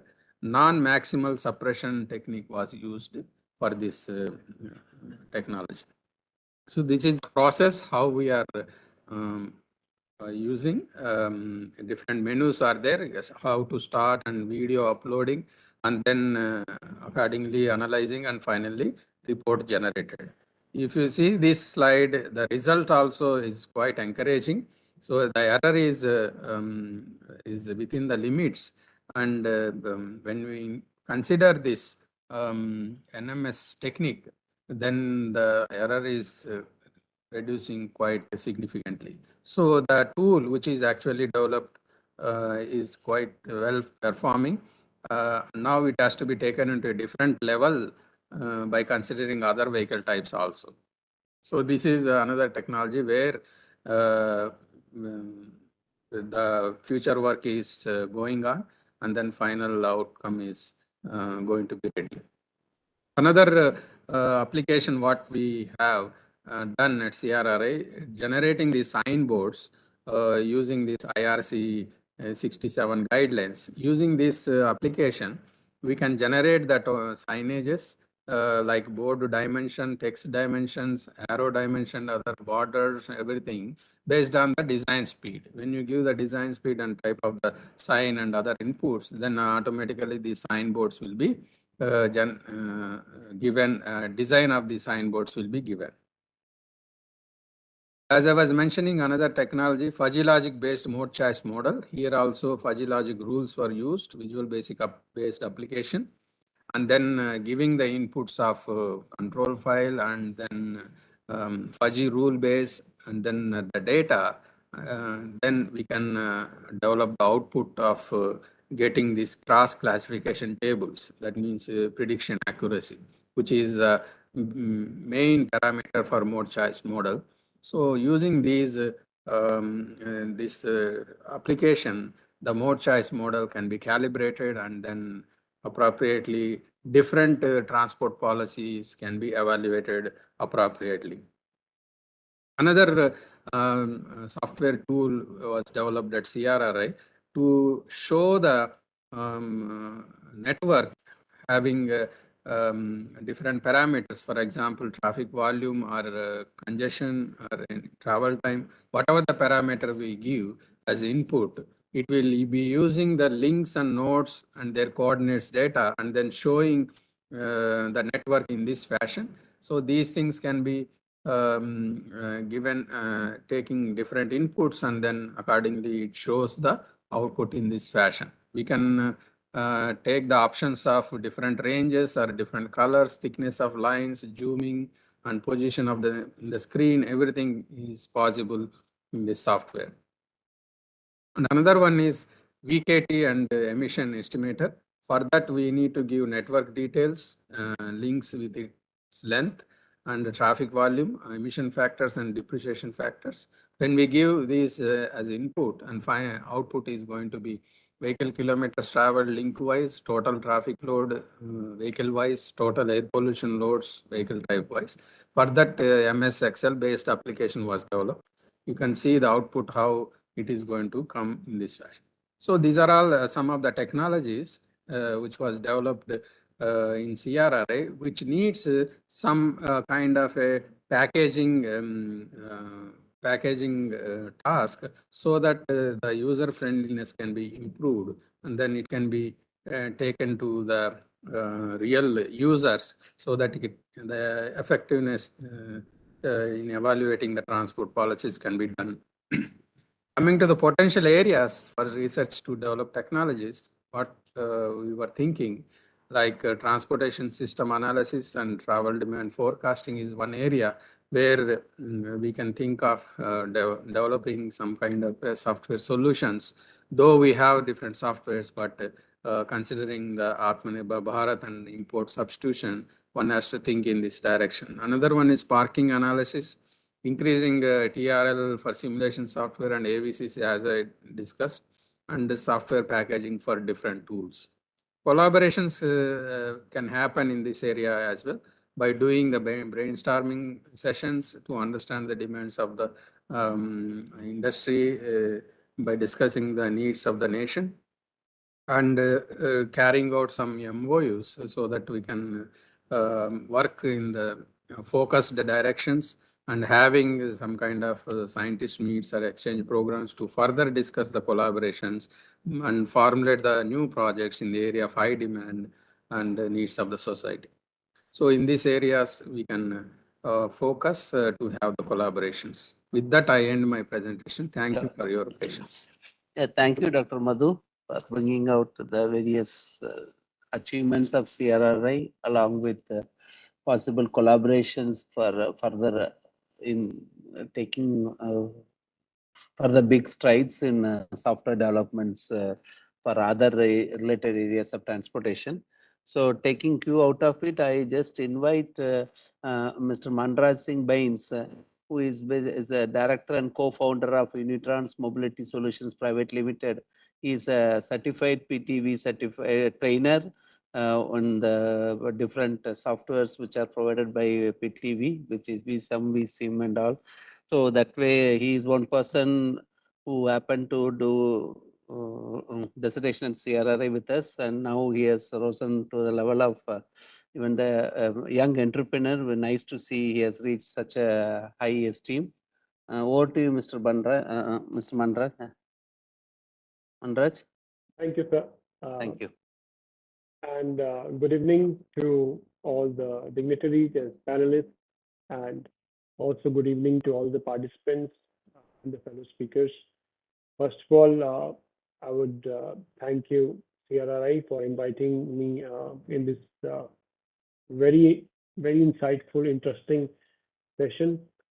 And after listening to so many speakers talk about the various gaps in the research and industry, and also highlighting many issues, where research can be done and collaboration can be done. It feels very good. It feels like we are moving in a much better direction. And also, I would like to congratulate and frankly very impressed by the presentation and the work which Dr. Madhu has just shown to us regarding the various aspects in which softwares can be applied to improve or build more confidence in our decision making. And definitely as I have now more than 10 years of experience in working with so many projects where we have done modeling using multiple softwares, which also Dr. Madhu was pointing out. Various efforts have been done to calibrate them to local conditions. Some have been successful and some have still reaching those levels.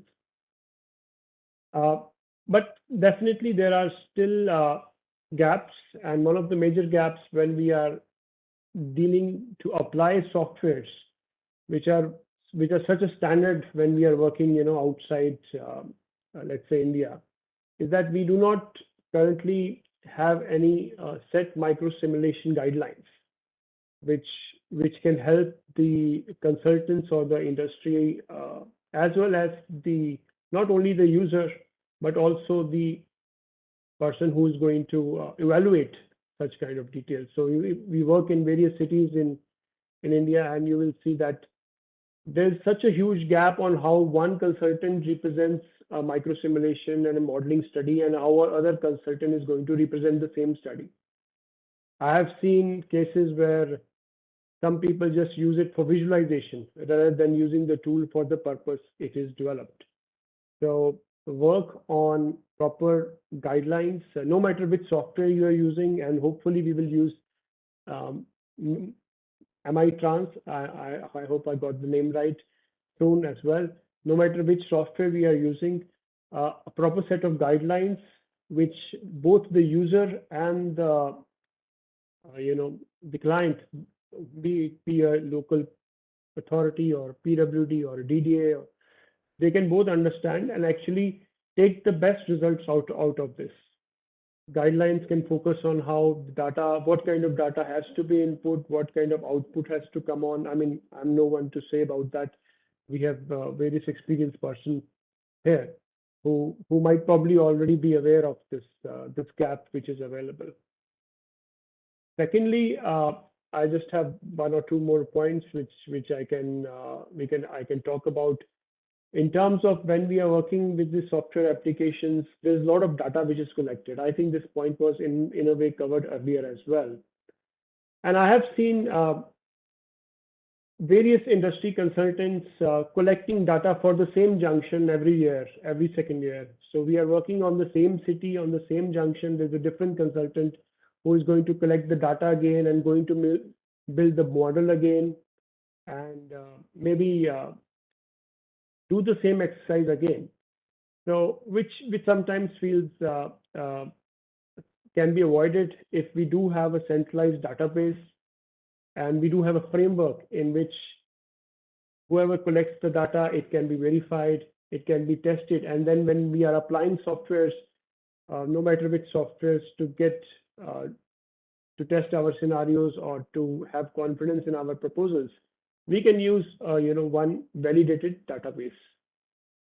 And lastly, again, a point which was actually mentioned earlier is that some application or some kind of framework is very urgently required to have a follow-up study on whatever kind of recommendations which come out of either our studies or software applications.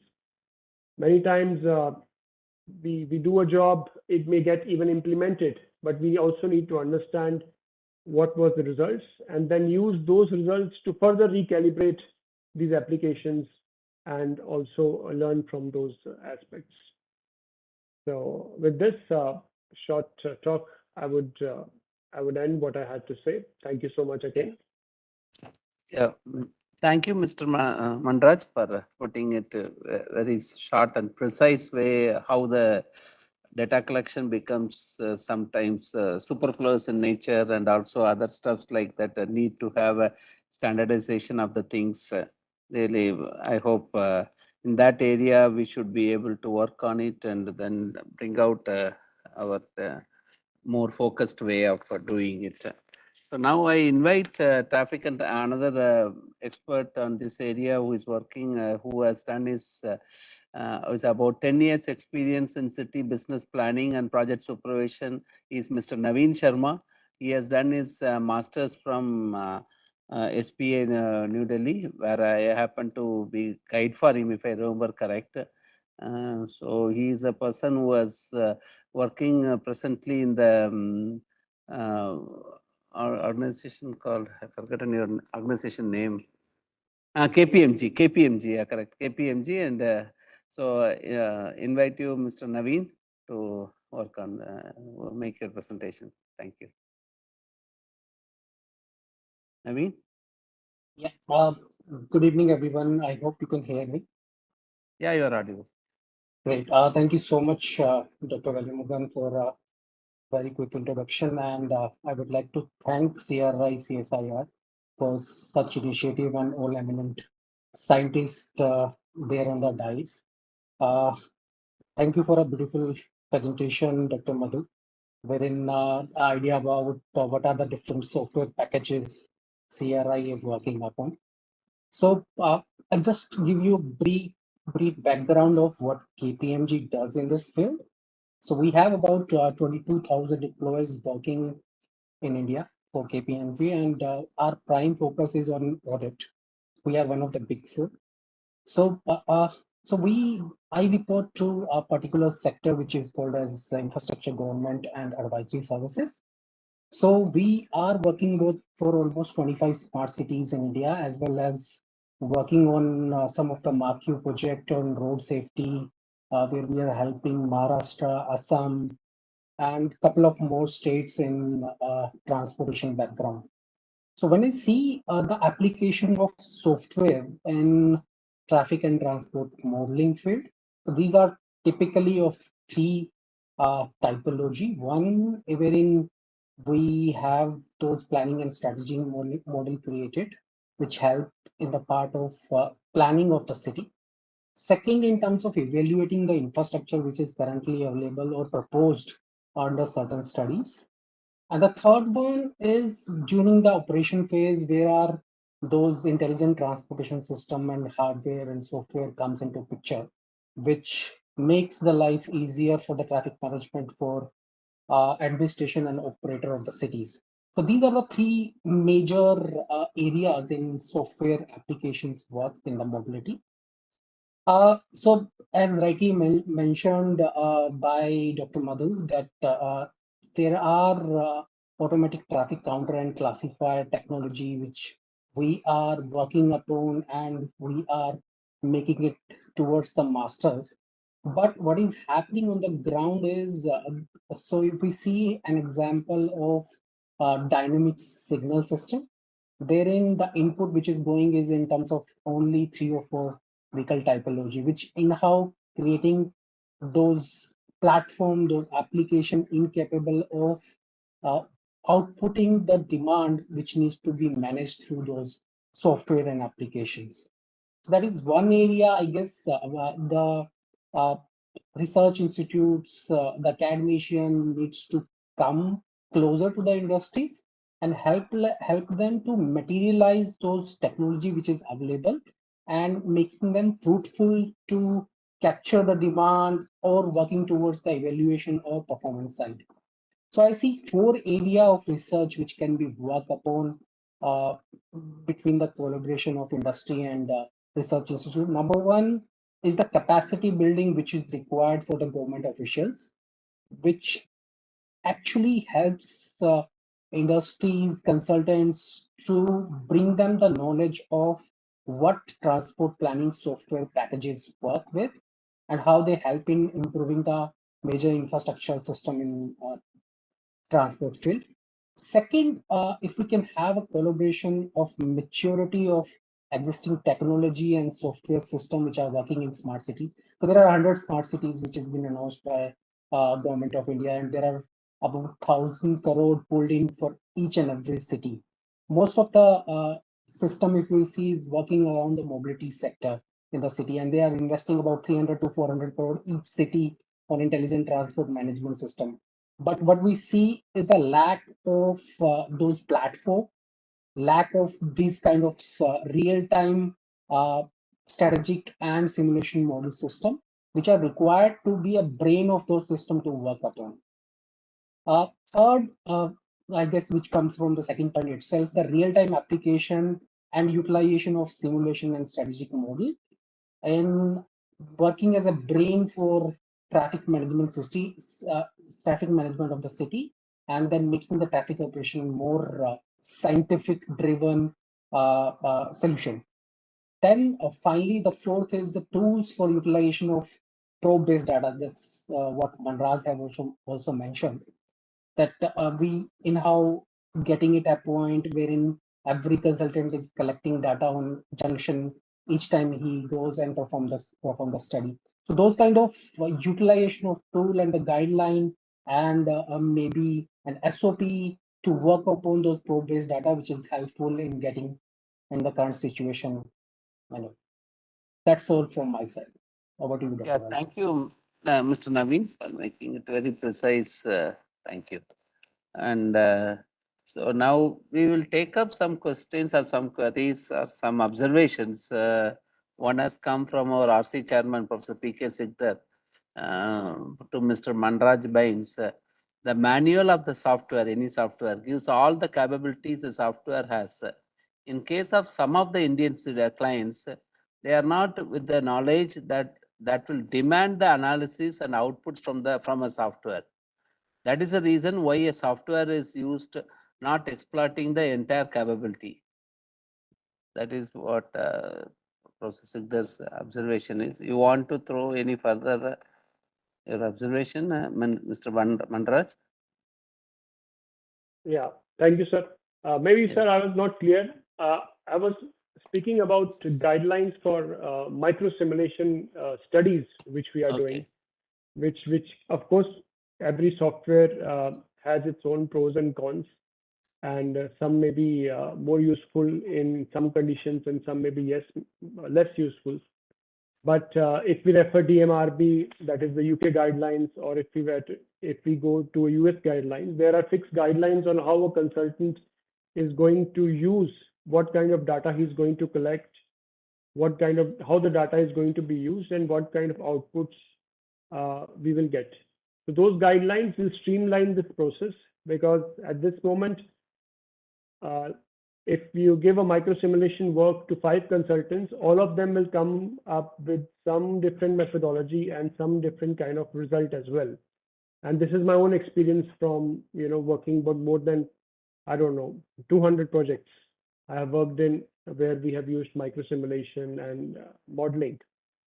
And regarding Indian clients not having the knowledge, I think that is what point has been discussed. I think in the last 3 hours, a lot of capacity building, sir, is required, because the true capability and the true let's say, benefit to the users, and we are the users, we are the one who are going to travel on the road along with so many of our other people, then only if the capability is built, they can understand the uses of this, and then ultimately the planning can be improved and we can see better results on the field.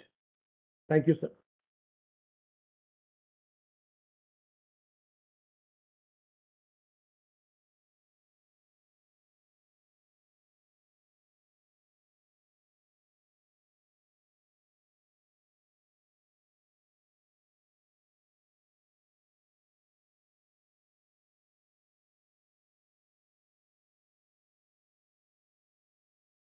Yeah, sorry. So ATCC is very much important because entire ITS is banking on that. Because if you are getting the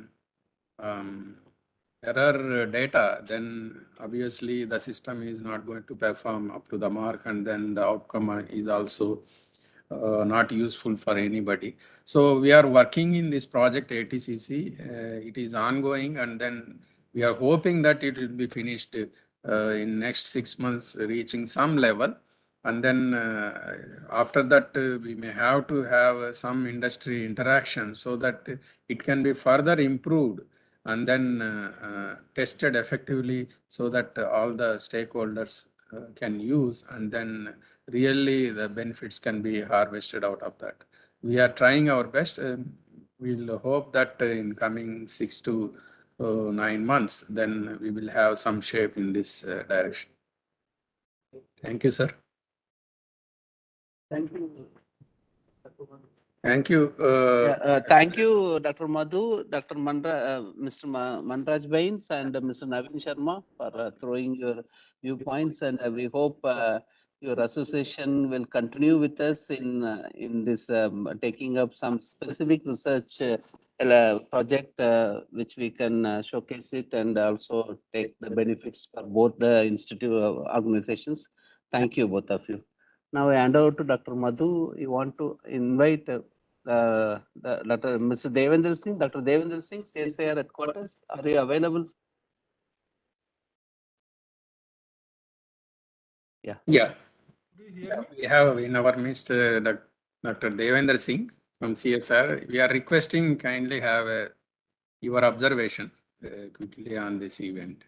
Yeah, could you hear me? Yeah. Yeah. Okay, thank you. Thank you everyone for a nice, Voice is slightly feeble, sir. Yeah, what about now, sir? Now it's fine. Now it's fine, yeah. Okay. So thank you everyone having a very fruitful event, and I'm very delighted to going through the full I could not listen to all the speakers, but I certainly the last part I listened. So I'm delighted that the full event has covered all aspect of the mobility, starting from the city mobility and safety aspect, then intelligent system aspect, then environmental aspect, then the software part of it. So most of aspect of the mobility with respect to the safety, smart and sustainability has been captured by all the eminent speakers, expert from R&D setup and the industry participant, and speakers from the industry. And I hope that this event will provide an opportunity to capture some of the technology which industry might be interested, and some of the industry's point of opinion which we as a R&D setup or research scientist will take up their concerns, suggestions, and try to work out on some of the technology or process or know-hows which later on be transferred to the industry. And I really thankful to the CI themes theme director and the director CRRI and the event coordinator Dr. Irampalli Madhu, who has nicely organized and put a lot of effort in organizing this event. So that is all from my side, and I thank you all the participants showing interest in this event and all the industry participants who has attended this event. That's also from my side. Yeah, thank you, Dr. Devendra. Thank you. So we are coming to the last session of the day, panel discussion on safe, smart, and sustainable mobility, requirement, research, and implementation. So on this topic, our RC chairman is going to moderate this session. I will hand over to Professor P.K. Sikdar to moderate this session. Thank you, Dr. Madhu.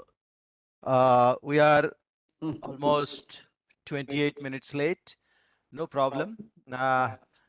So we have half an hour as indicated in this, and we have 7 members in the panel. So I suggest something like 3 minutes for each of them. And I will ask to everyone the same question.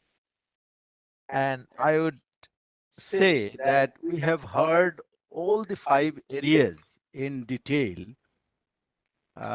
since 2 o'clock onwards: city mobility, road safety, intelligent transport system, environment, as well as software related developments required. Now, I would like to ask question one by one to each of these panelists. And I start with Dr. Velmurugan. And as I said, you have 3 minutes. Okay. And in 3 minutes, would you like to suggest at least 3, if possible, more research areas in road safety? What do you consider that is the burning requirement of research in road safety, so that we pinpoint those and work on further? So please. Thank you, sir. So, yeah, considering this issue of 150,000 deaths happening every year, I would say to address this in a meaningful manner, the research has to be focused on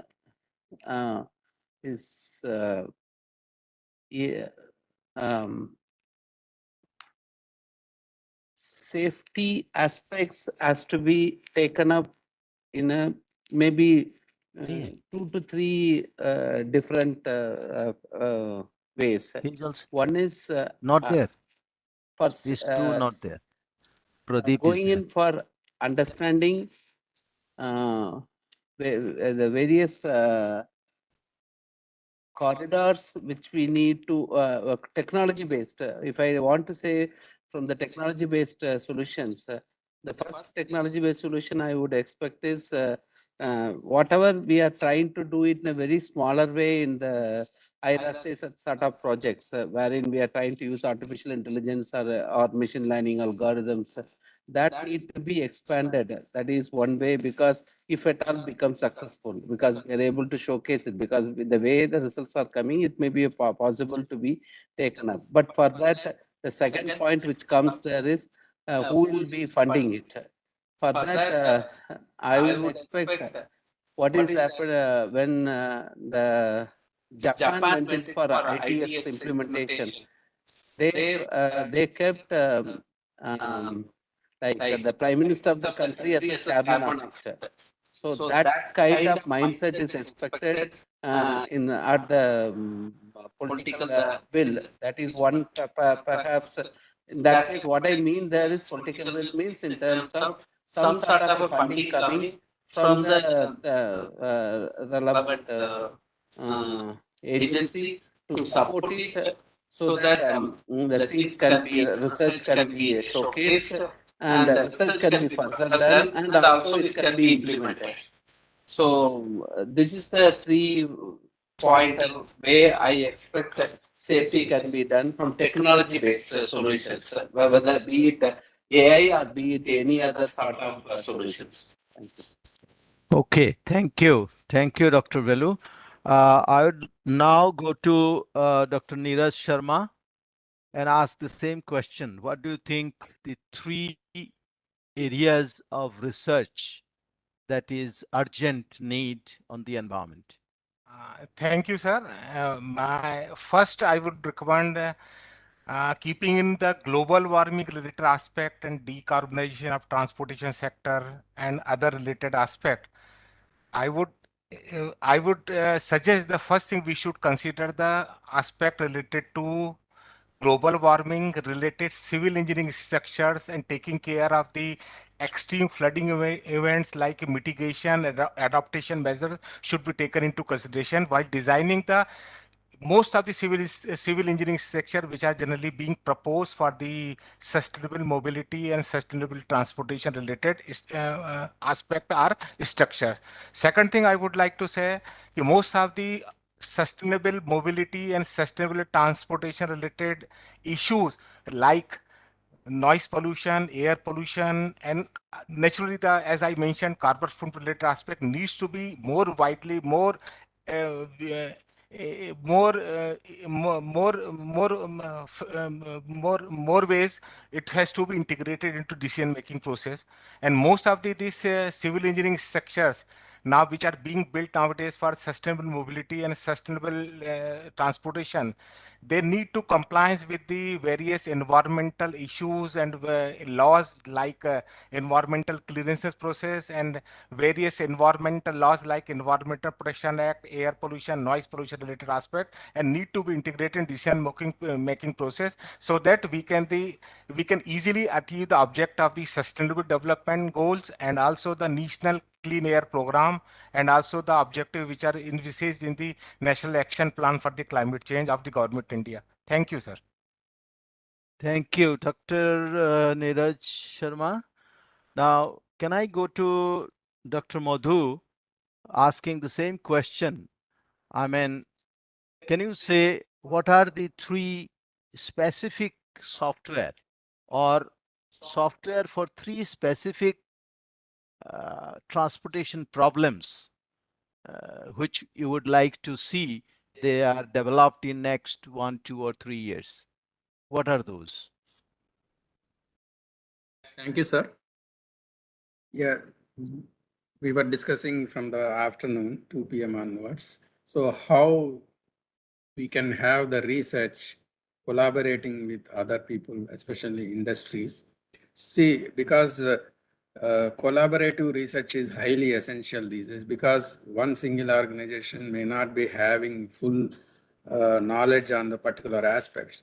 When you pool the minds who have worked in that particular field and when they come together, then you will be able to build a very good product that can be useful for the problem solving and the targeted outcomes. So I'm in more favor that we should have the collaborative research. As in CRRI, we have expertise in some aspects. We may not be fully expertise in, especially the software point of view, software development point of view. There are some aspects which require the skills from other professionals or other part of the industry. So at this point of time, collaborative research is highly required. And when we are doing implementation aspects also is very much essentially to be considered while developing these kind of software applications.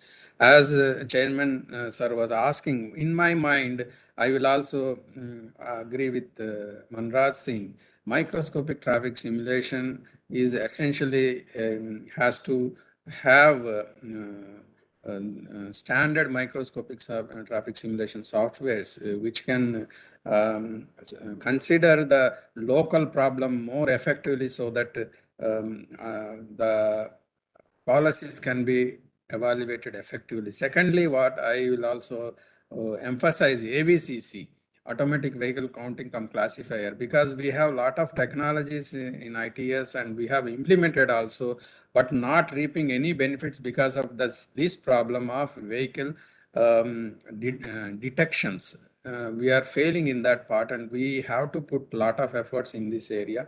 AVCC is essentially and very badly required for our conditions and to work more effectively in ITS areas. Thirdly, I will emphasize travel demand softwares, which are very cumbersome in nature. We need to think simplifying these softwares in terms of inputs or modeling and understanding the outputs also. In these three areas, I think we should focus in coming days, and then we should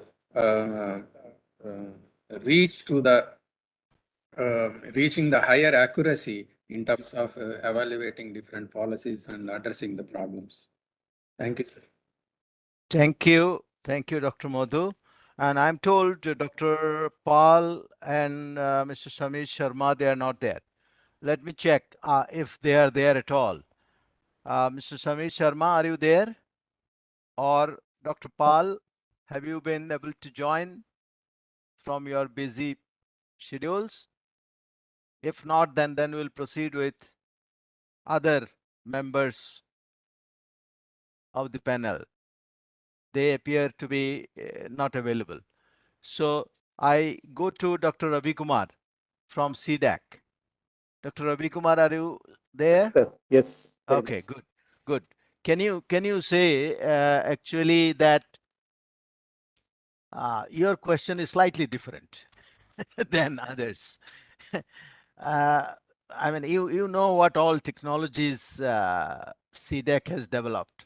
So can you pinpoint 3 technologies of CDAC which will make a big difference in our Indian environment, kind of need, urgent need, or kind of going to have a lot of societal benefits out of those technologies? Can you identify 3 such technologies of CDAC which you want to see implemented? Yes, sir. If you ask me CDAC, then no, there are too many things. I'll be specific on the ITS. Because Okay, we are please, supercomputing please. stakeholder. Yeah. Yes, yes, please. On We the are referring ITS, to yeah. transport only, and therefore Yes, ITS. Yeah, yeah. that's right. On ITS, the adaptive signaling system is one of our contribution. The cost that was specifically developed specifically considering the Indian road conditions, that is, driver behavior, road infrastructure, and the lane changing kind of thing. So that is one of the major outcome of CDAC research. Another thing is we have developed pedestrian, differently able friendly pedestrian signal controller.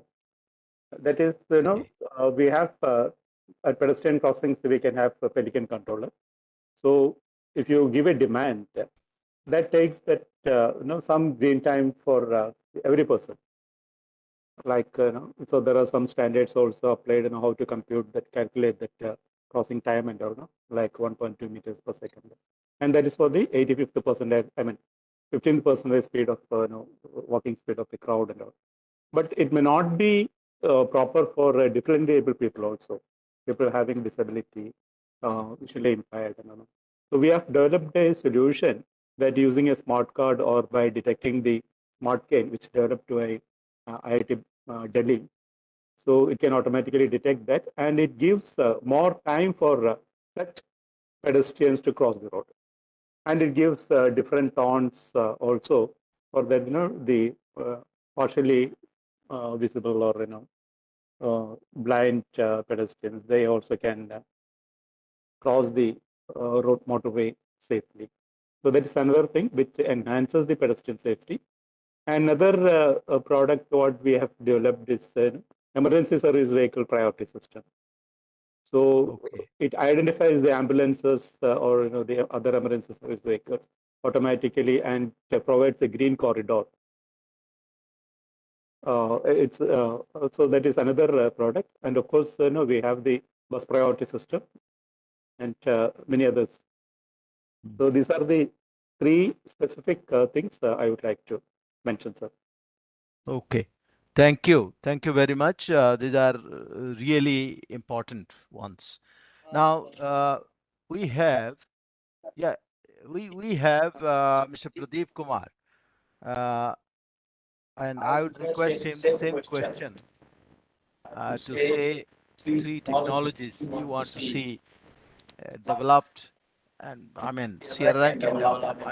You can tell about the CRI's capability also on those 3, what you are going to suggest. Thank you very much, sir, for this opportunity. And I was very glad to hear the response from the industry partners.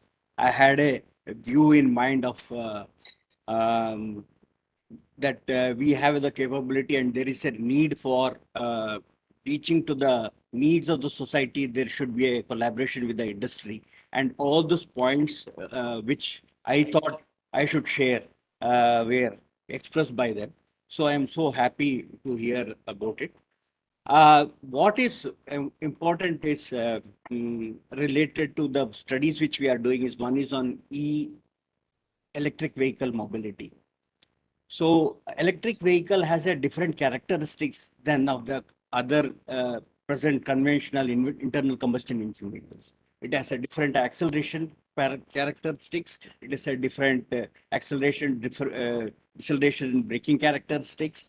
Then it has a different battery requirement, battery capacity, and all this is not the strength of the characteristics understanding is the strength of CRRI, but to communicate to the industry that these things are to be addressed to, and this will be the requirement for which there should be a focus on working on this area, electric mobility. Second is very happy to hear about the technology developed for that simulation related to the various softwares based on lane changing and car following and other aspects. So this also for effectively putting it into the hands of the decision makers, there should be a collaboration with industry in order to facilitate with the proper packaging so that a reliable decision making and which can be agreed upon, which is acceptable to the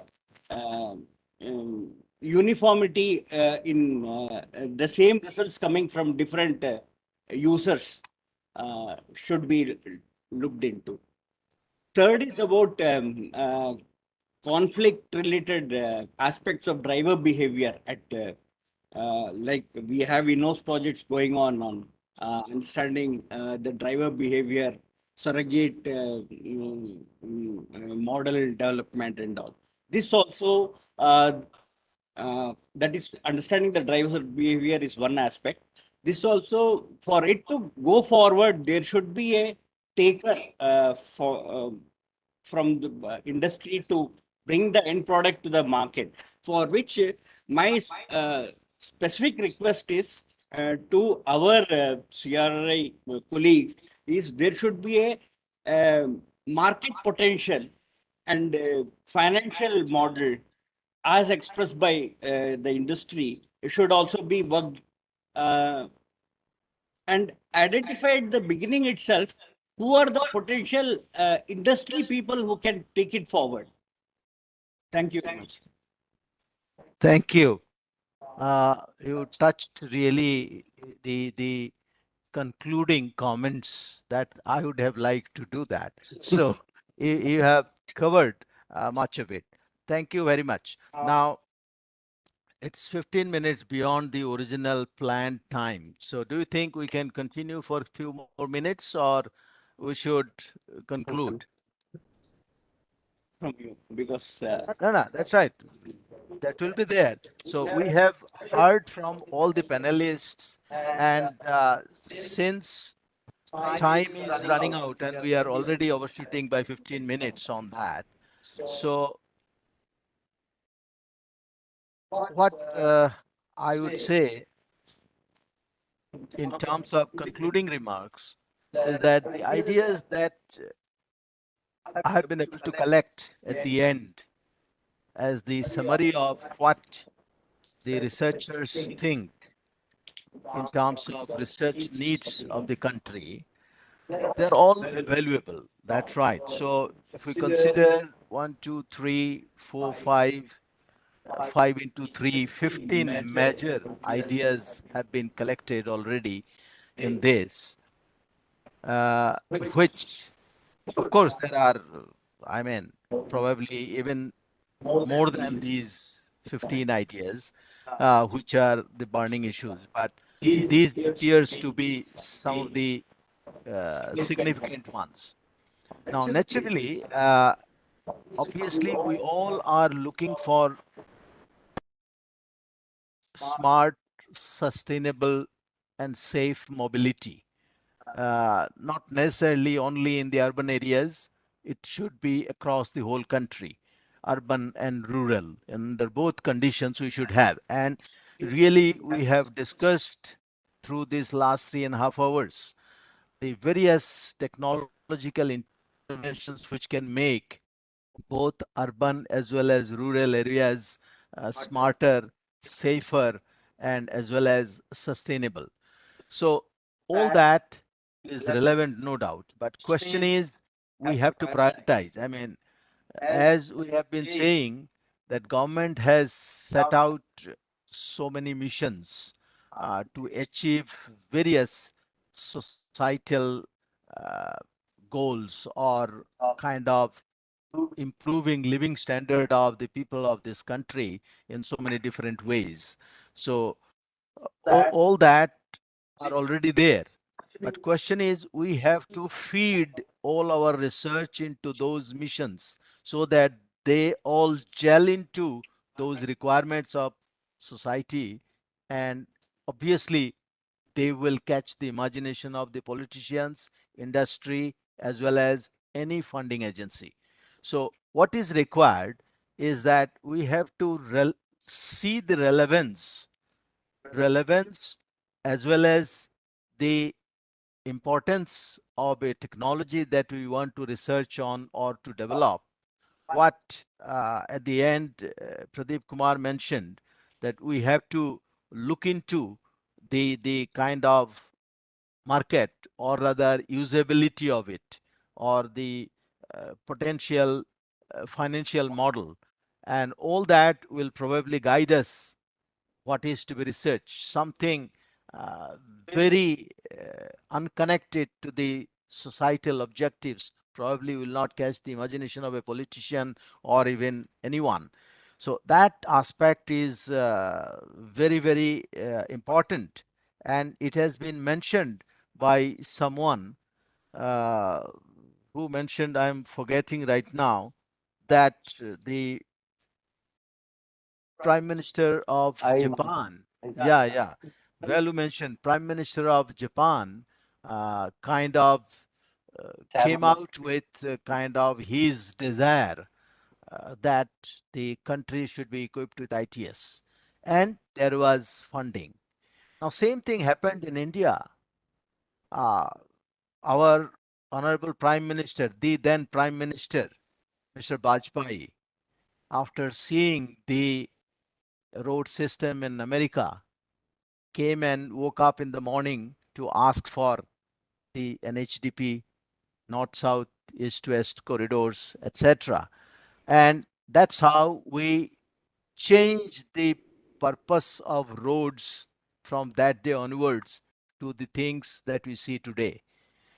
We never imagined that roads can be high speed roads like this. We were happy with the 60-kilometer speed maximum. If you go beyond that, you will find yourself in the ditch. So that was the kind of road we had at that point in time. So today, the scenario has completely changed because of the vision of the Prime Minister. And that's what is replicated from the Prime Minister of Japan, who asked for ITS. Similar is the thing required maybe from the present Prime Minister or whoever, President, asking for two things. The ITS, obviously, the technology. It's not only the ITS. I mean, we should talk about the technology in every front. Technology assisted developments are required, and which should serve the kind of lifestyle as well as living standard of people. Research which supports or tries to improve the kind of condition, living standard and condition of people, that will always win. I mean, that's a firm belief of lots of people. I mean, there will be takers. There will be takers. It's not that it will go waste. If we can develop something which will serve the humanity. Well, we can go on discussing all these, so we have to stop somewhere. So I would like to say that we had a very fruitful discussion throughout this half-day sessions covering all the aspects of this safe, sustainable, and smart mobility concepts that we discussed in 5 different themes, and all of them were very good. All the presentations were excellent, and interventions from the industry partners or industry leaders, they were also very good and excellent. Now, we would like to collaborate with many of these industry partners, and probably certain research proposals will be developed, or rather, of course, to develop those research proposals, interactions will have to be developed. So I hope in coming month, 2 months, 3 months, CRI scientists will be able to interact with all the potential kind of industry partners and discuss and develop certain research ideas and proposals, so that those can be taken up with some kind of funding, either through the government or through industry. And that's the way we have to try updating or upgrading our technologies in the country. Well, thank you very much, all of you, those who are from industry as well as other participants from various walks of life or different academic institutions. And I thank the CRI colleagues for contributing enormously to this event. Thank you very much. Thank you. Thank you, sir. So we are so much grateful that you have participated in this event. And as a token of appreciation, we want to give some memento. Well, okay. Thank you very much. Thank you.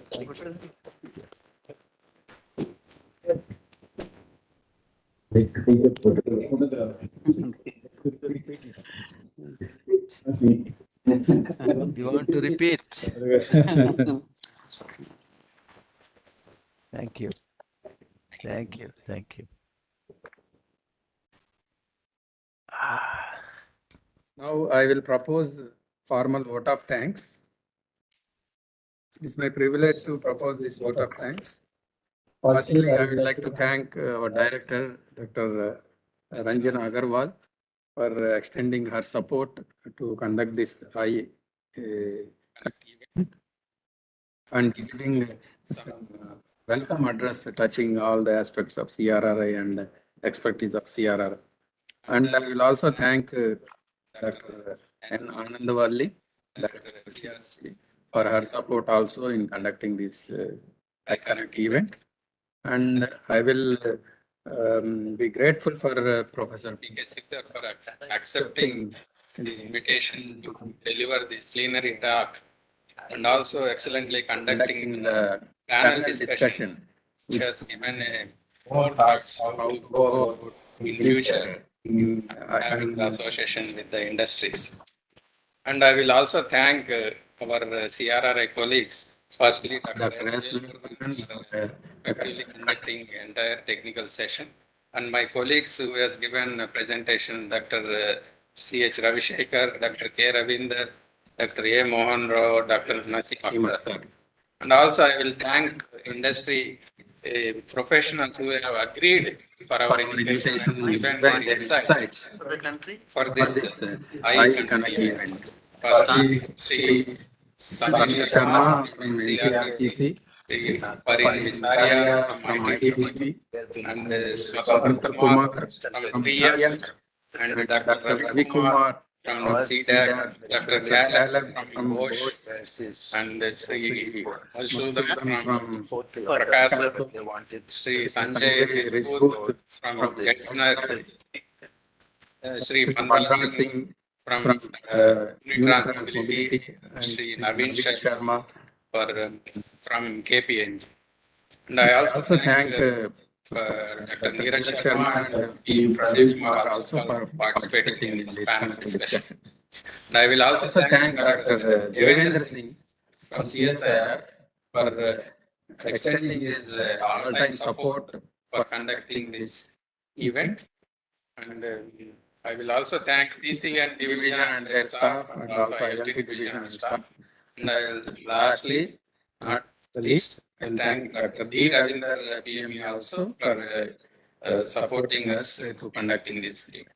With this, I will thank all the audience also who have participated, who have interacted through questions. And if there is any further question, you can always contact us. And we hope that this event is going to pave the way for the collaborative research in future, and we will hope taking up good research projects for betterment of our society. So I thank you once again, everybody, participating in this iConnect event. And I also thank NFDC team for hosting this event and supporting us. Thank you so much. Have a nice day. Thank you, sir. Thank you. Thank you so much. We quit now. Signing off.